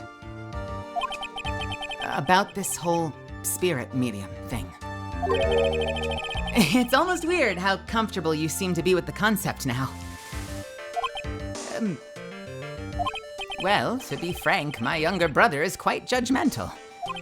He often criticizes me for not studying hard enough. That's why I made a concerted effort to study up on the Kurain channeling technique. Hey, isn't that the New Year's issue of Occult? I've seen quite a few things in my years in the bench, my many years on the bench. And in all that time, I finally learned this one thing. Each case is different, and takes place in its own world, if you will. In order to fully understand the world, first we have to immerse ourselves in it completely. And that's where my brother and I used to differ. Huh. Never thought of it that way. At any rate, it's time to pass judgment on the case of Iris at the Hazakura Temple. Objection! What the fuck?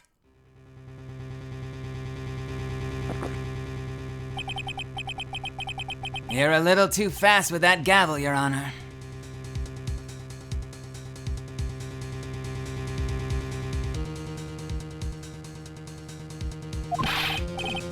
What do you mean by that, Mr. Gatto? This trial, it isn't over yet. That's what he means. What? That's right.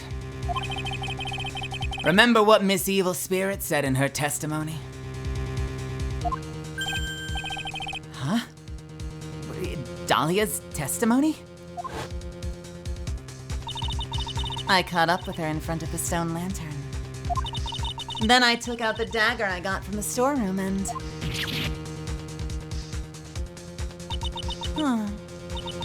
It's strange, but I don't have a clear memory of what happened after that. I think I was stabbed.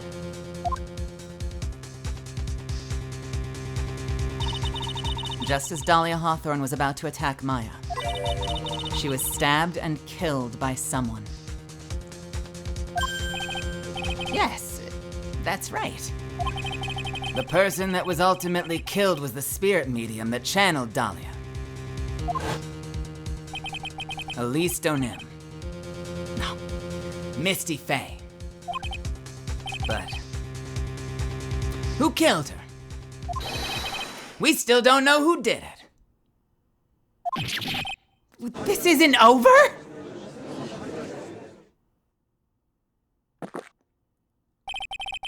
Unless someone else is found guilty, the accused still stands on trial. The accused is still on trial. We can't let her walk until there's evidence that proves her innocence. No way.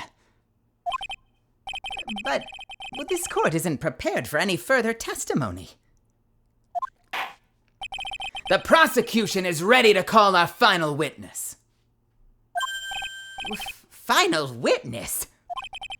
This one will clear up the whole mystery. The mystery of who killed Misty Faye. Indeed. Is it really all right, Mr. Prosecutor? Of course it's all right, Madam Attorney. Very well then. Who is this final witness? Ha! Isn't it obvious? There's one person who saw the whole event, and will put the final dagger in this case. Someone who saw the murder take place. The very person who saw her mother killed in front of her own eyes. You mean Maya? You can't! She can't testify after what she's been through. We need to find the truth. The prosecution calls Maya Faye to the witness stand.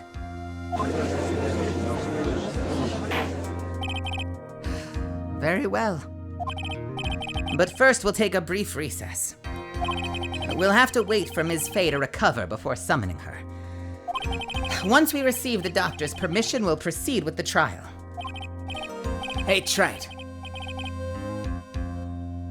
I got something to say to you, so listen up. What is it? I don't think much of you as a lawyer. It's always the same with you. You somehow manage to just squeak by without even a faint understanding of the case. Some beautiful woman, as always, seems to come dashing in at the last minute to save you. Try that again. Some beautiful woman always seems to come dashing in at the last minute to save you.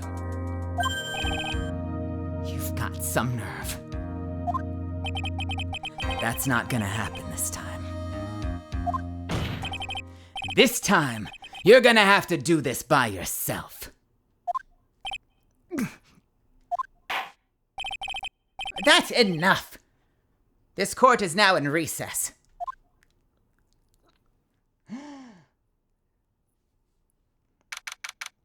February 10th, 2:56 p.m., District Court, Defendant Lobby, number 1. I'm truly sorry about everything. You were working so hard to defend me. But I was missing all day, and we didn't even have a chance to talk. She's right. When I met Iris at the training hall yesterday, they'd already switched places, and Iris was inside the sacred cavern.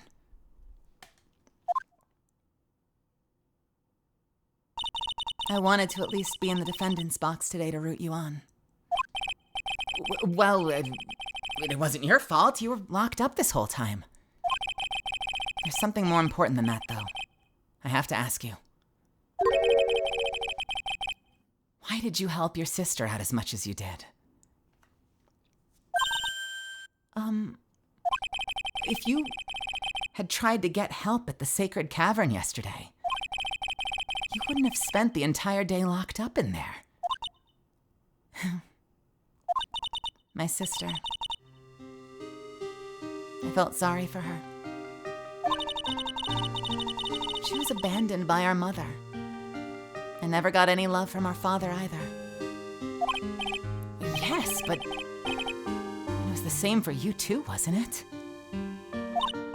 Yes, but at least I had Sister Bikini, who was like a mother to me. If only Dahlia had to come with me. If only Dahlia had come with me to Hazakura Temple.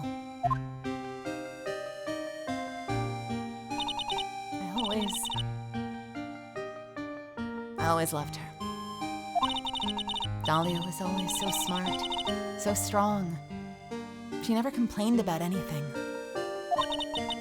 That's why I promised her I would help her. Are you talking about the fake kidnapping case 11 years ago? Yes. I wanted to be useful to her in some way.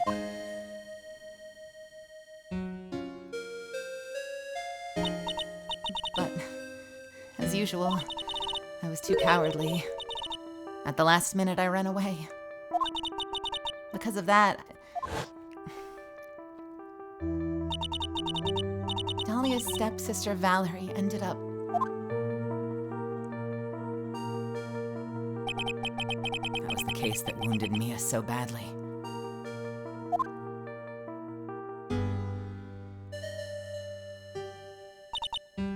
But things didn't end there, of course.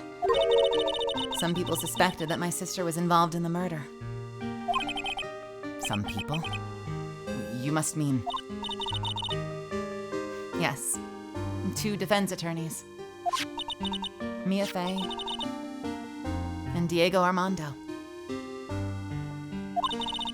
After poisoning Mr. Armando, who was getting too close to learning the truth, Dahlia even tried to kill the person who'd unknowingly hid the poison from her. You. That's right.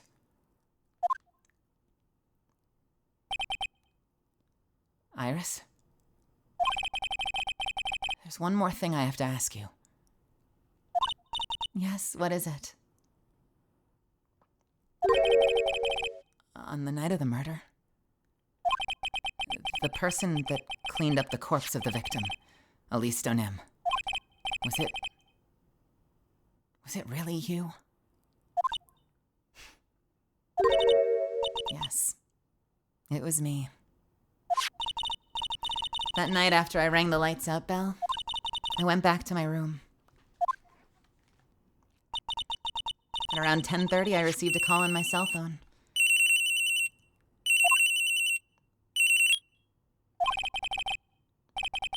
There's a problem. Come to the inner temple right away. I got on the snowmobile and I headed for the inner temple. But the path to the inner temple was cut off, right? Exactly. You can't just leave the body here. So you've got to do this exactly as I say, got it?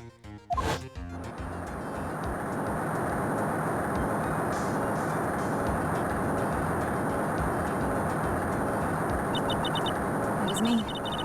I was the one that received her body.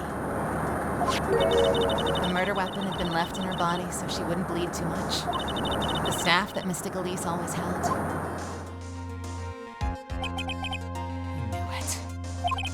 So the actual murder weapon was the staff. Yes, that's right. I brought the body back to Hazakura Temple on the snowmobile.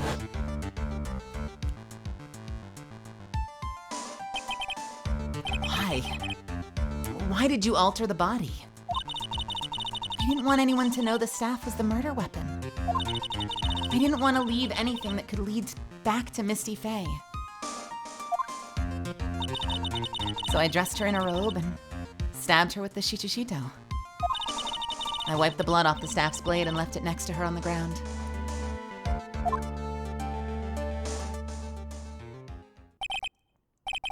Iris. You know what's funny? It actually is a compact, it closes. So it's like a staff sword. They discovered it, that it opens into a sword. Iris. Just tell me one last thing. Tell me the name of the person that called your cell phone. The real killer.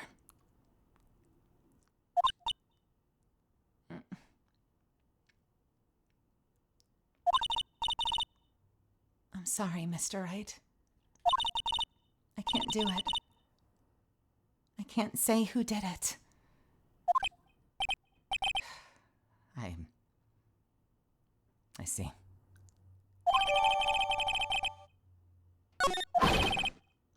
Defendant! Yes? The judge is calling you. He wants to see you in his chambers. He has some questions about Dahlia Hawthorne. All right. Well then, I'll see you later. There's something I want to tell you. Oh, okay. Something she wants to tell me. Hello? So it's true. Iris cooperated with the real killer. Maybe even from the very beginning. Phoenix. Mia. How is Maya doing? Physically, I'm not worried. She'll recover completely. But emotionally, she's been hurt very badly by this case. I see. You don't mean That she learned who Elise Donim really was. Yes. I went to the medical office and talked with her. I told her everything I knew. But why? Maya's stronger than you think. I knew she could take it. All of it. What do you mean by that? I want you to figure that answer out by yourself. The trial's about to restart. The real killer? Do you know who it is yet? Iris wouldn't tell me who called her, but still. I think that just maybe I know who it was. That night, the victim was killed in the garden of the Inner Temple. And the criminal wasn't just there by accident. Which means that the killer knew of Dahlia's plan from the very beginning. And one more thing. The victim was moved to the Hazakura temple side by pendulum. In other words, the criminal couldn't cross the bridge. That means that they were stuck on the inner temple side for almost an entire day. Exactly. So the culprit was someone that wasn't in Hazakura temple the following day. That's as much help as I can give you. The rest of the battle is yours to win. Or lose. Okay. I've got it. Thank you, Mia. Finally. It's almost time to bring this case to an end. What exactly did Maya see anyway? And who was it that actually killed Misty Faye? Whoever it was, I have to prove it. Me. All by myself. To be continued. What do you say, Misfits? One more? Do we have it in us? Are you all gonna go to bed on me? Or do you think we got it in us? Can we do one more?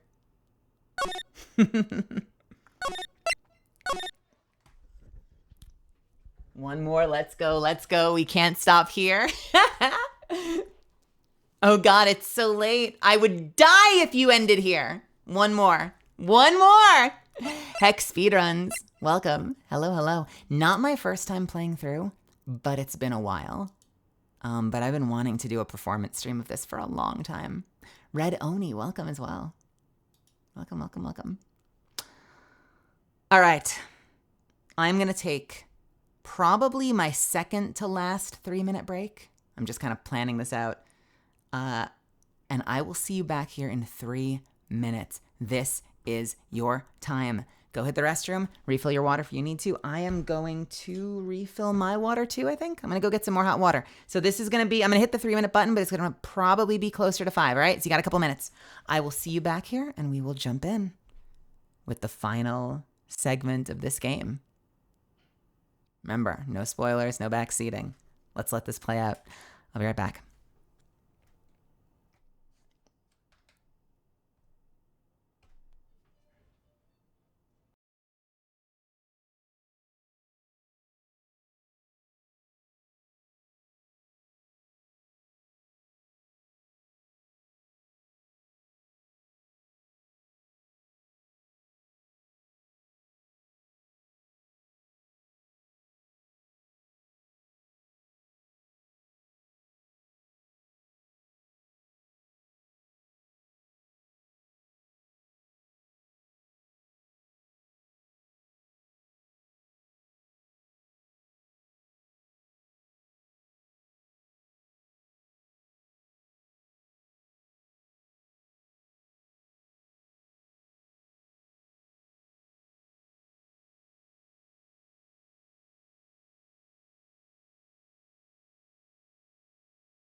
Lovely. That's one damn good sip of water.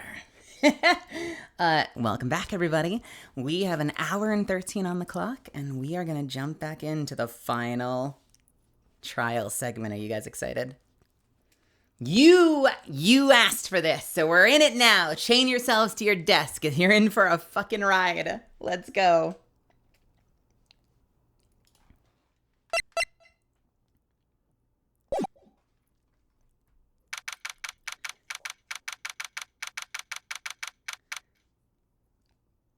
February 10th, 3:36 p.m., District Court, Courtroom Number 7.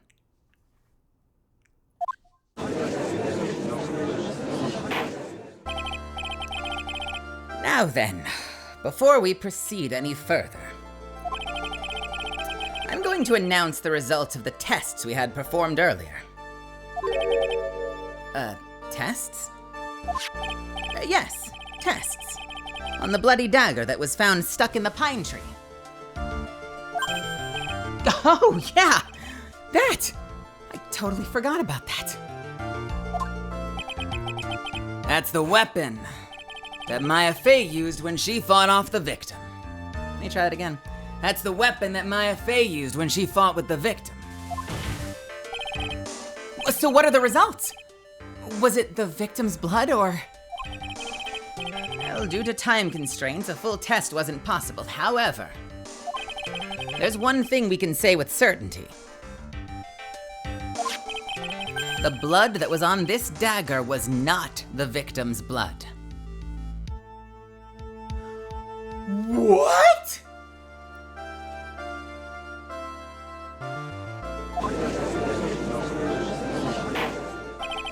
That is all. Now then, let's restart this trial. So it wasn't Misty's blood on the dagger? Well, then whose was it? Dagger updated in the court record. The blood doesn't match the victim's. I'm sure both the defense and the prosecution know this, but this trial is rapidly coming to a close. Both sides will need to show some firm evidence with their claims. The kind of firm evidence you usually only get at a VTube debut. I understand, Your Honor.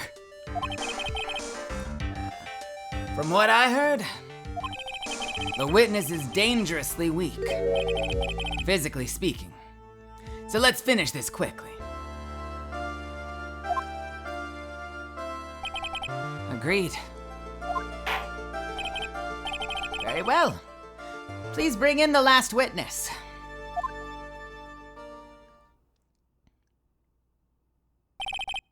Witness, please tell us your name and profession. Maya Fey. My profession is, I'm the assistant manager at Wright & Co. Law Offices. Maya. According to the magazine I have here, you're a spirit medium of the Kurain channeling technique. I'm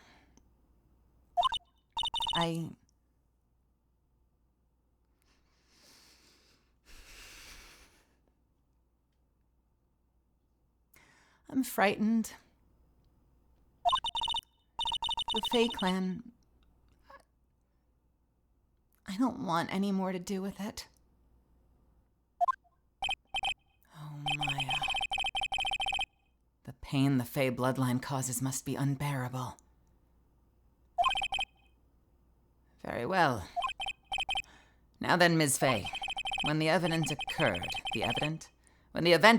you were in the garden of the Inner Temple, and you witnessed the moment that Ms. Elise Donim's murder. And you witnessed the moment of Ms. Elise Donim's murder. Is this correct? Objection! I didn't see any... Straighten up this instant, young lady. Uh-huh. Pick your head up and speak clearly. There's always time for crying later.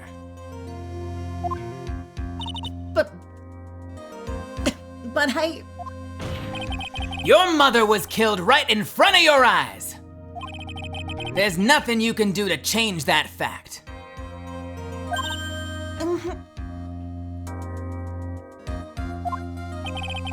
But there's something you can do. You can finish this. You've been watching the whole thing, right? You've seen the witness come out, and you've seen us squeeze the truth out of them. Now it's your turn. Let's hear your testimony. On the night of the crime, what exactly did you see happen?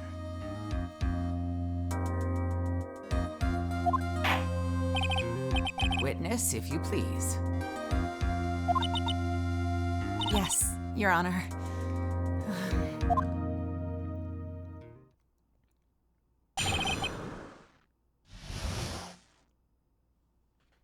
At the inner temple.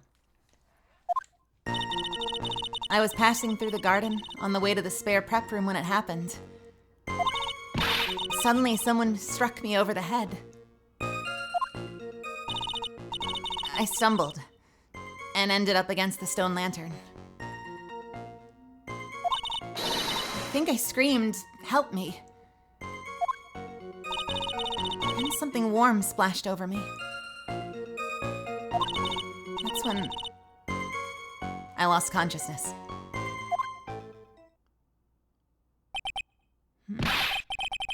So you were struck on the head. I suppose it must have been this staff. Maya, the person who hit you. It was Dahlia Hawthorne, wasn't it? I'm sorry, Nick. I couldn't see. I didn't know who it was. Maya, think hard. Look, sorry, Nick. I really couldn't. Can't say it was an especially good night for young ladies to be walking around alone. It seems that it'll be hard to determine the criminal through testimony alone. Very well then, Mr. Wright, please begin your cross-examination. Maya, hang in there. She doesn't look well at all.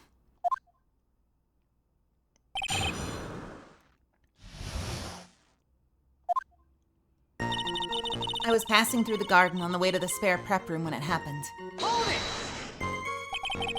Who else was on the inner temple side that night? Well, Sister Bikini, of course. But I remember her saying that Iris would be coming later as well.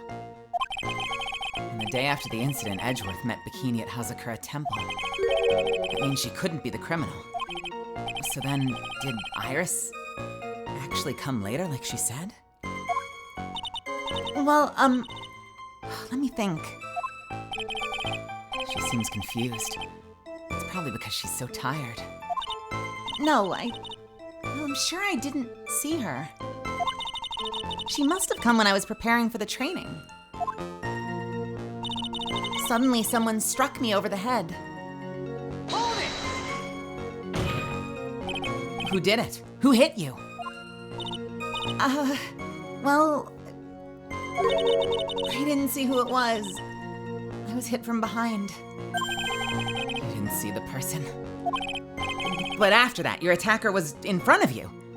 Well, how could you not see who it was? Oh, well, let me see. Let me think for a second. I'm sorry, I just can't remember. Maya's really having a hard time. What should I do? We're gonna press her. We gotta press her. I'm sorry, honey, I'm sorry. Come on, Maya. This isn't making sense. Why didn't you see this person? Well, let me think. It was, Oh, yeah, that's right. It was dark, that's it. It was dark. It's not good to have too much light around when someone is undergoing spiritual training. Come to think of it, there was earlier testimony to that effect as well. So it was dark in the garden on the night of the crime. Which is why she didn't see her attacker. I thought maybe she was trying to hide something, but I guess not.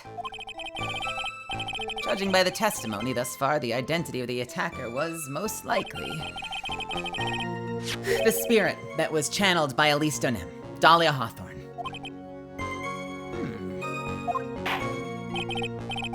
Very well. Please continue with your testimony. What happened after you were struck on the head? I stumbled and ended up against the stone lantern. What happened afterwards? My attacker was in front of me, blocking off my escape, I think. You think? After getting hit like that, I was in a state of panic. There were only two things rolling around in my head at the time. Well, now, this is beginning to get interesting. So what were the two things rolling around in your mind? My name is Maya Fey. 1 + 1 = 2.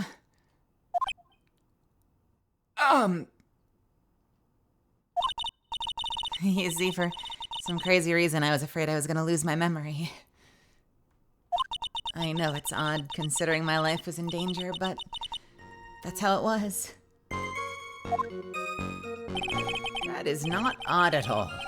Your actions are understandable given the circumstances. Hey, Andrew. So what did you do then? I think I screamed, "Help me." You think you screamed, but you're not sure. Listen, I was a complete wreck. It was dark and I couldn't see my attacker. Was it a man, a woman, an adult, a child? I had no idea. I was scared out of my wits. Believe me, my dear, I'm certain I would have soiled my robes. I thought this person might attack me, so I...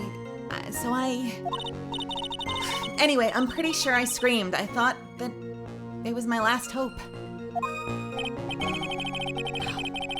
Sounds like poor little Maya was really out of her mind. I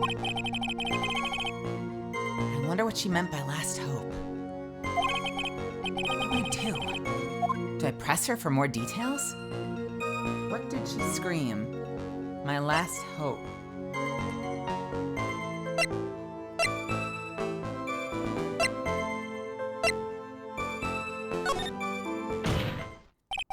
Wait a minute, Maya. What is this my last hope stuff? What? What do you mean by your last hope? No. That's what you said. You said my last hope? What? I said what?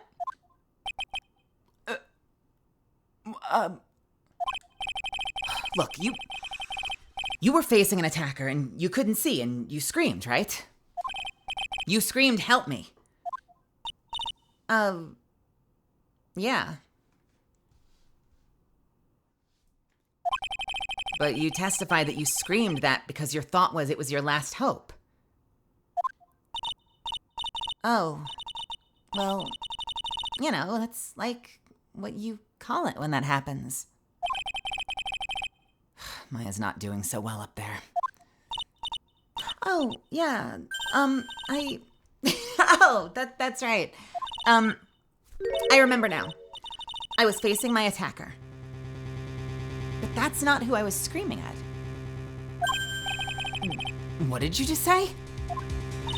Yeah, that's right. It was the person behind my attacker that I was yelling at. That's who I was screaming to for help. Ah! What is it now? I messed up. I didn't mean to let that slip out. Huh? Witness, are you absolutely sure of what you're saying? Behind the attacker, there was another person? I am.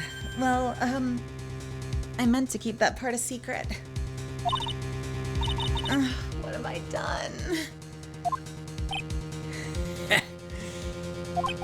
It takes a ton of pressure to make a diamond. That's what I always say. A ton of pressure. You're in a court of law here. You can't make things up or try to hide things in the chamber. Witness, the information you just presented is vital in this case. I want you to add it to your testimony. I'm gonna take a sip of water real quick.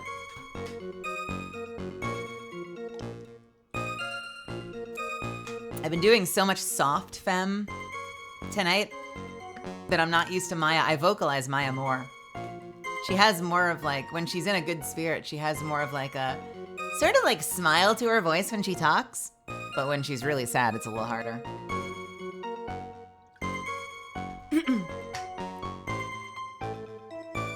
I could see a man behind my attacker by the light of the stone lantern. By the light of the stone lantern? Wait a minute. Objection! So there was a man standing behind your attacker? Yeah. That man, he's the killer. He stabbed her from behind. He's the one who killed Elise Donim. Otherwise known as Misty Faye, your mother. The killer. Maya, you know who killed your mother, don't you? What is the meaning of this, Mr. Wright? To be frank, Your Honor, I think she's in shock and quite confused. That's why she hasn't noticed the huge problem with her testimony. What do you mean? What problem? Maya, on the night of the crime, that stone lantern was out of commission. What? It's true. There was no light anywhere in the garden that night. No! Order in the court! Mr. Gatto, explain this. Add the pureness of milk to the perfect, clear darkness of coffee. Stir. That is the state of the witness's mind right now. A cup of cafe au lait. Actually, how do you pronounce that? Is it cafe au lait? Do you pronounce that too, really? Light? Ola? Olay? I think it's just cafe au lait, right? That is the state of the witness's mind right now. A cup of cafe au lait. Cafe au lait? Is that even legal? Mr. Trite's words are the milk, and you are the spoon, Your Honor. I'm a spoon? I'm no spoony bard, I'll have you know. You must have noticed it too, Trite. This witness's mental state is highly unstable right now. It's not hard to understand why she'd make a little mistake like that. Objection! Sorry, but that's not gonna cut it. What did you say? If there was truly no light in the garden, then there's a fatal contradiction in the witness's last bit of testimony. Nick. May I? Recall the witness's statement about her attacker. She said she didn't know if it was a man or a woman or an adult or a child. And yet, the witness could describe a person that was standing behind her attacker. And she quite clearly described him as a man. In other words, that would have to mean that Maya actually saw our mystery person. Despite it being so dark that she couldn't see the face of her own attacker. No! No! Order, order, order! What in the world does all this mean, Mr. Wright? Are you saying Ms. Fay saw the real killer under pitch black conditions? Thank you for the bits unknown. Let's try to limit that for the rest of the case, but I'll do this one. I'm actually going to turn it off. Are you saying that Ms. Fay saw the real killer under pitch black conditions? Objection! Right.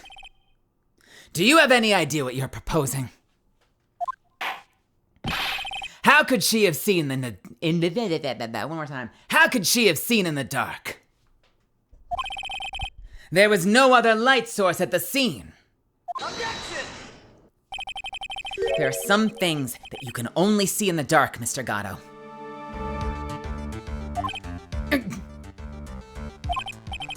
Maya, you did see who the killer was in the dark.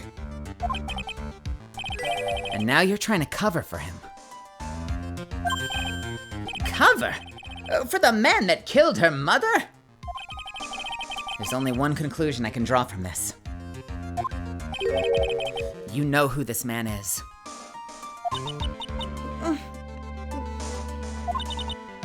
Please, Nick. I don't know anything. Please, I'm begging you. You talk a good game, Trent. But let's see if you can walk the walk. It was pitch black. So what did the witness see? I'm calling your bluff.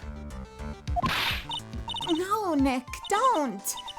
Please, stop.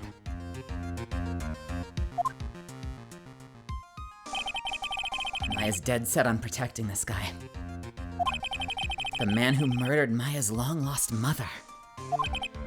But I can't let him get away with it. I'm a lawyer. An officer of the court. I'm here to find the truth. All right, Mr. Wright. Time to show us what you've got. And I will do it unknown. You can go ahead and drop it. It's just like last one for the night. All right, Mr. Wright. Time to show us what you've got. Who was this person that you say Ms. Fay saw in the darkness? Gatto? Ahem. All right. Wait, what the fuck is this? What?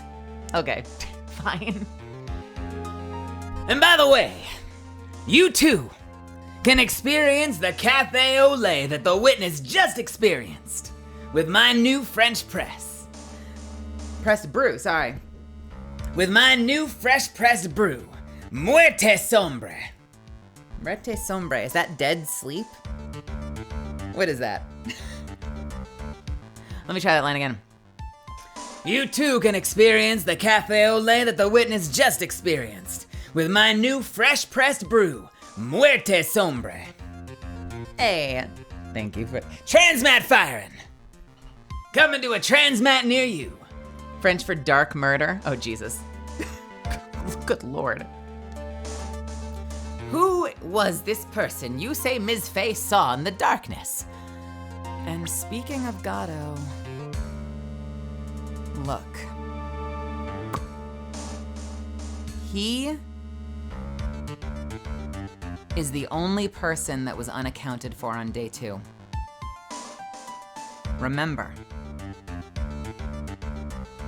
Edgeworth didn't call in a favor. Edgeworth called in a favor to arrange for a different judge. He called in a favor from Franziska to face off with him in court, not because you can replace prosecutors on a whim, but because Gatto was missing. No one knew where Gatto was on day 2, and then he shows up on day 3. So he's the only unaccounted for person that could have been trapped on that island. We also know... Do I want to say this yet? I'll say it. There's been one other case where the courtroom lost power. And when the courtroom lost power, there was a part of Gatto that lit up. And I'm sure you can guess which part. So there is a very real chance that he would have been visible in the dark. But the question is why? Why? His beard. His famous Gatto glow-in-the-dark beard. The glow-in-the-dark penis, says Edwin. Jesus. Take that! Because it was pitch black, Ms. Fay was able to... Hang on.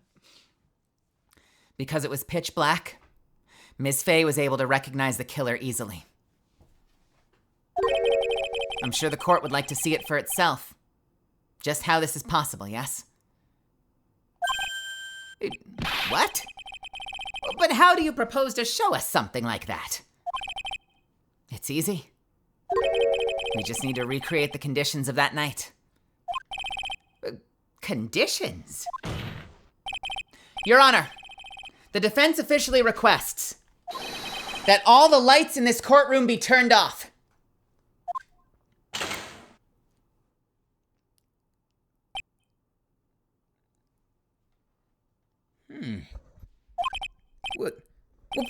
Well, this can't be. That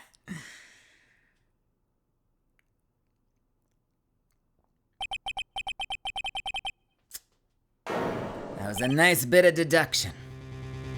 That's right.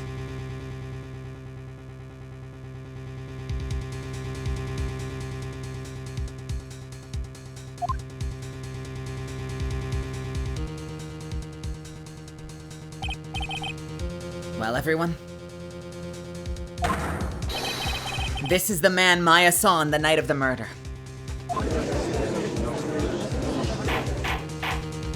Order, order, order! Prosecutor Gatto, what is the meaning of this?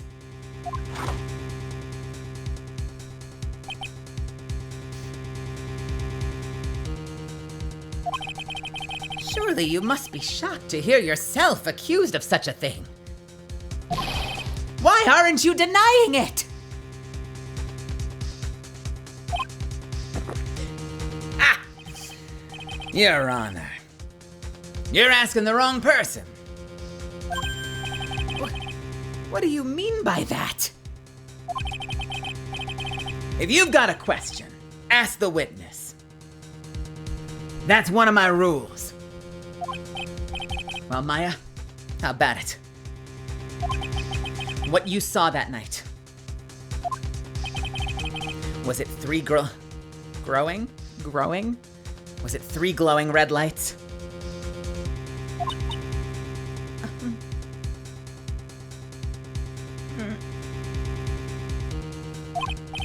Well, witness, answer the question.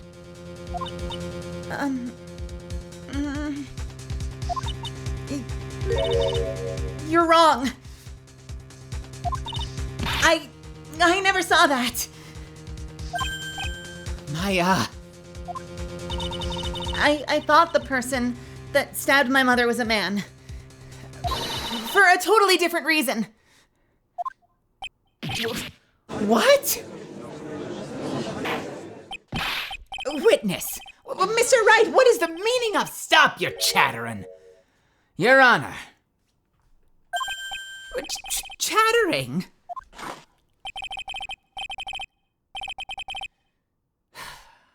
If it's worth asking, ask the witness. That's one of my rules. All right. Well then, let's continue with the testimony. Please tell us how you knew the killer was a man. Yes, Your Honor.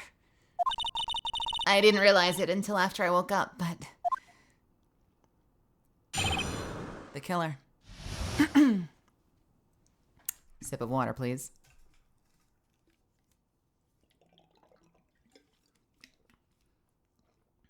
The When I came to, I was just lying there on the training hall floor. And by the time I got back to the garden, the place had totally changed. The torches were lit, and the body was gone. And all the snow around the stone lantern had been carefully cleaned up, too. Since the person did all of that work alone, I just assumed it was a man.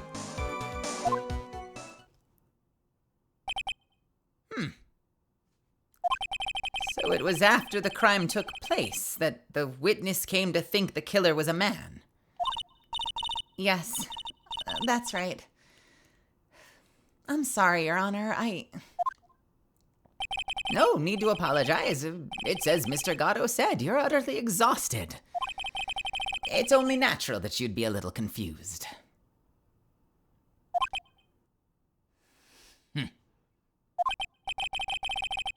Also, if you consider the situation you described, it doesn't seem too much of a stretch to assume the culprit was a man. Mr. Wright, proceed with your cross-examination.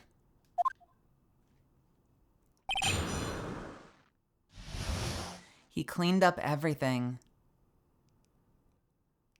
Here's what I think, and I'm not going to go beyond this. We're going to be very careful. I want to be very, very careful because I don't want to spoil anything too much. But here's my theory.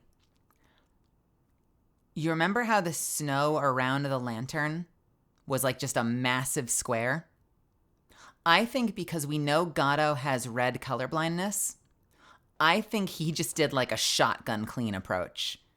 Didn't know where the blood was, assumed there was blood. If he did it, cleaned a wide fucking radius around that lantern because he figured that it would be the best way to just like cover his bases. But he didn't clean the lantern itself because it didn't occur to him that some would have been splattered or written onto it, and he can't see it. That's my theory. Let's find out if we're right. When I came to, I was just lying there on the training hall floor. So you lost consciousness when you were in the garden, is that right? Yes, I think it happened when the victim was stabbed. So then the person that carried you into the temple? It could only have been the killer.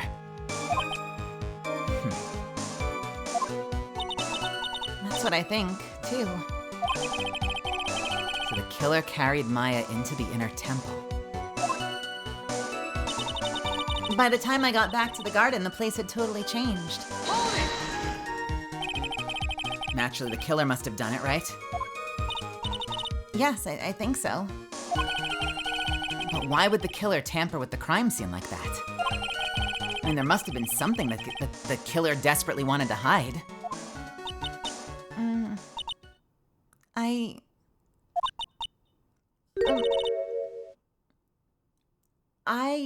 I don't know. It looks like she doesn't have enough confidence. I think I need to gather some more information before I ask her again. Interesting. Got a little hint there. Okay. The place had totally changed, so we gotta keep pressing, and then we come back to that one. And the torches were lit, and the body was gone. The torches were lit? Yes. That's how I noticed the whole scene had changed.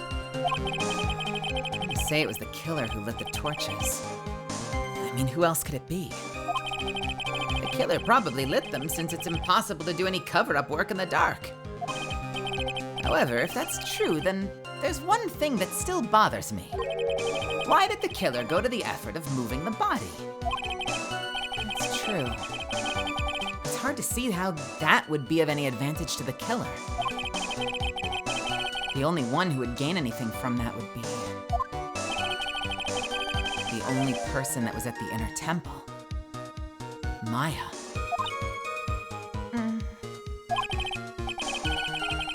Very well. Let me hear some more about the condition of the crime scene. All the snow around the scene... All the snow around the stone lantern had been carefully cleaned up, too. So you're saying the killer cleaned up the snow? did look really odd.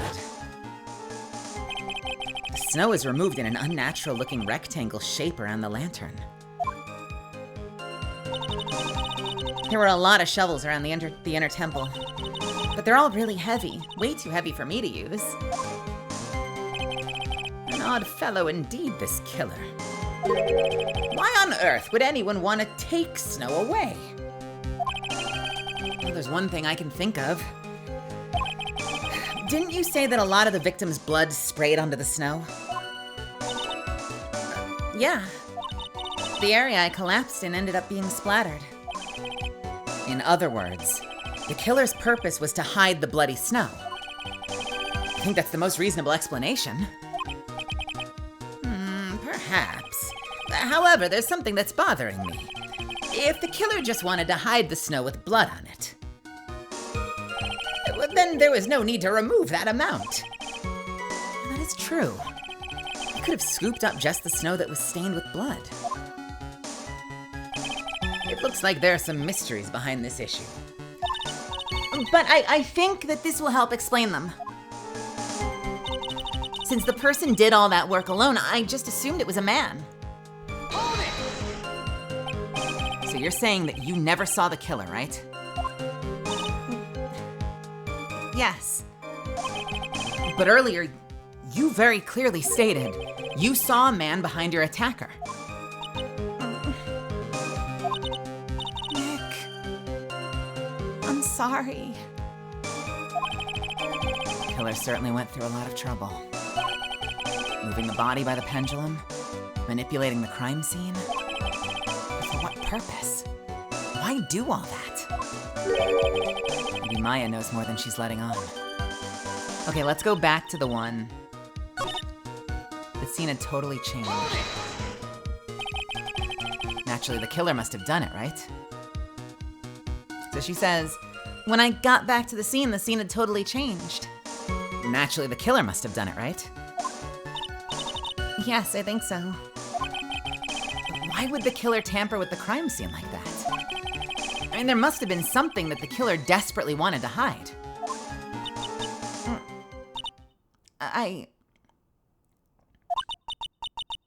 The truth is, when I saw the crime scene, I felt something. You did? Yes. I felt like the killer was hiding the evidence for me. For my sake. What? Hiding it for you? Everyone knew that I was the only one at the inner temple that night. If Sister Bikini had come back and looked at the garden, She may have thought that you'd done it. No, she definitely would have thought so. And you're saying that that's why the killer cleaned up the crime scene to make it look nothing to make it look like nothing had happened? yes. I mean, I'm sure of it. Well, that's certainly an important piece of information. I want you to add that to your testimony. Yes, Your Honor. Here we go. I think it was for my sake that the killer cleaned up the evidence of what had happened. But then why is your name on the lantern? The body of Alisto Nim was carried all the way to Hazakura Temple's courtyard. Then at the garden, the real scene of the crime, the snow that we suspect was covered in blood was scooped up and removed. It's reasonable to believe that all of this was done in an attempt to hide the true crime scene. However, there's still one matter that seems somewhat odd. Oh, and what would that be?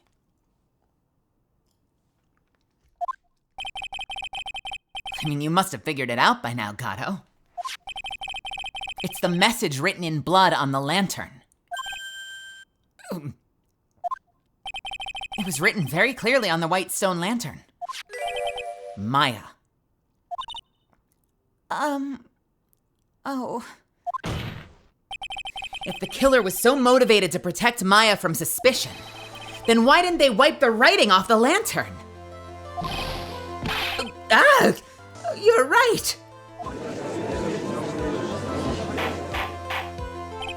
An order! Order! But Mr. Wright, isn't it a fact that the killer was trying to cover up the crime scene? Indeed. But it doesn't make much sense to remove the body and remove the bloody snow, and then not wipe off the most incriminating thing of all, the bloody writing. Said in both connotations, the bloody writing and the bloody writing. Objection! But if that's the case, do you have an explanation for the killer's mysterious behavior? Why would this killer move the body and remove all that snow? Hang on, I need another sip of water. That was not a good delivery for that. That was a dry delivery.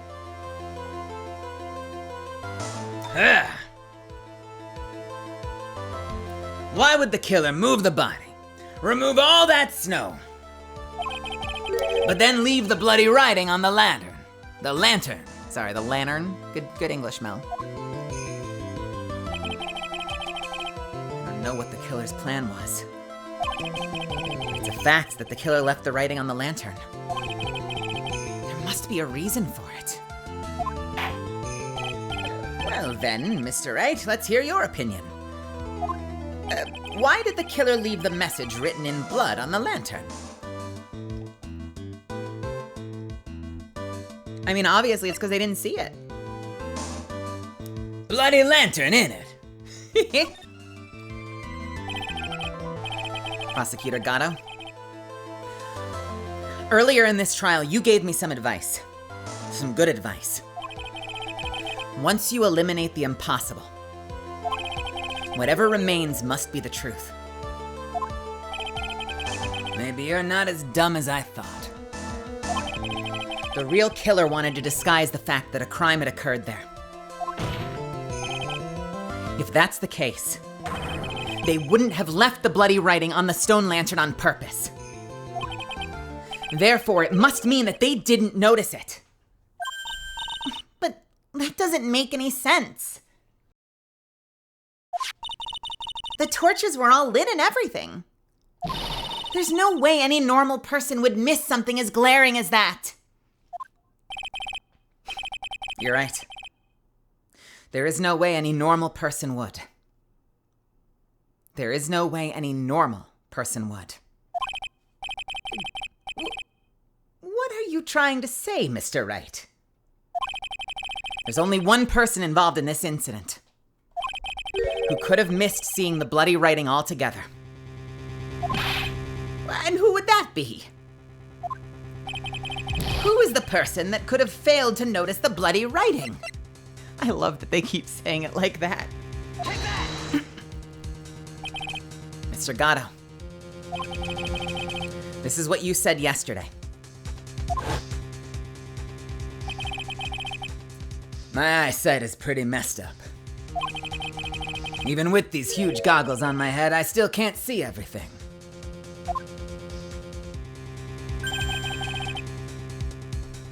You can't see everything.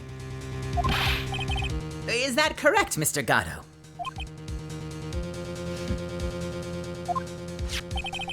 This lantern was submitted as evidence today. I would like the court to think back to the moment that it was first presented. This lantern, there's something written on it. Why, it's written in blood. What nonsense! This lantern, it's as clean as a whistle. Mr. Gatto, just admit it. There are certain colors you can't see, correct?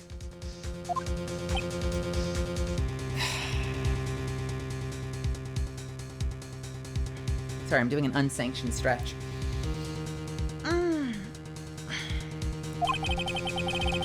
You can't see red on a white background, can you? That's right. We went through this once before, during the poisoning case at Trebienne. This is the apron the delightful Miss Bird was wearing at the time. And somehow spilled coffee on. There's something still bothering Mr. Gatto. There's something still bothering me, Mr. Gatto. Why have you not explained the blood stain to the court? Bloodstain? What bloodstain would that be? Don't play games, prosecutor. The blood-colored stain that's smeared all over the apron. That's ridiculous. No one told me anything about a bloodstain. You could see the coffee on the white apron. But you couldn't see the ketchup because it was red.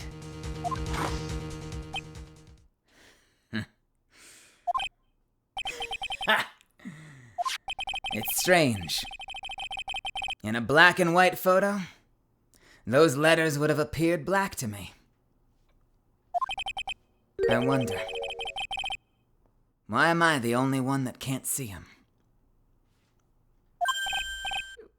So then, Mr. Gatto, are you admitting it?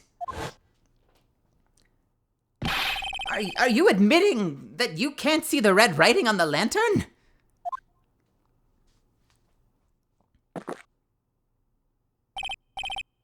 Hey, Gramps. Didn't you know?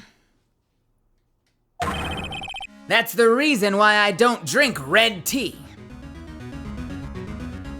What? Oh, Gatto, you're so fucking esoteric and weird.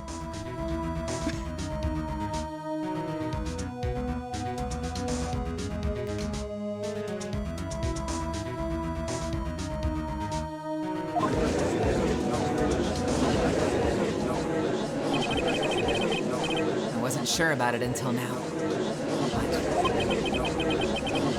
I just can't believe it. Prosecutor Gatto is the murderer. But there's no going back now. I finally figured out the truth.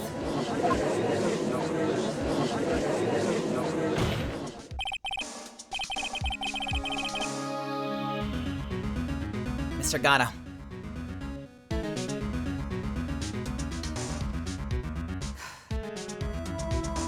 Mr. Gatto, the defense at this time formally accuses you. You are the murderer of Ms. Elise Donim, also known as Ms. Misty Fey. It is hard to believe that this may be true. However, once again, Mr. Wright has brought up a disquieting fact about you. Ha! Just make sure you don't fill out the incident in red ink. The indictment, sorry.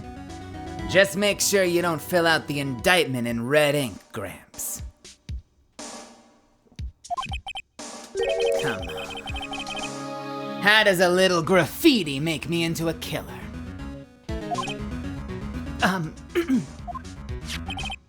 Besides, it's not like it's my name that's written there. I'm certain that the killer wasn't able to see the color red. This is rich. Do go on, Trite. The answer is right there at the crime scene. In the snow. The snow? How so? Well, for example, why did the killer move all of that snow? Your Honor, you said it yourself. If you wanted to hide the bloody snow, why not just take out that area? Yes, why didn't he just take out that area? Oh! Could it be? Yes. The killer couldn't see the red blood that had seeped into the snow. Ha! It's getting late. My articulation is getting shitty. We're close, though. Yes. The killer couldn't see the red blood that had seeped into the snow. And so he had to remove all of the snow. He couldn't be sure of where the blood had landed, so he removed the whole area. Objection! Isn't it more likely that the killer couldn't see the blood because it was dark? Not a chance. The torches were all lit.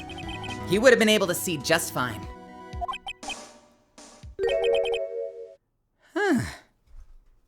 seems that once again this trial has taken an unexpected turn, to say the least.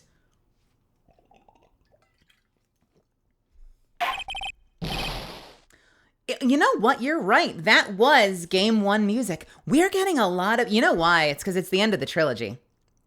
So they're giving us a lot of classic game 1 music as kind of like a nostalgia gift. Once again, this trial has taken a turn for the unexpected. Can you explain this, Mr. Gatto?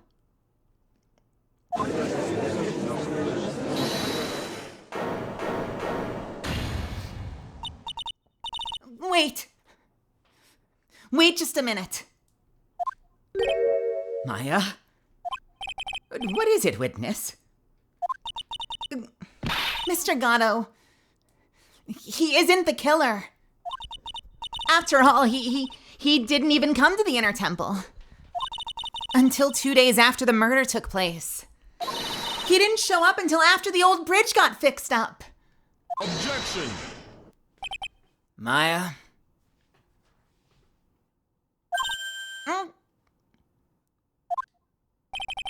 You can't testify to something like that. I suddenly feel like I'm Mike Ehrmantraut from Breaking Bad. That, like, deadpan, like, hard facts. Maya? You can't testify to something like that. Why? What do you mean? I mean, I may not look like it, but... After the murder happened, you didn't even exist. She didn't. I'm afraid I don't follow. Are you senile, old man? We established this just a while ago. After the murder, this witness was unconscious for a long time. Because she was channeling Dahlia Hawthorne. Oh, that's right. Please, Your Honor, let me add to my testimony. Nick, please listen to me. Maya. Do you plan to cover for Gatto no matter what the cost? If that's the case, then I've got no choice. Your Honor, let's hear her testimony. If it means we're going to hear the whole truth, I say we should not silence her. Nicely done, Trite. Very well. Let's hear the witness's testimony. Please tell us what happened at the Inner Temple after the murder. Yes, sir. After I woke up, I began channeling, and my spirit left me, as it were. But little Pearlie was there at the Inner Temple, too.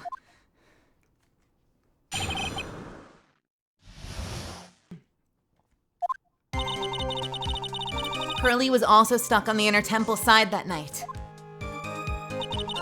The next morning, she looked around but couldn't find anyone. The next day, when the bridge was finally fixed, she was in the spare prep room. That's when Mr. Gatto arrived at the Inner Temple for the first time. He found Pearlie first and cheered her right up.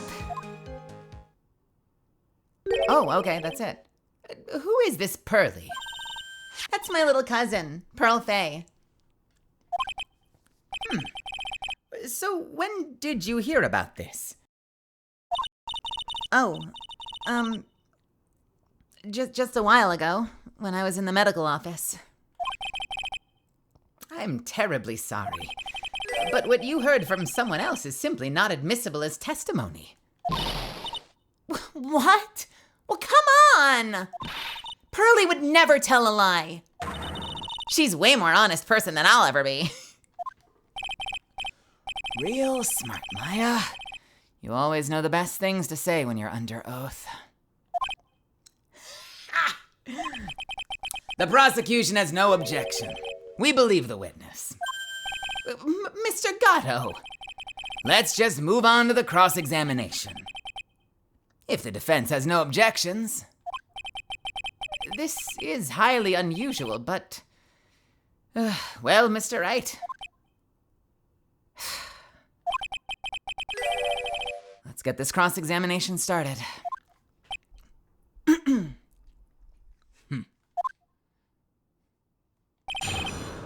What? What do we have here?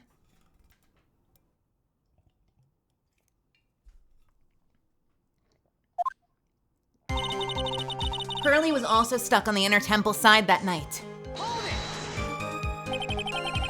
So where do you think Pearl slept that night? In the spare prep room next to the training hall, I guess.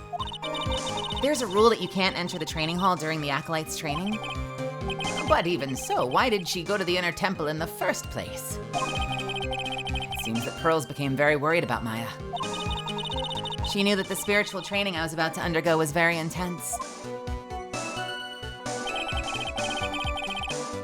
Pearls was supposed to channel Dahlia Hawthorne, but she couldn't do it. That's why she headed to the inner temple. However, Dahlia Hawthorne was already there, possessing the body of Elise Donim. The next morning, she looked around but couldn't find anyone. She searched the entire inner temple side, end to end. Well, you see, Pearl gets pretty scared when she's alone. And there weren't that many places to look. She says that she even went back and forth several times. The inner temple side has two structures, the training hall and a spare prep room. And there's also a storage shack, I think. That's about it. There's a storage shack too? Pearls was looking for other people, right? Would she have really examined a storage shack all that carefully? Well, if it was me, that would be the first place I would investigate. So that means it's possible that someone may have been hiding in the storage shack. The next day, when the bridge was finally fixed, she was in the spare prep room. Girls didn't hear the sound of them working on the bridge? What do you mean? I was just wondering why she would stay in the prep room. If it was me, I'd at least go out and wait at the foot of the bridge. Oh. Well, Pearlie said she was sleeping at the time. She said she was so scared during the night.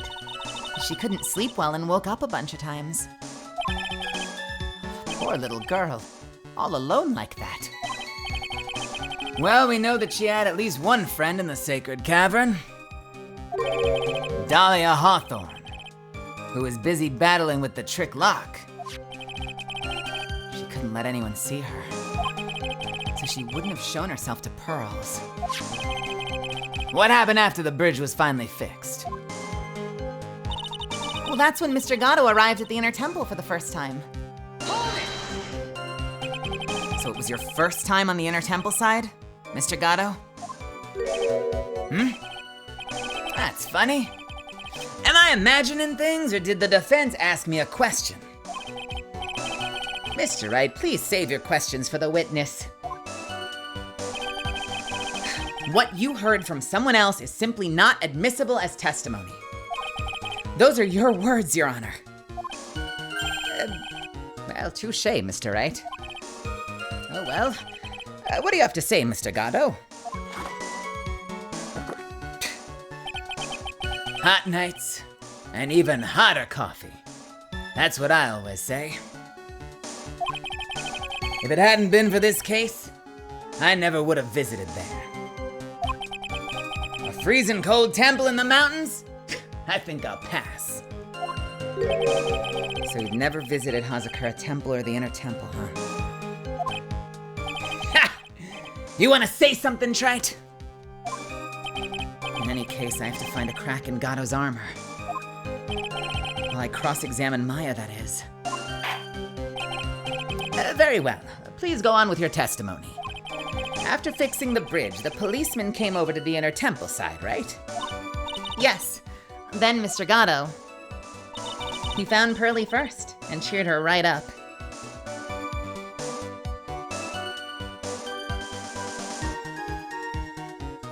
When did Pearl toss the soup? We don't know. It's not here.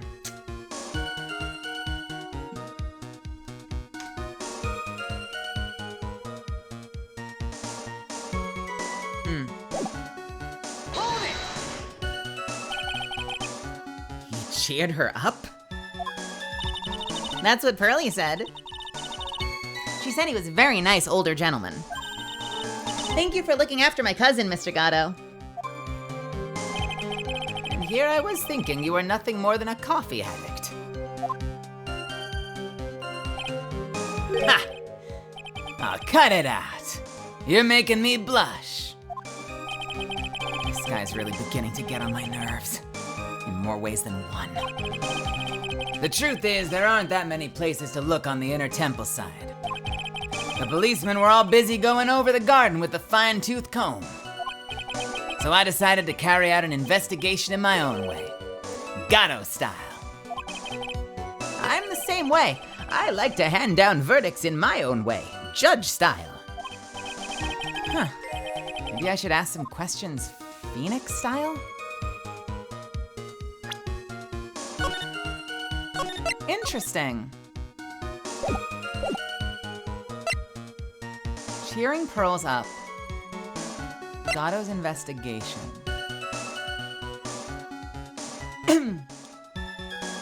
Cheering Pearls up. I want to ask about this, because Pearls splattered that gravy all over the wall scroll. So I'm kind of curious if he'll slip up and not realize that happened.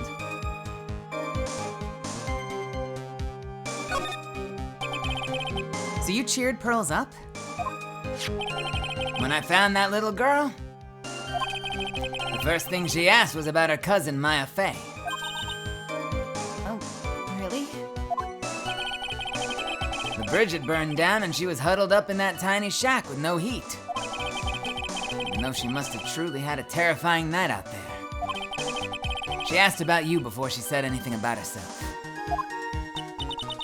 Pearlie. I noticed you weren't anywhere on the inner temple side. I couldn't find it in me to tell her that. So I gave her my last cup. Wait! Wait! No! With milk and sugar to hide the bitterness of the harsh truth. What a sweet story. You had a thermos of coffee? Doesn't that surprise me? There's only one thing of any importance here. Where was Gatto when the murder was taking place? He must have already been at the inner temple when it happened. Otherwise, he couldn't have killed Elise Donim. Okay, let's try the other one.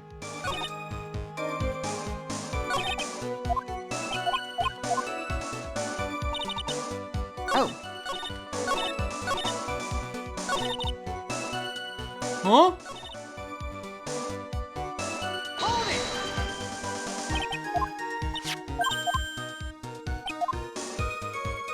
All right, we're gonna try the other question. You said that you conducted an investigation of your own? Did you find anything? Looks like my investigation went about as well as yours, Trite. After all, I did miss the bloody writing on the lantern. I didn't miss it, so speak for yourself, Goggles. The only odd thing I discovered was the beauty in the training hall. Oh! Beauty? Misty Fey, naturally. Clad in her stunning Japanese garb, surrounded by the hue and aroma of Western tastes. Western tastes? Could he find a stranger way to describe gravy? So from there, you headed for the prep room? Wait a second.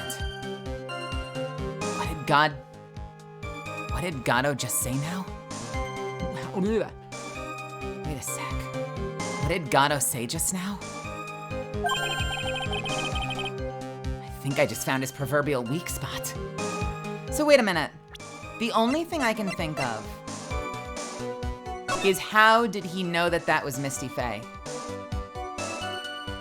I mean, unless he knows what that symbol means, and he's putting it together now. Unless he knows what that symbol means, how did he know there was a woman in this picture? Wait! Ah! Well, there is a foot. There is a foot. I was gonna say, there is a foot at the bottom, so he knows that there's something on it. I was gonna say, like, the only way he would have known was if he'd seen it before it was covered in gravy. And I think that might actually be the answer they're going for. Like, how would he know that there was a woman there? But like, you and me, chat, we know, right? Oh, he did describe the outfit. No, that's right. And the only way he would have seen what she was wearing was if he'd seen it the night before. Interesting. I think I just found his proverbial weak spot. There's only one thing of any importance here. Where was Gato when the murder was taking place? He must have already been at the Inner Temple when it happened. Otherwise, he couldn't have killed Elise Donim. Wait, but nothing got added to testimony.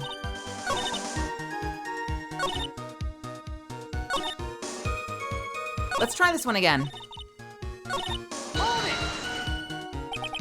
So it was your first time on the Inner Temple side, Mr. Gatto? That's funny. Am I imagining things, or did the defense ask me a question? Mr. Wright, please save your questions for the witness. What you heard from someone else is simply not admissible as testimony. Those are your words, Your Honor. Touché, Mr. Wright. Oh well, what do you have to say for yourself, Mr. Gatto? Hot nights and even hotter coffee. That's what I always say. If it hadn't been for this case, I never would have visited there. A freezing cold temple in the mountains? I think I'll pass. So he'd never visited Hazakura Temple or the Inner Temple, huh? You want to say something, Trite? It's just like I thought. Gato is lying. If his first visit to the Inner Temple really was after the incident, he shouldn't know about that piece of evidence. Very well, please go on with your testimony. After fixing the bridge, the policeman came over to the Inner Temple side, right? Yes. And then Mr. Gatto. All right, I think it's this, right? It has to be.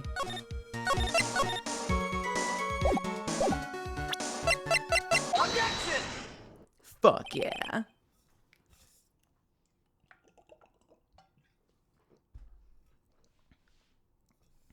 Mr. Gatto? The first time you crossed Dusky Bridge and went into the Inner Temple was long before the murder took place.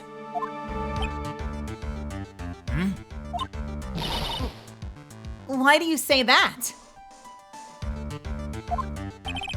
Because he just made one fatal slip-up.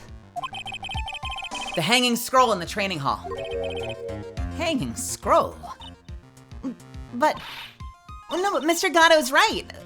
That scroll shows a picture of my mother. Maya, I know you know who it is, but here's something you didn't know. By the time the bridge had been repaired 2 days after the murder, the hanging scroll in the training hall looked like this. What is that wonderfully delicious smell? The morning after the crime, someone covered it with gravy. Gravy? But why gravy, Nick? Because gravy was much more than a condiment to the culprit. Well, Mr. Gatto, if you really hadn't seen the hanging scroll until after the murder, you wouldn't have had any way of knowing that this was Misty Faye. Wait a minute, Nick. Yes? Well, take another look at the hanging scroll. Look, at the top. There's a crest there. Ah, that's the mark of the master, correct? Exactly. So if you know the meaning of the mark, then you could guess that it was a picture of Misty Faye on there. True, but Mr. Gatto described what was underneath like this. Clad in her stunning Japanese garb, surrounded by the hue and aroma of Western tastes. Oh. Yeah, it's possible that he knew what the crest meant. However, he couldn't have known that she was wearing Japanese clothing. Mr. Gatto, on the night of the murder, you were hiding at the Inner Temple long before the crime took place.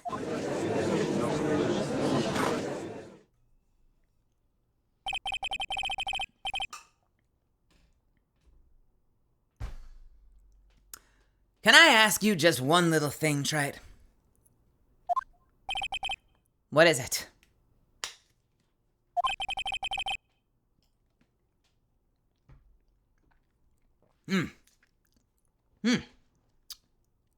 This whole theory of yours. It all rests on a certain assumption. That I knew beforehand that a crime was gonna be committed. That's right. Well, otherwise, there's no reason for him to sneak into the crime scene.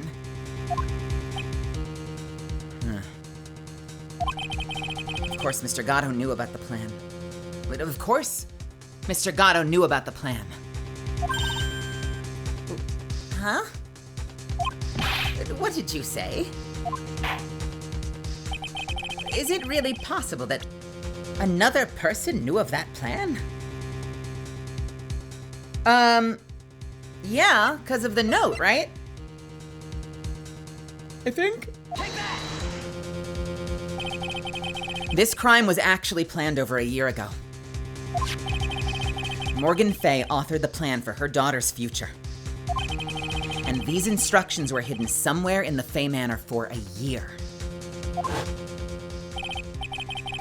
However, by the time little Pearl found these instructions, they'd already been unsealed.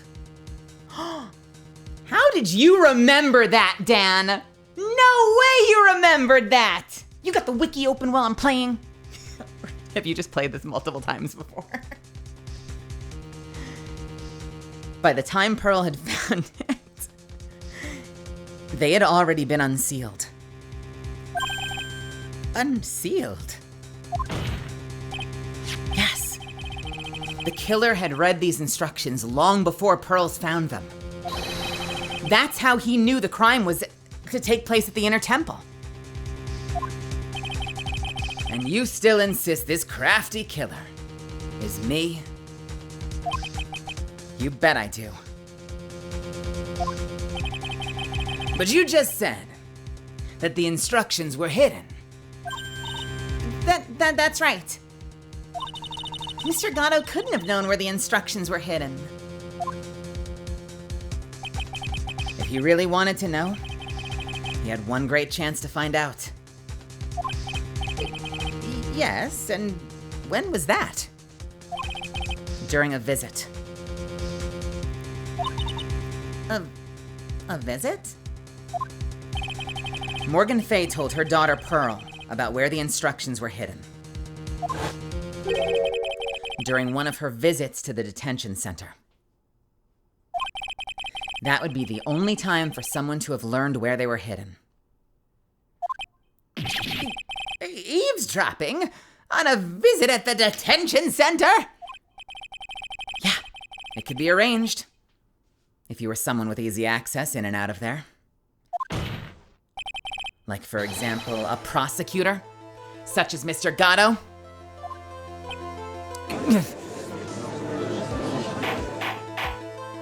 Order! Mr. Gatto, you're under fire again. This murder could not have been carried out without prior knowledge. And you were the only one that could have acquired this information before the murder. You and possibly that one security guard that is always standing behind the glass at the corner by the door.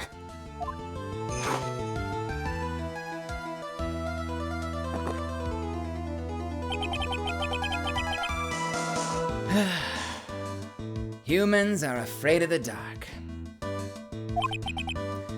Yet, at the same time, we're fascinated and bewitched by it. Maybe that's why humans drink the darkness that is coffee.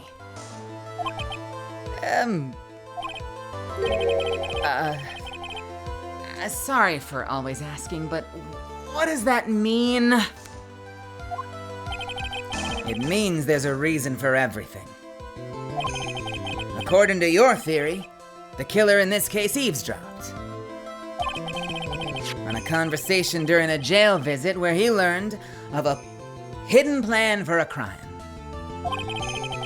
After discovering the plans, he hid in the inner temple and waited for the crime to occur. Then he ultimately took a person's life.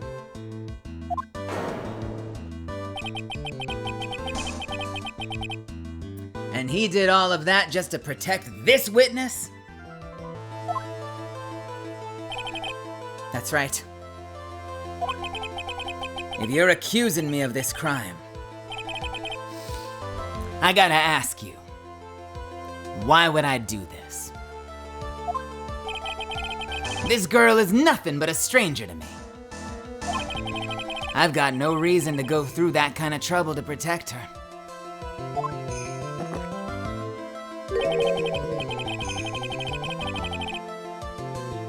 I am what you see. I'm certainly not the type to rescue the damsel in distress. The killer's behavior is certainly extreme, for lack of a better word. Even considering that the killer wanted to protect this witness's life, his behavior is still a little too unnatural.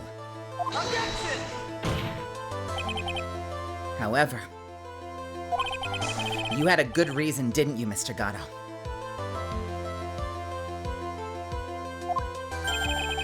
An unshakable reason that forced you to protect this witness at all costs.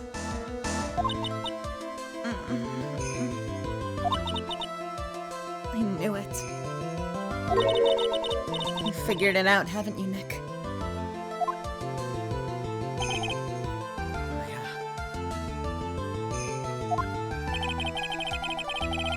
You were doing your best to cover for Gatto. For the same reason, huh?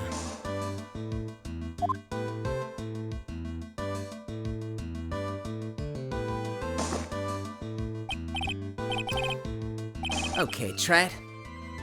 I'm all ears. Let's hear it.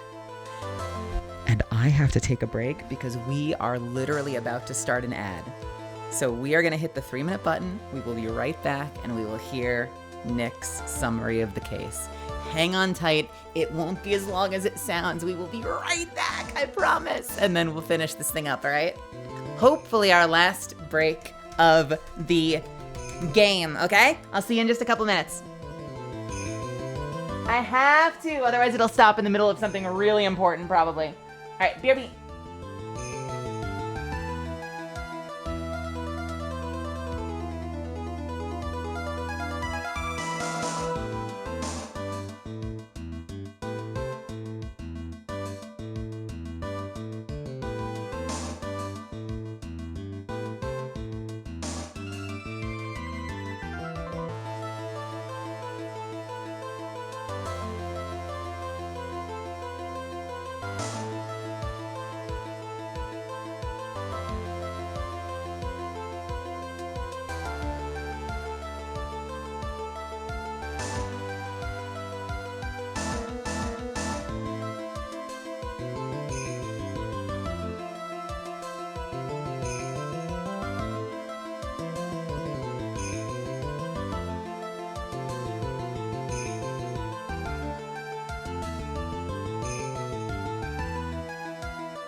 Ready to keep going?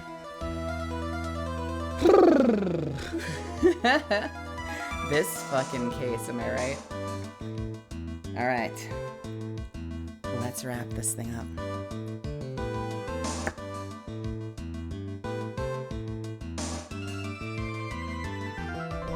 Oh no!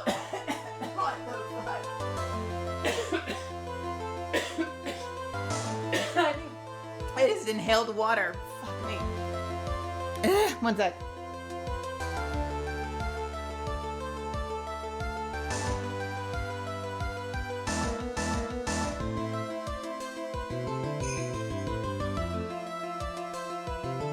Oh my god.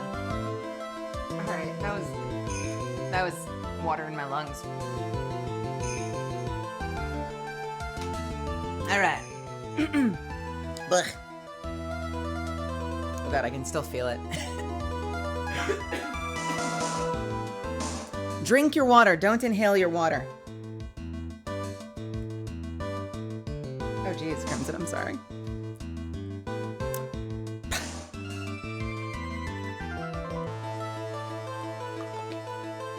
Okay, tried. I'm all ears. I feel like we're having a standoff, don't you?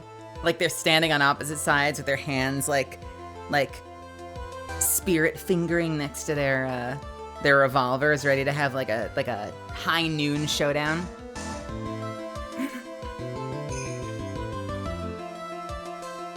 Okay, tried. I'm all ears. Let's hear it. It's very simple. Maya Fey is a lot more than just a stranger to you. What is this? There's one person who lies at the very center of this whole story. One person that ties you and Maya Fey together inextricably. Take that! There's a very good reason why Maya Fey's life is so precious to you. After all, she's Mia Fey's only sister.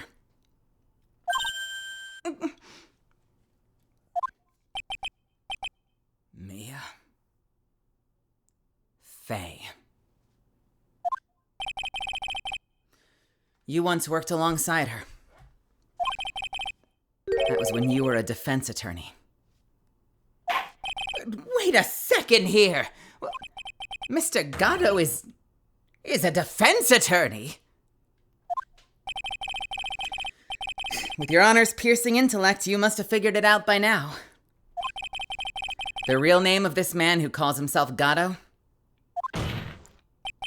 His real name is Diego Armando. Isn't that right?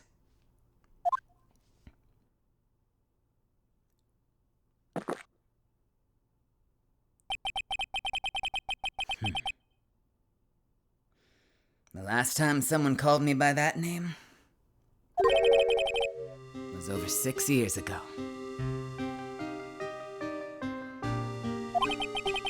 Diego Armando. That name rings a bell. It should, Your Honor. All of this is related to a single case. A case in which a convict named Terry Falls killed himself.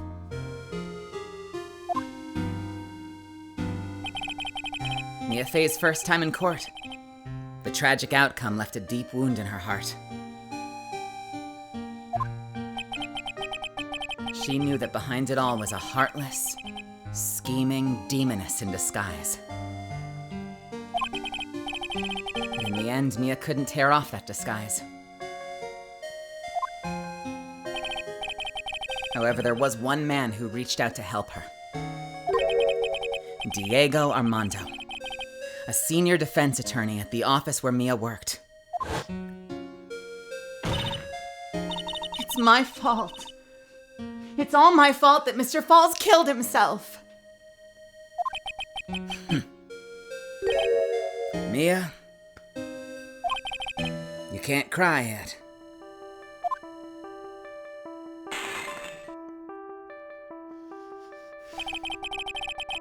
The only time a lawyer can cry is when it's all over.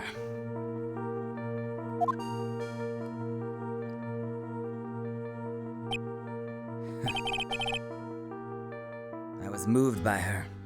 The way she put all her faith into her clients. That pure, sweet heart of hers. That's why I could never forgive Dahlia Hawthorne. Mia and I thoroughly investigated that fake kidnapping incident. Then one fateful day, Dahlia wanted to meet with me. It had been 6 months since the trial. We met in the courthouse cafeteria. Oh, well, I just remembered. 6 years ago, right here in this courthouse, you were poisoned. Even I didn't see it coming. Dahlia Hawthorne slipped some poison into my coffee.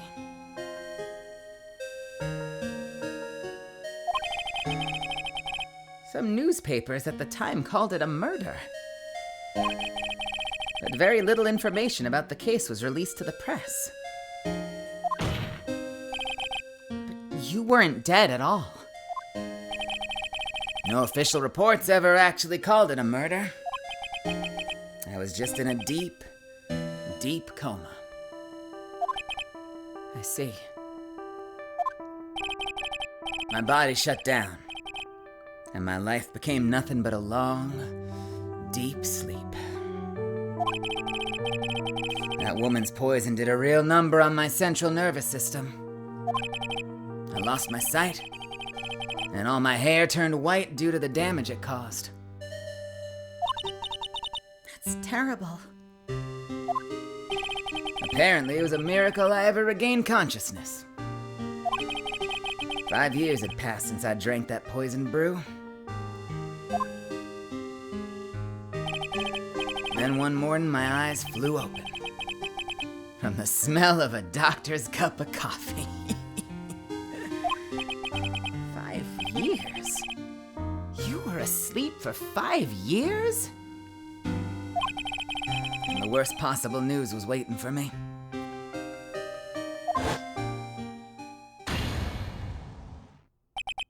Mia Fey was dead. From the very moment I opened my eyes, I had already lost everything I thought I had. The woman I loved had been murdered. And the woman I loathed had been sentenced to death. The woman you loathed? The woman who had spiked my scalding hot coffee. Dahlia Hawthorne.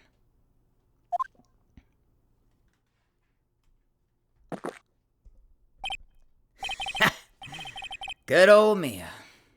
She didn't let me down. She got her revenge before she checked out. In the end, there wasn't anyone waiting for me when I woke up. That's so sad.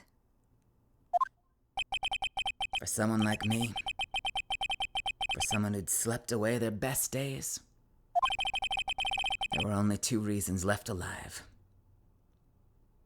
2 reasons left to live. And it was for one of those 2 reasons that I decided to become a prosecutor. If I may ask, what were your 2 reasons to live? The first was you, Trey. Huh? Me?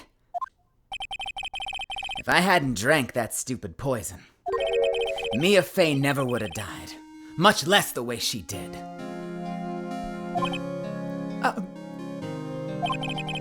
You were the only one who was there to protect her. But you let her die.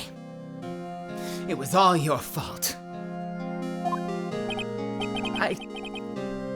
It wasn't like that. I wanted to see for myself what kind of man you really were. So, that's why you became a prosecutor? My other reason for living? She goes by the name Maya Fey. Huh? You mean me? You were the only way I could make up for the sin. You were the only way I could make up for the sin of not saving Mia.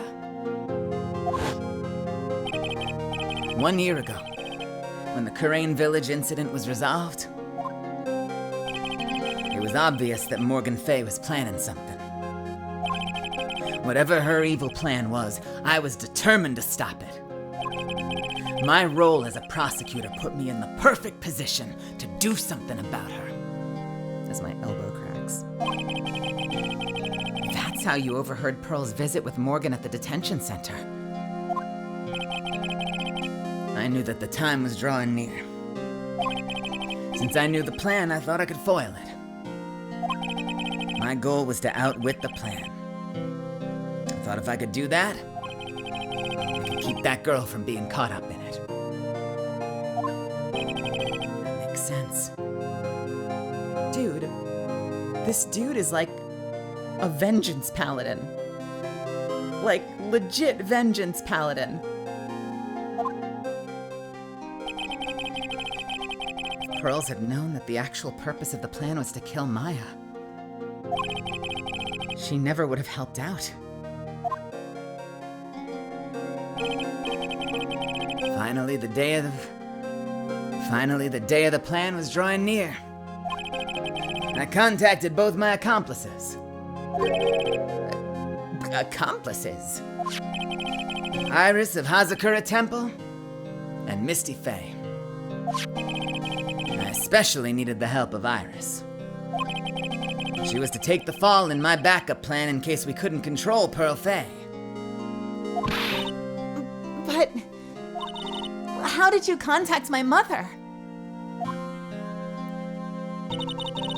She'd been missing for almost... Oh, that's Maya. She'd been missing for almost 20 years. Officially, yes. What? What do you mean officially?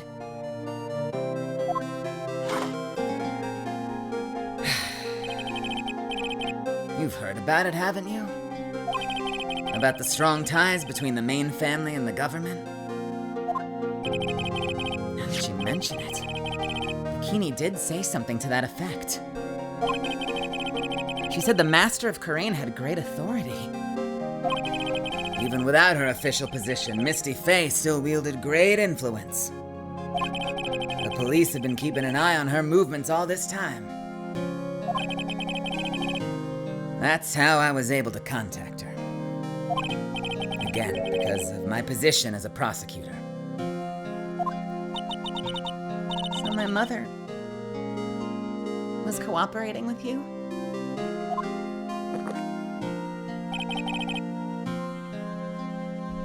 Don't ever forget. No matter how far away from you she was, she never stopped thinking about you. She was always... That's why I knew she would do anything to protect you.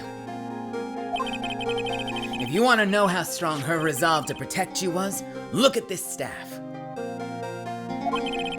Her staff? The one with the sword in it? The day the plan was to be carried out, That's not the line. the day the plan was to be carried out arrived soon enough. We met for the first time at Hazakura Temple. That's when your mother showed me her special staff. I realized it then, just how far she was willing to go.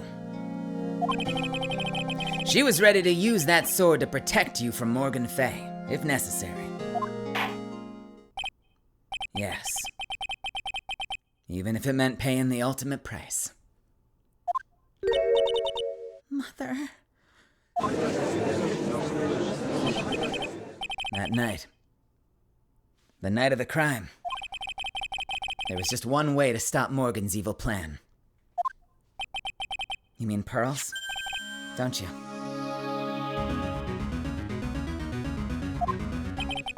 We had to make sure she didn't channel Dahlia Hawthorne. Well, Pearl, what are you going to do tonight? Well,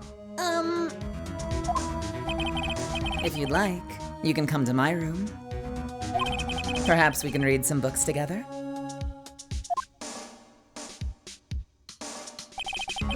We thought we could prevent her from playing her part in Morgan's plan. But she never showed up. she was worried and followed me to the inner temple. That was the thing we were most afraid of. And that's why Misty Faye had to do the channeling herself. She channeled Dahlia Hawthorne into her own body. Wait, what do you mean? If she channeled the spirit first, then Pearls wouldn't be able to do it herself.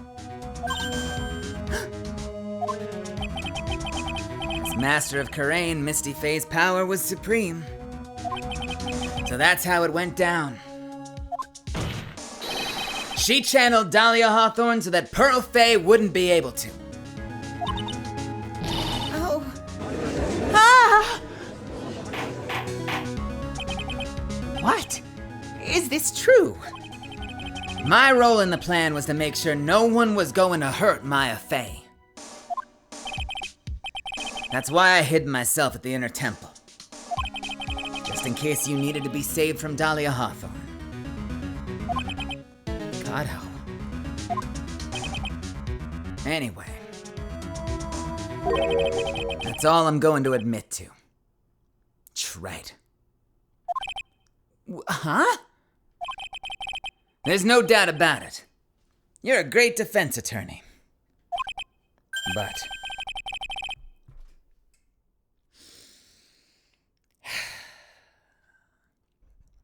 you're gonna have to do the rest yourself.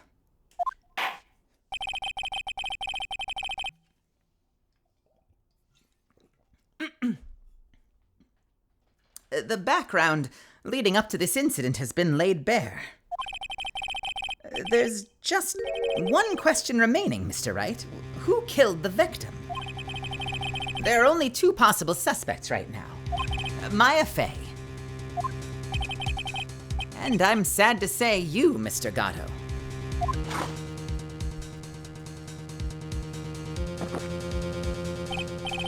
Well, Trite. If you're the real deal, then finish this thing once and for all. Show us beyond the shadow of a doubt that you can finish this thing on your own. No, Nick. Please don't. Maya. I heard the whole thing. From my sister. In the medical office. That's why. That's why. I have to protect Mr. Gatto. I can't do it. I can't testify against him. After all, he's the man who put his life on the line to protect Mia. And me, too. I know that. But even so, it doesn't absolve him of his crime. Please, Maya, testify.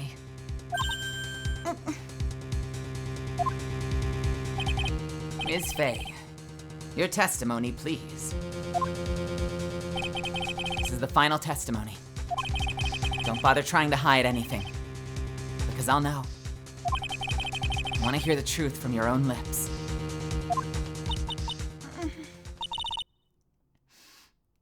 I understand.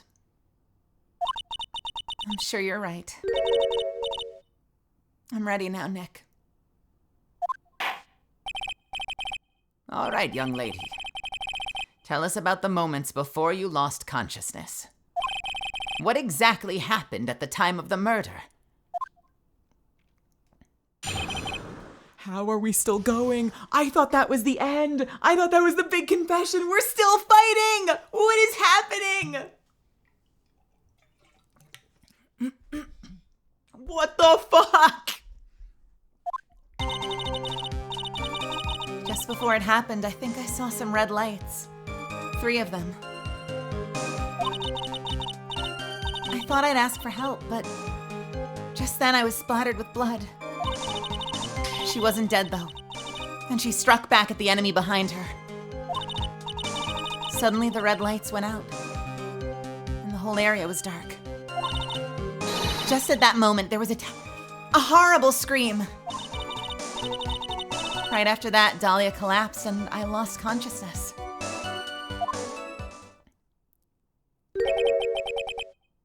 These red lights, I thought you said you don't remember seeing them. I'm sorry. I thought I saw them, but then they disappeared all of a sudden. Things break, Trite. Even the best of theories. Who was it that stabbed Misty Faye? Looks like you still can't prove it. Maya's telling the truth this time. I know it. The rest is up to me. Well then, Mr. Wright, proceed with your final cross-examination of the witness. You know what I'm really looking forward? I'm really looking. Raven! No! If you're going to bed, have a wonderful night. You know what I'm really looking forward to? The montage at the end where I get to do every fucking character from this title. Just before it happened, I think I saw some red lights. 3 of them. Lights shining in the dark? I don't think you could make a mistake about that. Yeah, you're right. I think I saw them, but I can't say for certain. And I can't tell you for sure that they were from Mr. Gatto's mask either. I don't get the feeling she's covering from him anymore, but just after that, you turned towards the lights and called for help. Isn't that because you thought the lights were coming from Mr. Gatto's mask? Yeah, I guess so. Maybe that's what I was thinking at the time. But I can't remember. There was a person I couldn't identify in front of me. Maya's life was in terrible danger at the time. There's no way she can remember the details of the scene perfectly. All right then, well, let's go on with the testimony. What did you do when you saw the red lights? I thought I'd ask for help, but just then I was splattered with blood. That blood, was it Dahlia Hawthorne's blood? I think so. Probably. Just at that moment, I heard a soft scream that seemed to be close by. It was a woman's voice. So that was when the killer stabbed the victim from behind with the murder weapon. Is that right? Without a doubt, Maya was in the middle of a really dangerous situation. Anyway, the victim was stabbed with the murder weapon. What happened after that? She wasn't dead, though. And she struck back at the enemy behind her. She struck back? How do you know that? Well, you're right. I didn't see it exactly. But I could tell by the sounds of their breathing and movement. And also the smell of blood. You've witnessed more horror than any young lady should ever have to in one life. So then what did you do at that point? I couldn't move. I could just barely make out their shadows moving in the dark, but I had no idea what to do. Did you see the red lights you mentioned earlier? Yes, I think so. But suddenly the red lights went out and the whole area was dark. They went out. Yes. Suddenly I couldn't see them all. What could it mean? If the red lights were coming from Gatto's mask, and they went out right in the middle of a fight. Maybe the mask was damaged. Or maybe it was knocked off. Or maybe the batteries ran out. Right, Trite? Or maybe those little red pinhead-looking lights just stopped working. What could have really happened then?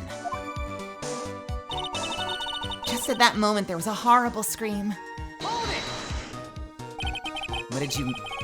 Wait, what do you mean by just at that moment? Do you mean the moment when the red lights went out?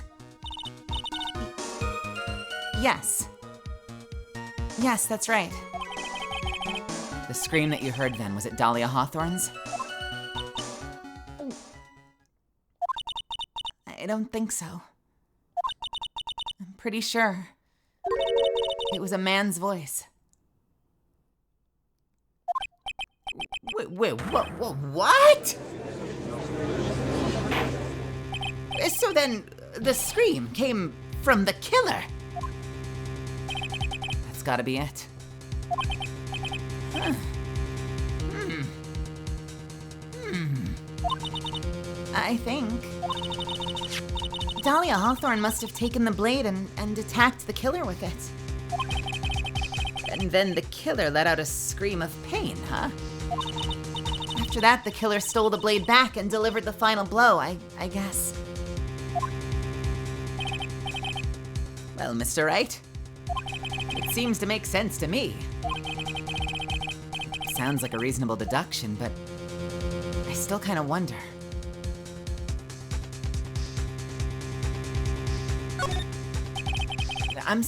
I'm sorry to say this, but that interpretation would create an enormous contradiction. That makes sense. After all, my deductions are almost certainly never correct. Remember this testimony she gave?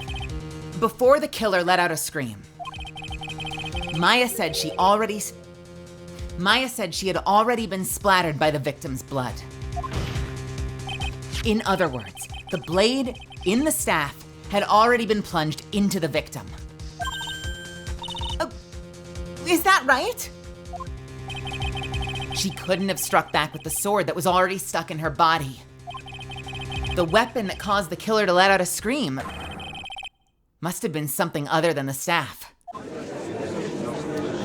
One thing. If you're so sure about that, then don't keep us waiting any longer, Trite. There's only one thing I can think of. It could have been used as the weapon here. If Dahlia Hawthorne had already been stabbed in the back by a staff, what could she have used to strike back at the killer? The fucking dagger, bro. Take that! Naturally, the dagger the killer brought to the scene of the crime. Oh, that's right, I forgot about that. The dagger was found at the crime scene stuck into a pine tree. Yeah, the detective found that this morning and brought it to me. Dahlia Hawthorne struck back at the killer with this. And she managed to wound him as well. Objection! Just because he let out a scream doesn't mean he was wounded. For all we know, the blood on the dagger could have been that from the victim. Have you forgotten that the blood has already been tested? Since we learned it wasn't the victim's blood, it must have been the killer's blood. The killer must have a wound somewhere on his body.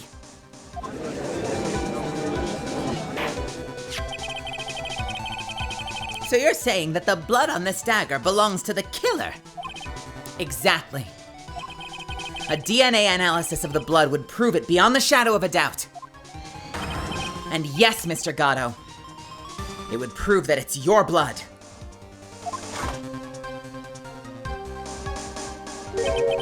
Nice theory, Trite. But order in the court. Is this the end? Have I done it? Even he won't be able to change the results of a scientific test. Ha! Let me ask you something, Trite. Let's just say that it turned out I was the killer.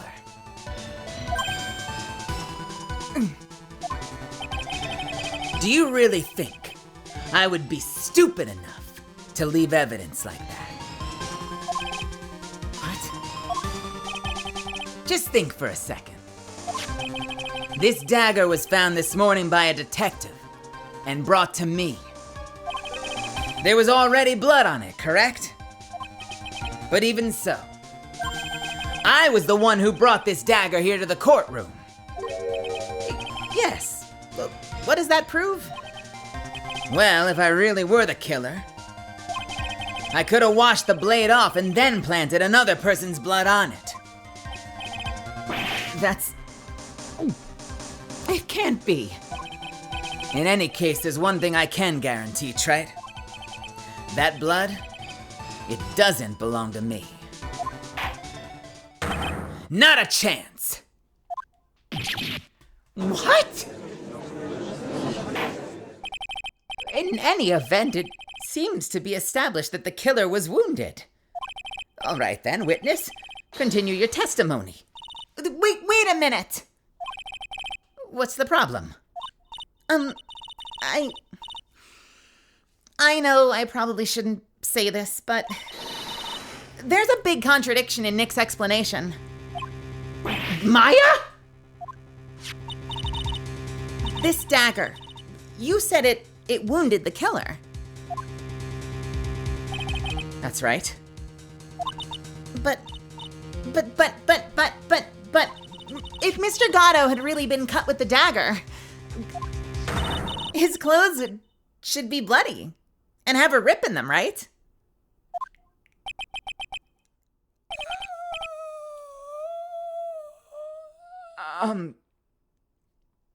Maya? Maybe he just changed his clothes?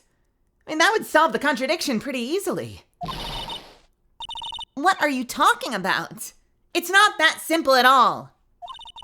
Remember back to the day of the murder? Everyone that was on the Inner Temple side got trapped there. Oh, yes, that's right. And once the bridge was fixed and the police headed for the Inner Temple, Mr. Gatto was already there waiting for them. oh my God, look at that grin. Can I just say I love his grin so much? I love his little sideways grin so fucking much. Mr. Gatto was already there waiting for them. He never had a chance to change his clothes.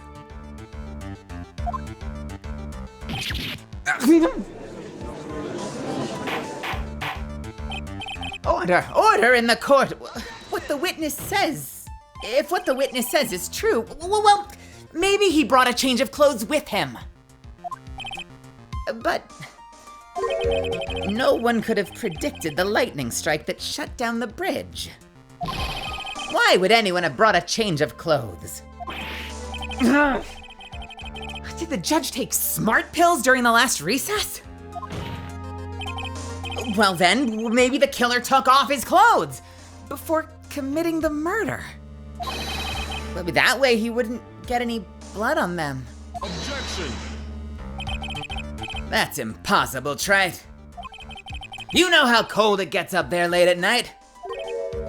Ugh. After a few minutes with no clothes on, you'd be frozen solid.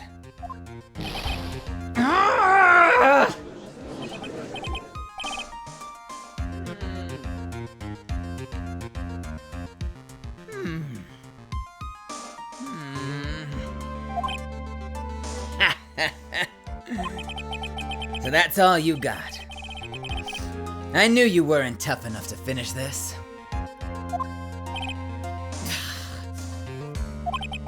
Right now, if Mia Fey were here.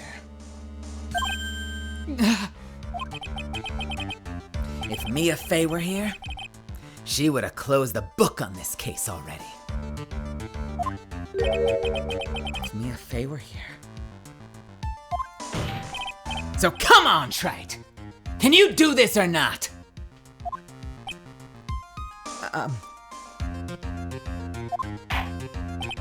How about it, Mr. Wright?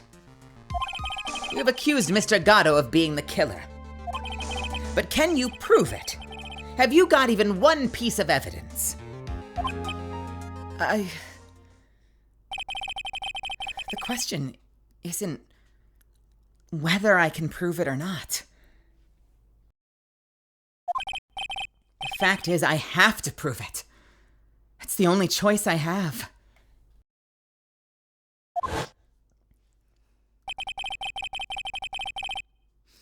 I was taught that it's one of the rules of being a lawyer.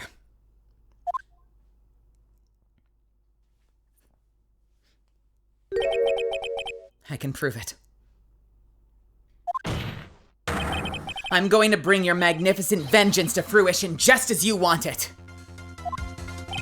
Here it is, the OG! Ha! That's good. A fight till the bitter end, Trite.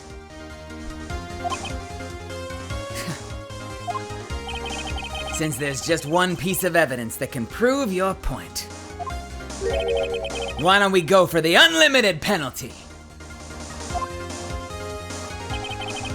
You trying to pressure me, Mr. Gatto? Because it doesn't matter to me. I've got the one piece of evidence I need, and it's the save button.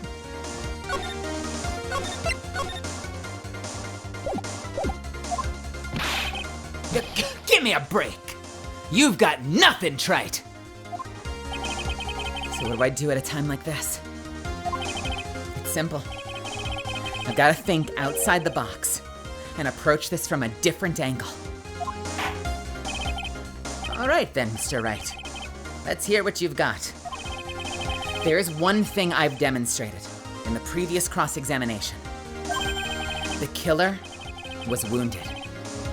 That was proven by the blood on this dagger. But we decided it was impossible for him to have hidden such a wound. If he'd been cut by the dagger, there should have been a blood stain on his clothing. There's one place. Oh, baby. Oh my God, you're fucking kidding me.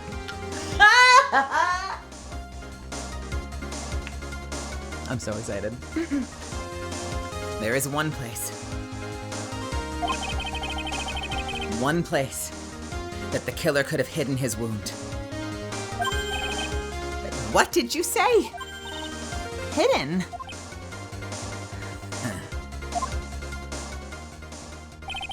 This is it.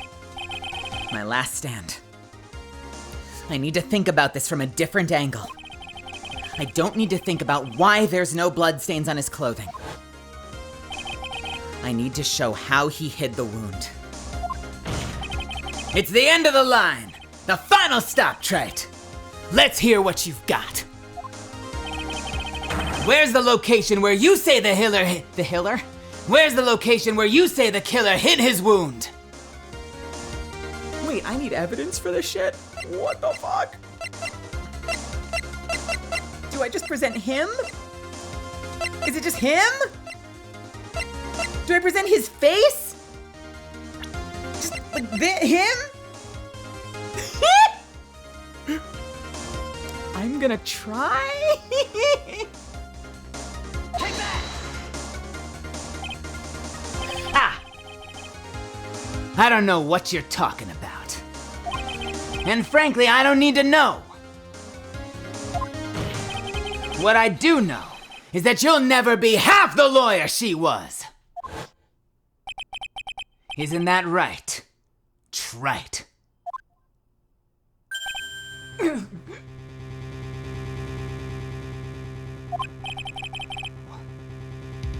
was that just now? Mia? It can't be. Living on. Through him?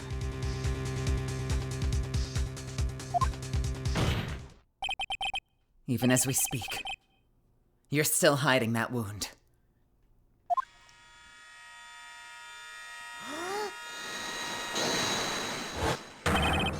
It's beneath your mask!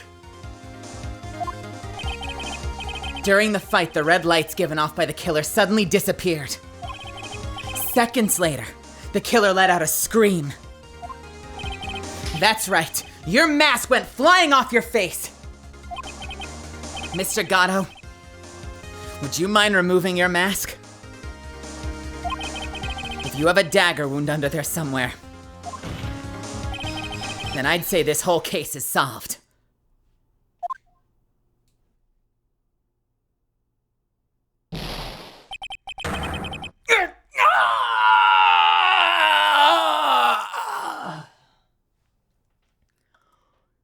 Was he just shot to the head?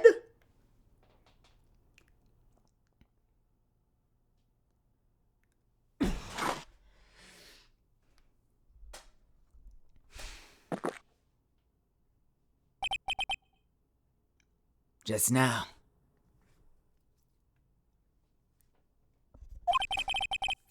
I saw her spirit. In you.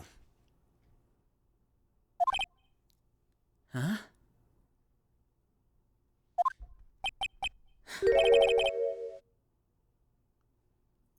I never liked you. 6 years ago, you helped the woman who put me to sleep by hiding her bottle of poison. And then, while I was sleeping, you let me die.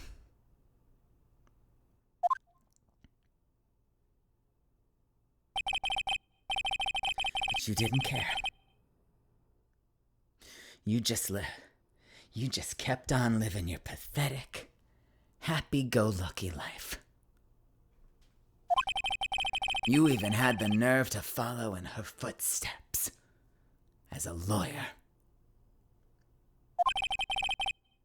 I could never forgive you.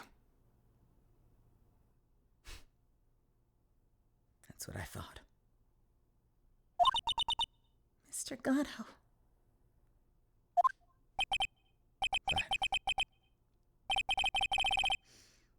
But I was wrong about you.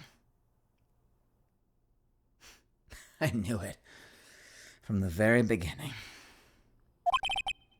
The truth is, the only person I could never find it in my heart to forgive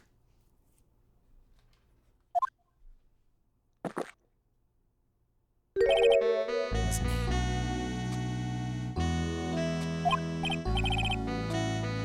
You.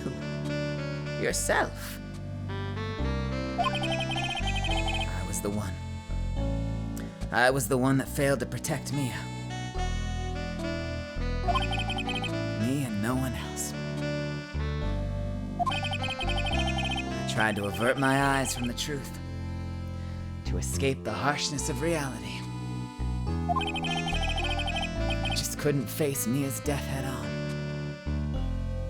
So I ran. Hid behind a mask. Threw away my true name.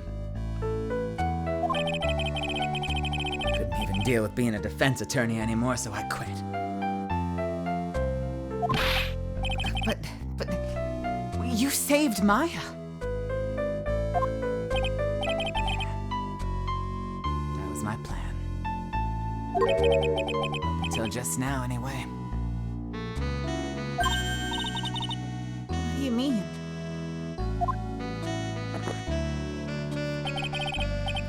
Are you listening, Maya? If I had really wanted to save you, then there's one person I should have gone and talked to right away. Who would that be? Are you talking about Nick? But I didn't do it. I tried to get the help of Iris and your mother, but I closed my eyes to the most important man involved. Do you know why? I mean, the real reason. No. Why? I suppose I wasn't really interested in saving you at all.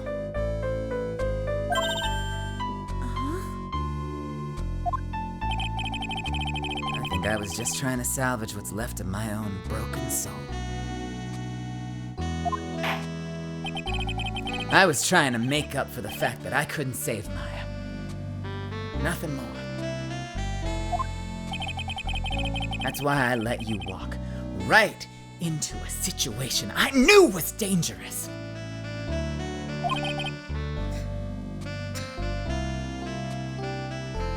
Forgive me. You're wrong.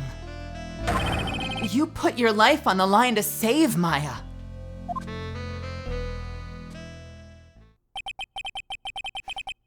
Was it really for Maya's sake? Even I'm not really sure. What do you mean by that? That night in the darkness of the garden, when I saw her silhouette, a part of me must have known the truth. The truth that it wasn't really Dahlia Hawthorne standing there in front of me.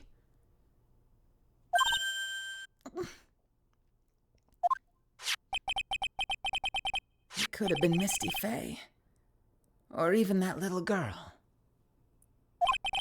But I still picked up the blade. It was like I was dreaming.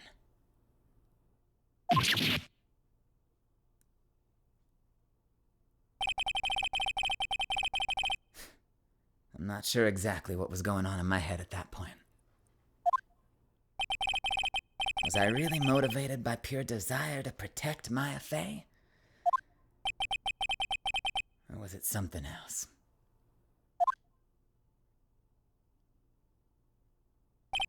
Was it my hatred for a woman who'd stolen everything from me 6 years earlier? Could it have been simply a desire for revenge? And now, I don't know anything anymore.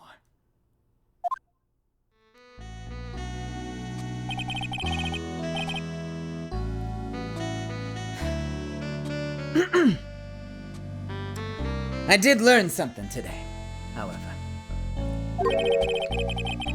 I finally realized that I was the arrogant one.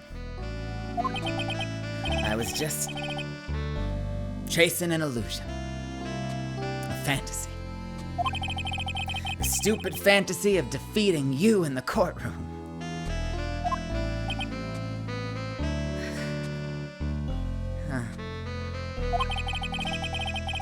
You were the one who made me realize my folly. You never ran away from Mia's death.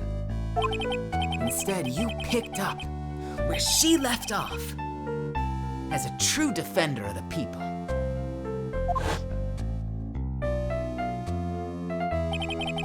In that one moment, I understood everything.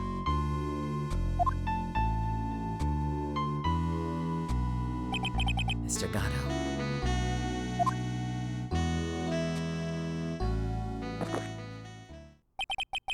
I think you already know this.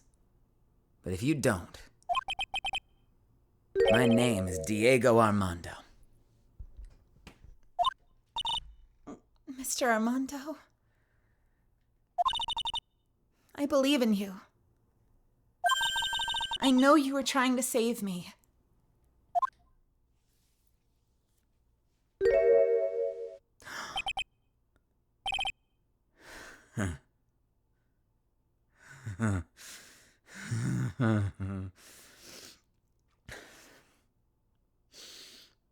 Thanks. Your wound, it's bleeding.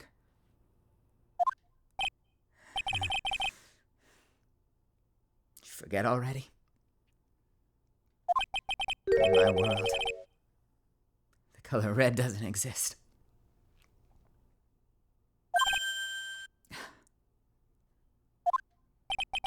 These must be my tears. Yeah. Tears. Ever since I woke up from my coma, I think I've been waiting for this very moment. Mr. Armando. You'd do well to remember this, Maya. The only time a lawyer can cry is when it's all over.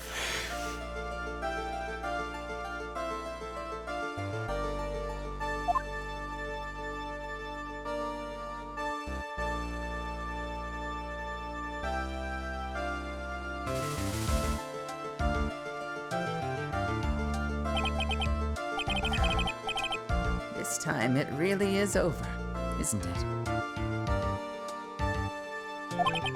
Defendant. Yes, Your Honor. Although you weren't directly involved in the murder, tampering with the body and the crime scene is a serious offense in itself. I understand, Your Honor. Mr. Armando explained that to me very carefully. I knew the risk, and I willingly cooperated anyway. Very well. Before I hand down my verdict, is there anything you'd like to say?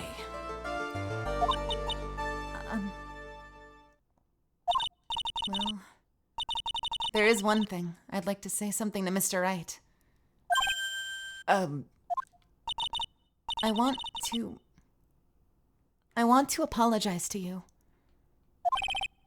Apologize? To me? For what? For the case 5 years ago. Of course.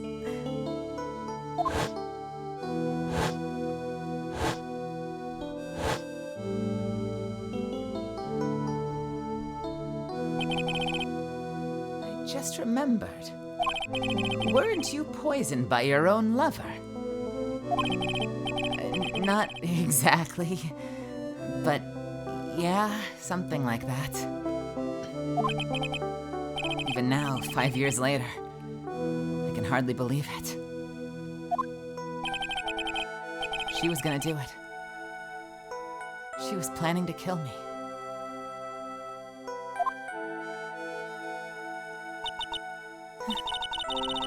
It's not all that surprising.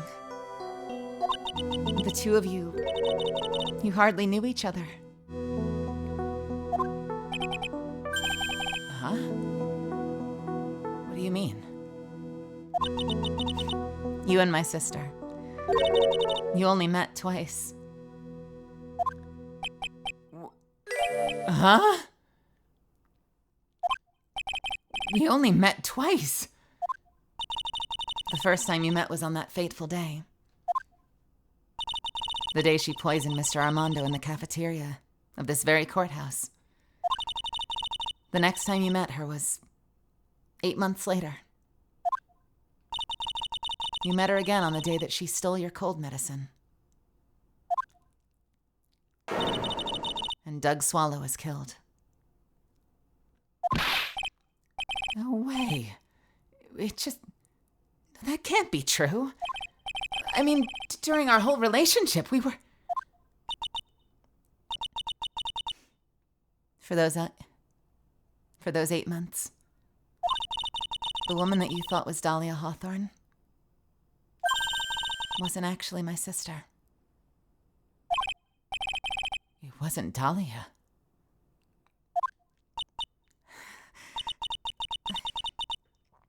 I hope one day you can forgive me, Feeny. You mean... That's right. I lied to you for 8 months.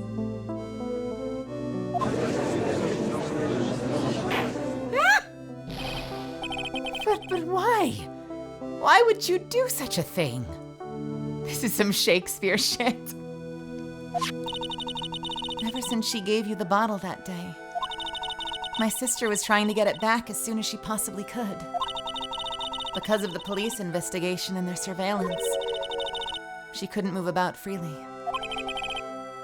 So that's why you... My sister, from the beginning, she was prepared for the worst. Prepared for the worst? She thought that you might somehow discover the truth. That's why she was always ready to deal with you at a moment's notice. You mean she was ready to kill me, don't you? She already had so much to answer for. I didn't want any more sins on her soul. I begged her not to do it. She agreed to give me a chance. And that's why you came to me. You came to get the bottle pendant back for me in her place. I couldn't get you to give it back. I failed at something even as simple as that. 8 months passed and I still couldn't get it back from you. Finally, my sister couldn't wait any longer. She didn't consult me about her plans for you that day. It was the first time that had ever happened. It was a bit strange, wasn't it? Up until that day, you two were partners in crime, and she would confer with you. I think she must have noticed. Huh? Noticed what? My feelings for you. If I'd found out that she was planning to kill you, I would have done whatever was necessary to stop her. Even if it meant her life. Or mine. Iris. After spending those 8 months by your side, my feelings toward you, they changed.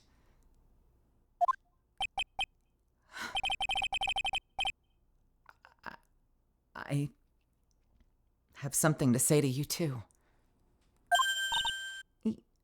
Yes?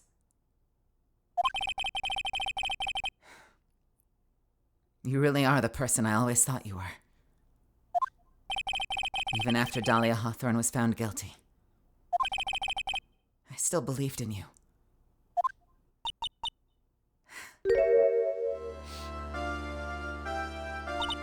Thank you.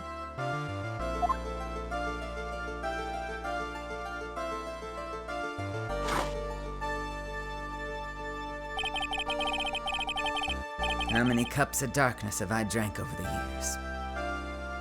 Even I don't know. I'll tell you, though. Right now, this one here is the greatest cup I think I've ever had. Don't you think so? Phoenix, right?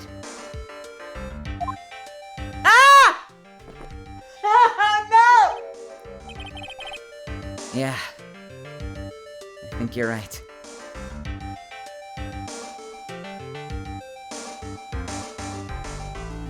They're drinking coffee together. They drew us. Edwin's right. They drew a Sprite just for this moment. Yeah, I think you're right.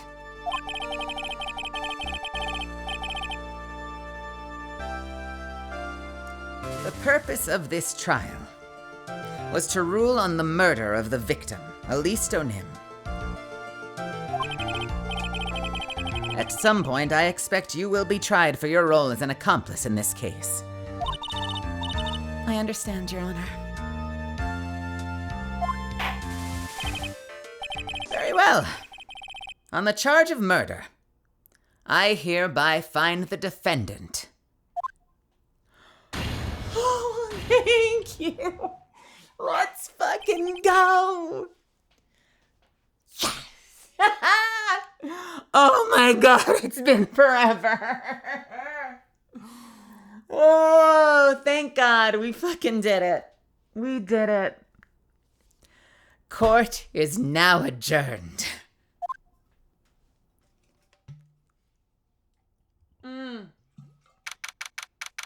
Oh my God.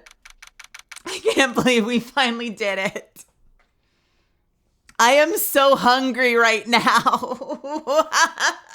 I haven't eaten in so long. I ate right before the stream because I wanted to make sure I wouldn't be like no dinner, but I'm so fucking hungry right now.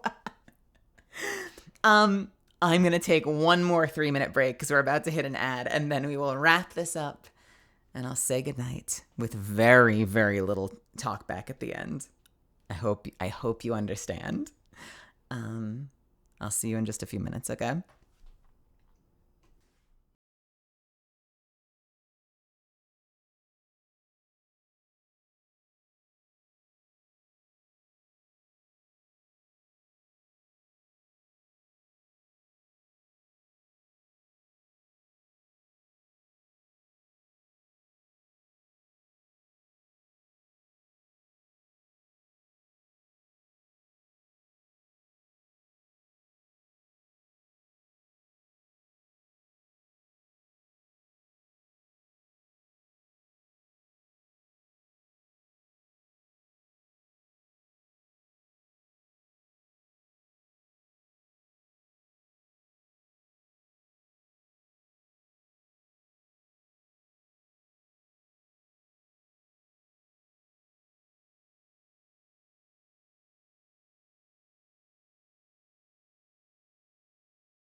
All right.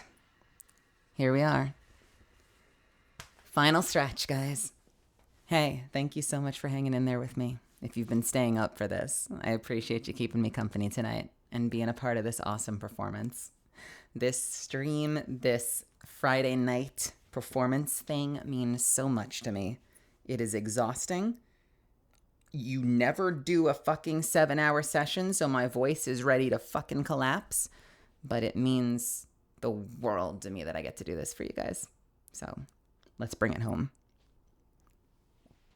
February 10th, 4:51 p.m., District Court, Defendant Lobby, number 1.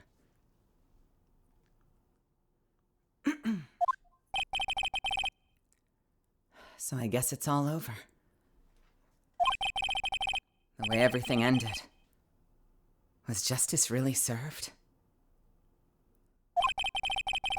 The man who risked his life to save Maya is being sent to prison by his own hand.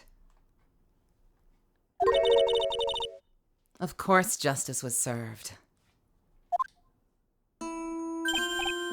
Mia! I'm proud of you, Phoenix. Your defense was truly brilliant. But I couldn't save Mr. Armando. The man who cared so deeply for you. You're wrong, Phoenix. You did save Diego. You saved him in the only way possible. You mean with that verdict?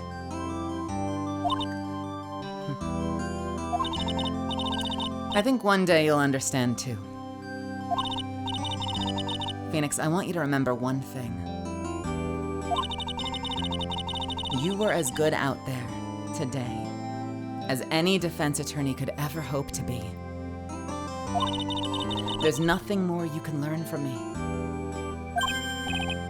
Mia. You've accomplished something I wasn't able to. I owe you a great deal. Thank you. Mia. I'm sure we'll meet again. Someday. Phoenix.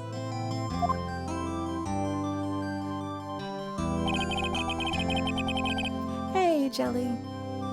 I've handled lots of cases and seen lots of things. Along this journey, I found myself asking just one question. What does it really mean to defend someone? I suppose today's case produced one possible answer. Nick? Maya! I guess it's just like my sis said. Mia? Wait, what did she say? That night when I channeled Mia to get her advice on what to do, this is what she wrote back in my notebook. Wait, I'm sorry. Is Maya giving us a piece of evidence at the end? The way that we give someone a critical piece of evidence to restore their faith at the end of every case? Is Maya giving us evidence? This is what she wrote back in my notebook. Don't worry. Phoenix will save everyone in the end. But... oh, come on, cut it out with that gloomy face. Can't you see? Me, sis, and I'm sure Iris too. We owe you for everything you've done for us, Nick. Maya. How can you be so bright and chipper after all that's happened? You were brutally attacked. You even saw your mother murdered. Ow! Franziska! Still a softie as always, Phoenix, right? Excellent work, right? Huh? Mr. Edgeworth, when did you get back? Oh, that's right. I guess no one filled her in on that. Edgeworth and Franziska have actually been helping me. Helping you? If these two hadn't been here on the first day of the trial, the defense wouldn't have gotten anywhere. Wow. But where were you, Nick? I heard he fell into a river and caught a nasty cold which forced him to sleep all day. Yes, he laid in his bed, shivering from fever, with Iris's hood pulled over his head. Oh. Ouch. Talk about embarrassing, Nick. You definitely need more training. Anyway, thank you, Mr. Edgeworth. And you too, Franziska. Whoopst! Who the fuck is this? Who is this? Who is this? Who is this? Who is this? Who is this? Who is this? Who is this? Who could it be? It can't be Pearl. It can't be Pearl. It's not going to be Mia, because Mia just said goodbye. It's not Gumshoe. Not likely to be... You think it's Larry?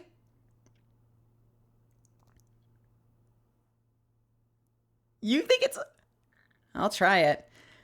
I don't suppose. It is! There's room for me in this group hug, is there? Oh, Larry. What's with the, longer than usual face? I realized something when I was reborn. I realized that Larry was never of any use to anyone. Not even once. That's not true.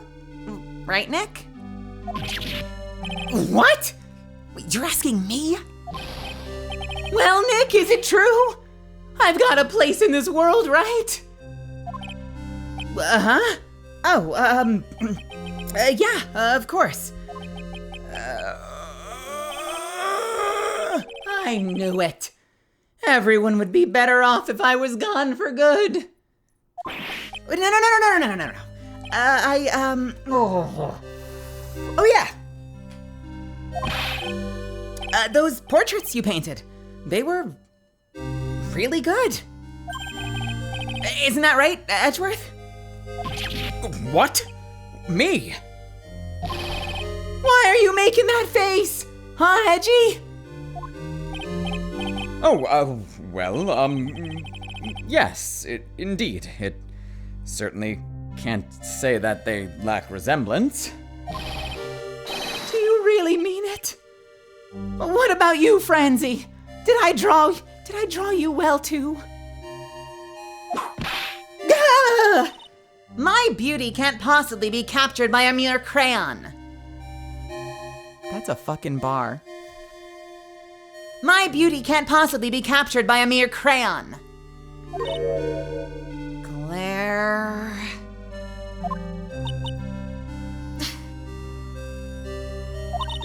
Nevertheless, I recognize the effort you put into it, and that's worth something. So then you'll do it, like you promised? You're gonna model for my next picture book, Franzi's Whippity Whip Adventure. Ah! Don't get carried away.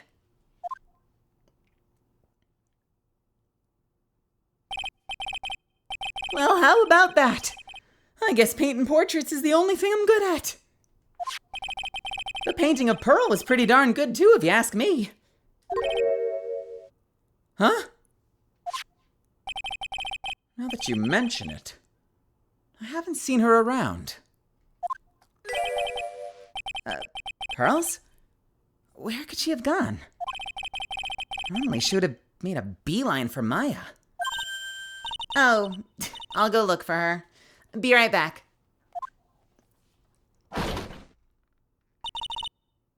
Hey, Pearlie!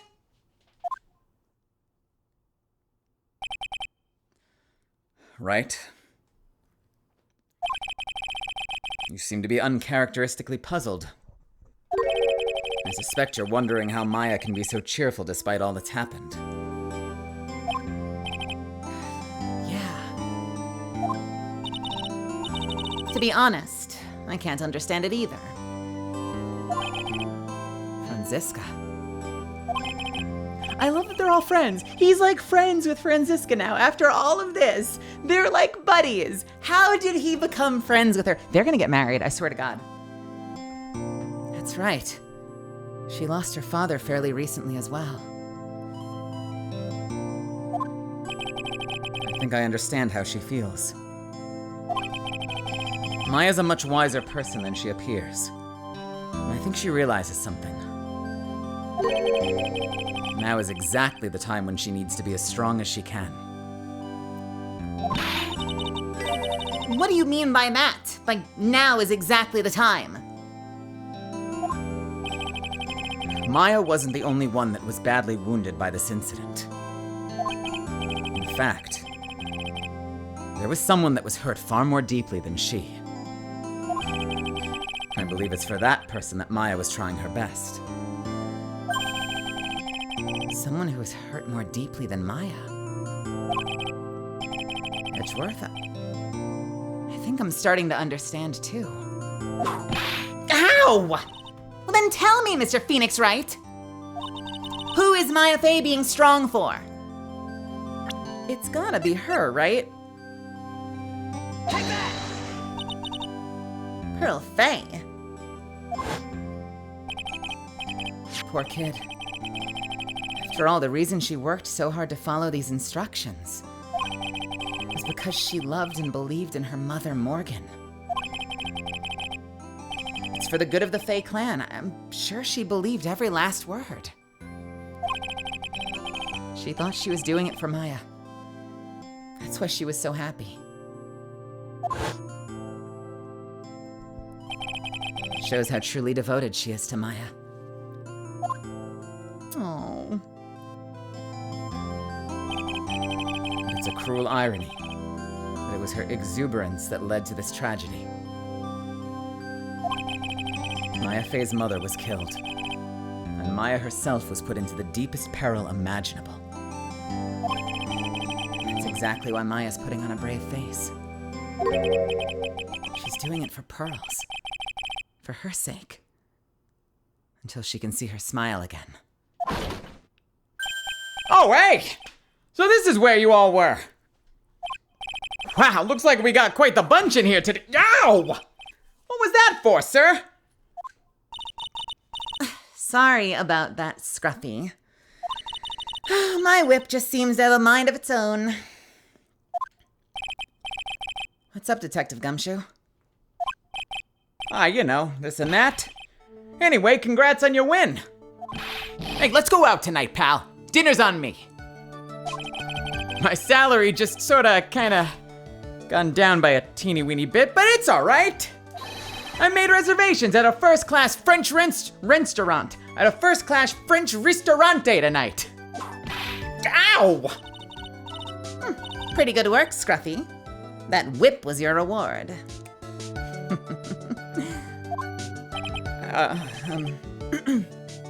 Detective Gumshoe? You said first-class French restaurant. You don't mean... Très bien. Hey, where else? I knew it. We're doomed. Oh, come on, let's go, everyone. You can't keep Maggie waiting, pal. Hey, you, crybaby, you're invited too. Oh, no, forget about me. Pearl and I will be at the loser's shack eating potatoes. You know, Maya's taking an awfully long time to get back. She's still out looking for pearls.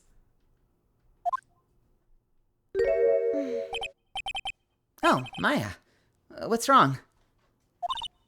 Nick, what do I do? Pearlie, I can't find her anywhere. Huh? I'll bet she just went back home. You know, that's all. I thought so too, so I called the village. But no one has heard from her. This has never happened before. As I figured, she's been badly hurt by this incident. She feels responsible for the tragedy that's befallen you, Maya. But none of this was her fault. What should I do?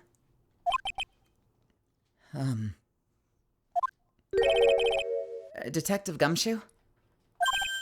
Yeah, what is it, pal? Could you guys go on ahead? But what about you? Maya and I will... We'll join you guys once we find pearls. Nick. Hey, don't worry about us, Detective Gumshoe. We may be a little late, but we'll definitely be there.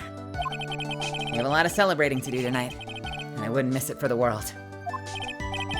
Yeah, but you're... Ow! Come on! Very well, Phoenix Wright. We'll go ahead. Don't keep us waiting, right? We won't.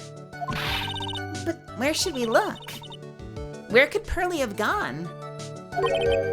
Let's go, Maya. There's only one place I can think of that pearls might have gone to. Where? I don't know. I have no idea. Wait, where? Huh?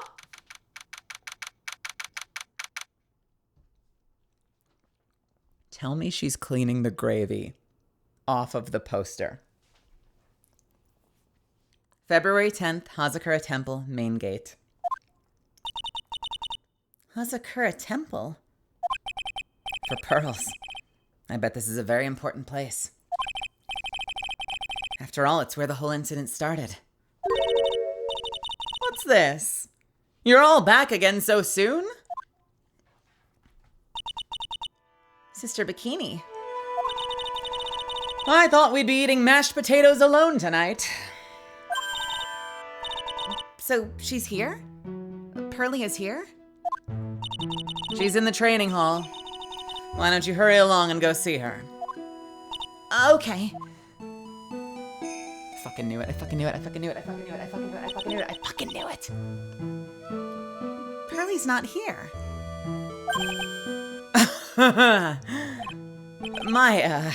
The hanging scroll. Oh. Someone cleaned it off. It's gotta be pearls. Ah! Mystic Maya! Pearlie. Oh, that's Nick. Wait, whose voice was that? Pearlie. Why did you just leave like that? Mystic Maya. Mystic Maya!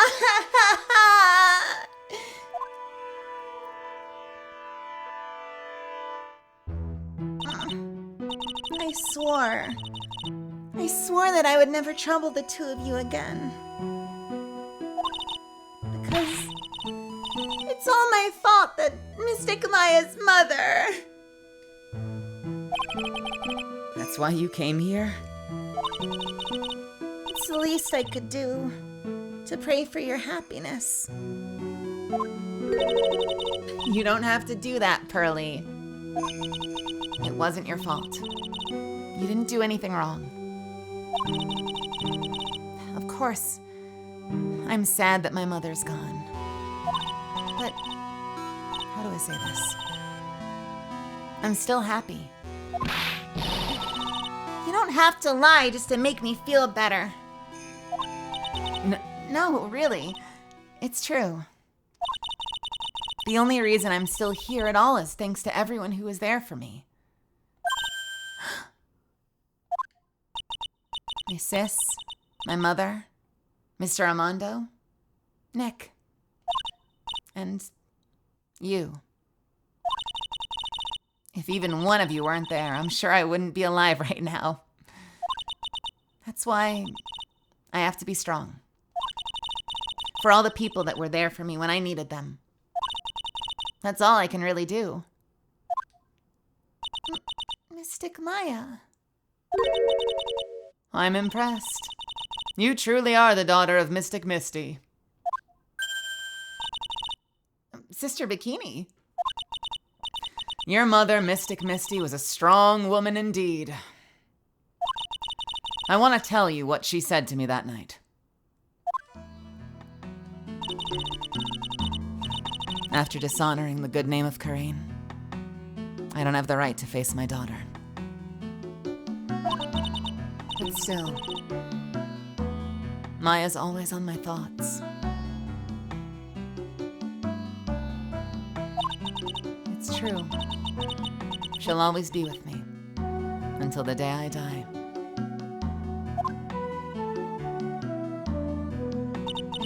Your spirit was with her. That's why your mother was so strong. Even at the end, I'm sure she had no regrets.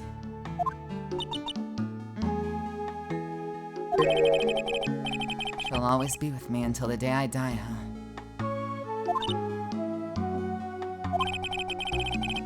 There's a rule or something all masters are... There's a rule or something all masters are to follow, isn't there? You can never take the charm off until the day you die. That's the Master's talisman. The thing that Misty kept by her heart and would never take off. It wasn't the container that was important. Rather, it was the contents. That's... a photo.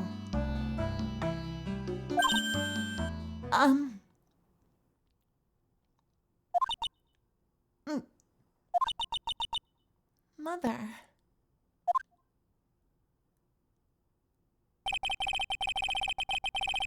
It's only natural for the living creatures. The living creatures? It's only natural for living creatures to fight to protect their own lives. But what makes us human is that we fight for others. But who do you fight for? How hard must you fight? That's the true measure of what a human life is worth. We defense attorneys are warriors who are constantly challenged by that question. Oh my God! Ah! I'm taking a screenshot. Oh my God, look at them! Oh no! Oh, you babies!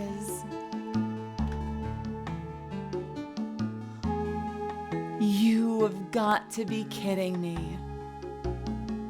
That's Mia and Maya, and they broke the urn once before! It wasn't the first time the urn broke. Look at her. Maya's sobbing, and look at that face. That is the face. I love that Misty walked in on them and fucking took a photograph of them. That is such a fucking parent thing to do, isn't it? That's such a parent thing to do. To catch your kid doing something stupid when they're too young to know better and to take a picture for the album. Oh, that's so fucking cute.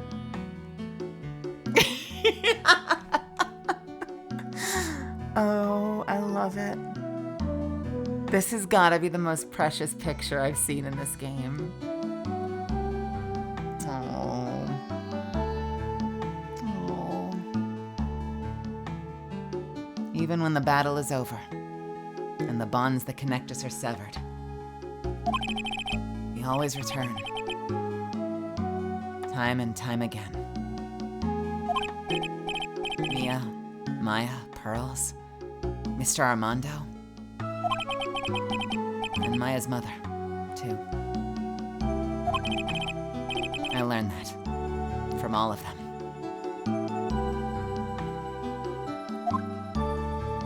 Oh, babies.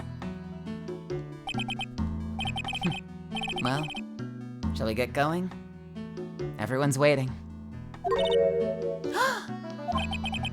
This is a day to remember. A day when a lot of things were finally put to rest. I think we should celebrate what we've overcome today.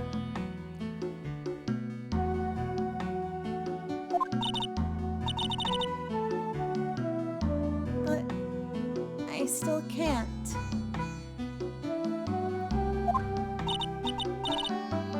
Oh, go on, sweetie. You can come back for training anytime.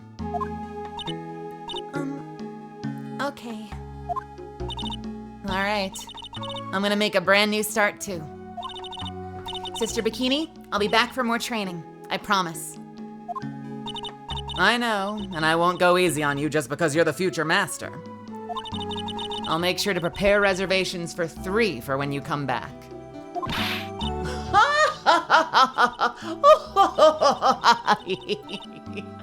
All right. We're going to have a great feast today, Pearly. You know why? Because training is a battle of endurance. Okay, Mystic Maya. I'll eat lots and lots of food tonight. You know, there's one thing I don't get. And probably don't want to. But What is it, Nick? reservations for training is fine and all, but why for 3? Come on, who do you think? You're one of us, Nick. Next time you can train right alongside us. Huh? I'll be waiting for you.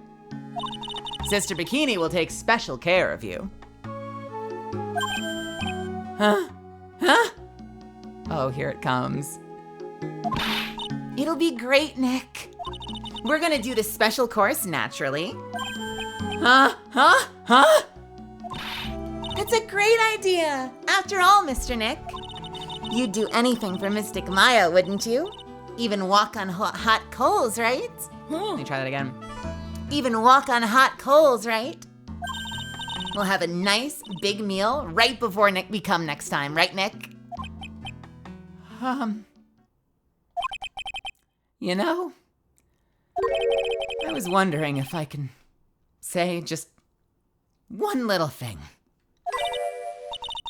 Sure, of course you can. Oh, I love this part. I can't wait to hear it. I'm getting goosebumps too. Well then, here goes nothing.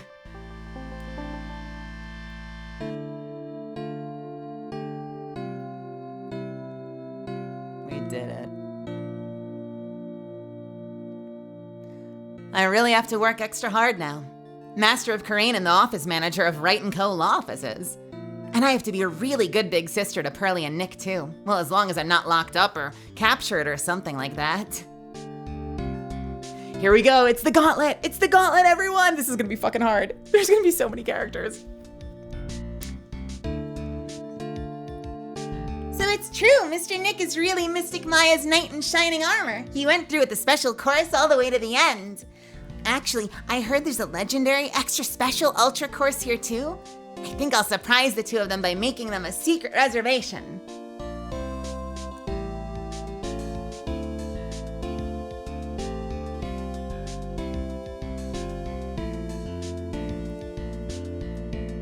Maggie bought me a brand new coat as a present, pal.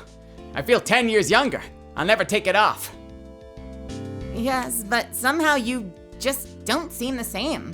I guess a dirty, shabby old overcoat is just more detective-like, sir. Don't worry about it. In the name of love, a man will soil himself silly. Aw, the two of them are cute.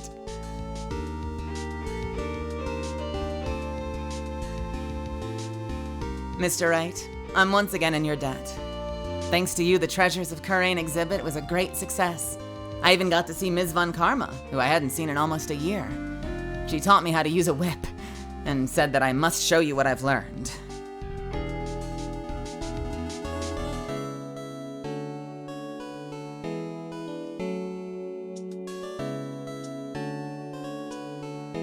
Desi and I started a company called Mask to Mask Consulting. We're dedicated to stopping the evil plans of all the criminals in the city. Our motto is, cut it out, please! Pretty cute, huh? Well, we also sell plans to criminals as a side business.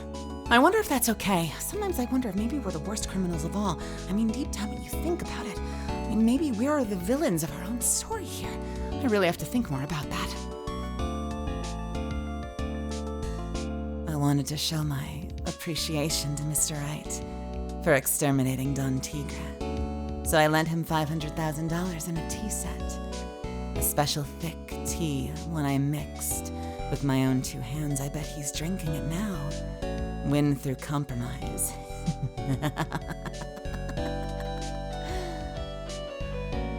Jesus, trying to remember what these characters all sound like.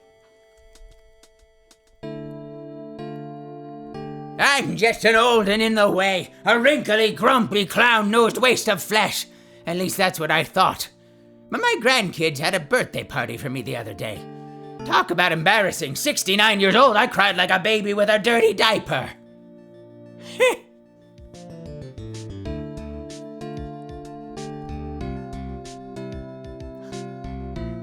As usual, we have abundance of work to do.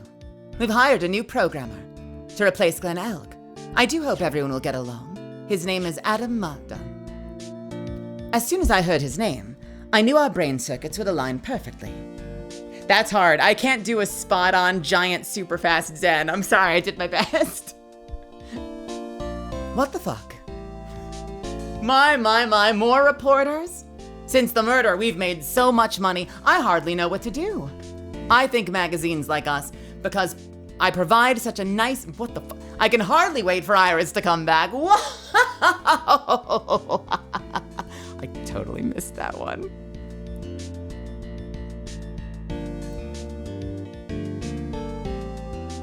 Holy shit.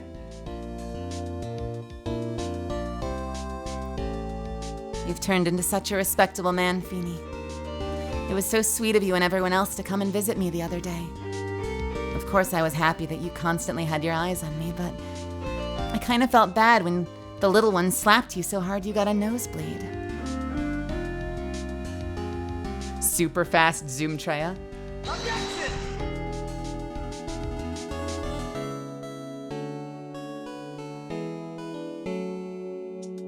Objection! Oh, cool. That's cool, dude. Objection! Oh, this is so cool!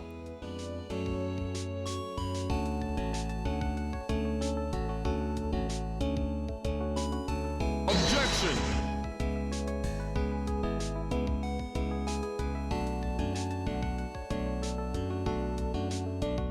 Objection!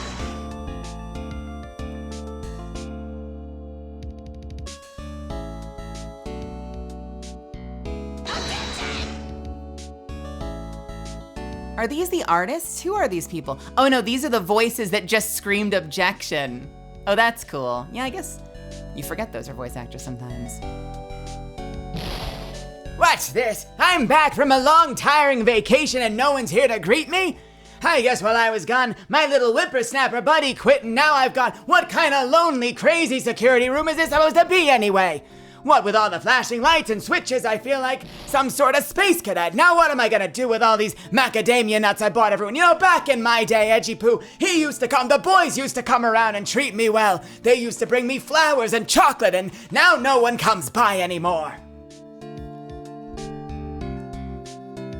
My brain is still like 8-year-old me sometimes and forgets that those simple things are voice actors. I finally found something I love to do! Franzi's Whippity Whip trip is gonna turn the art world on its head! I should have realized it sooner. Self-centered, lazy, antisocial, I'm an artist! A really good portrait artist! I'm not a loser after all!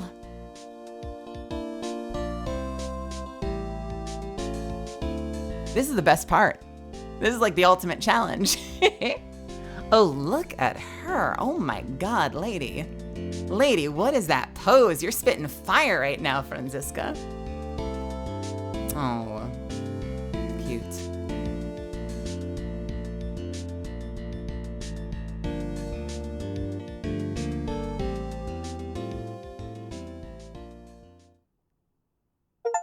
And that is it. The final achievement. Clear all of Phoenix Wright Ace Attorney trilogy. We fucking did it. Oh, I guess we have music here. We'll just use this music. Never mind. I don't need my own music.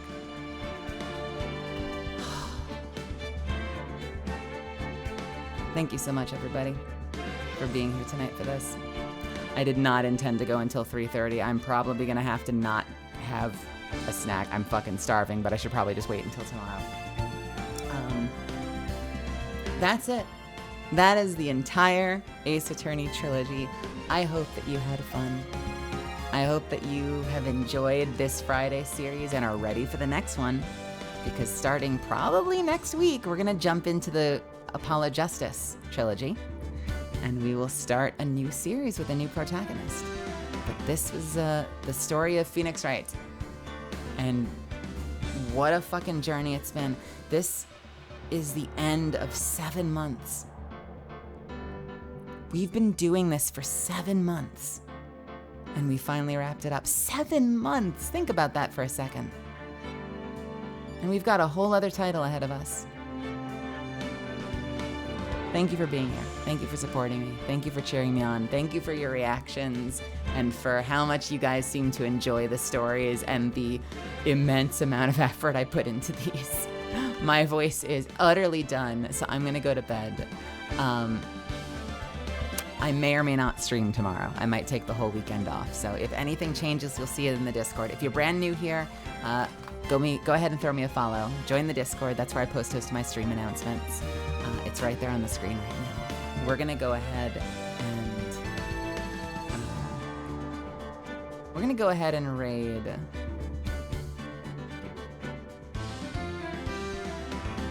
We're not gonna raid. You know what? That's it. The end. I'm gonna send you off into the ether, and we will reconvene next time. Thank you so much for hanging out with me. Have a wonderful rest of your night. I will see you soon. Good night.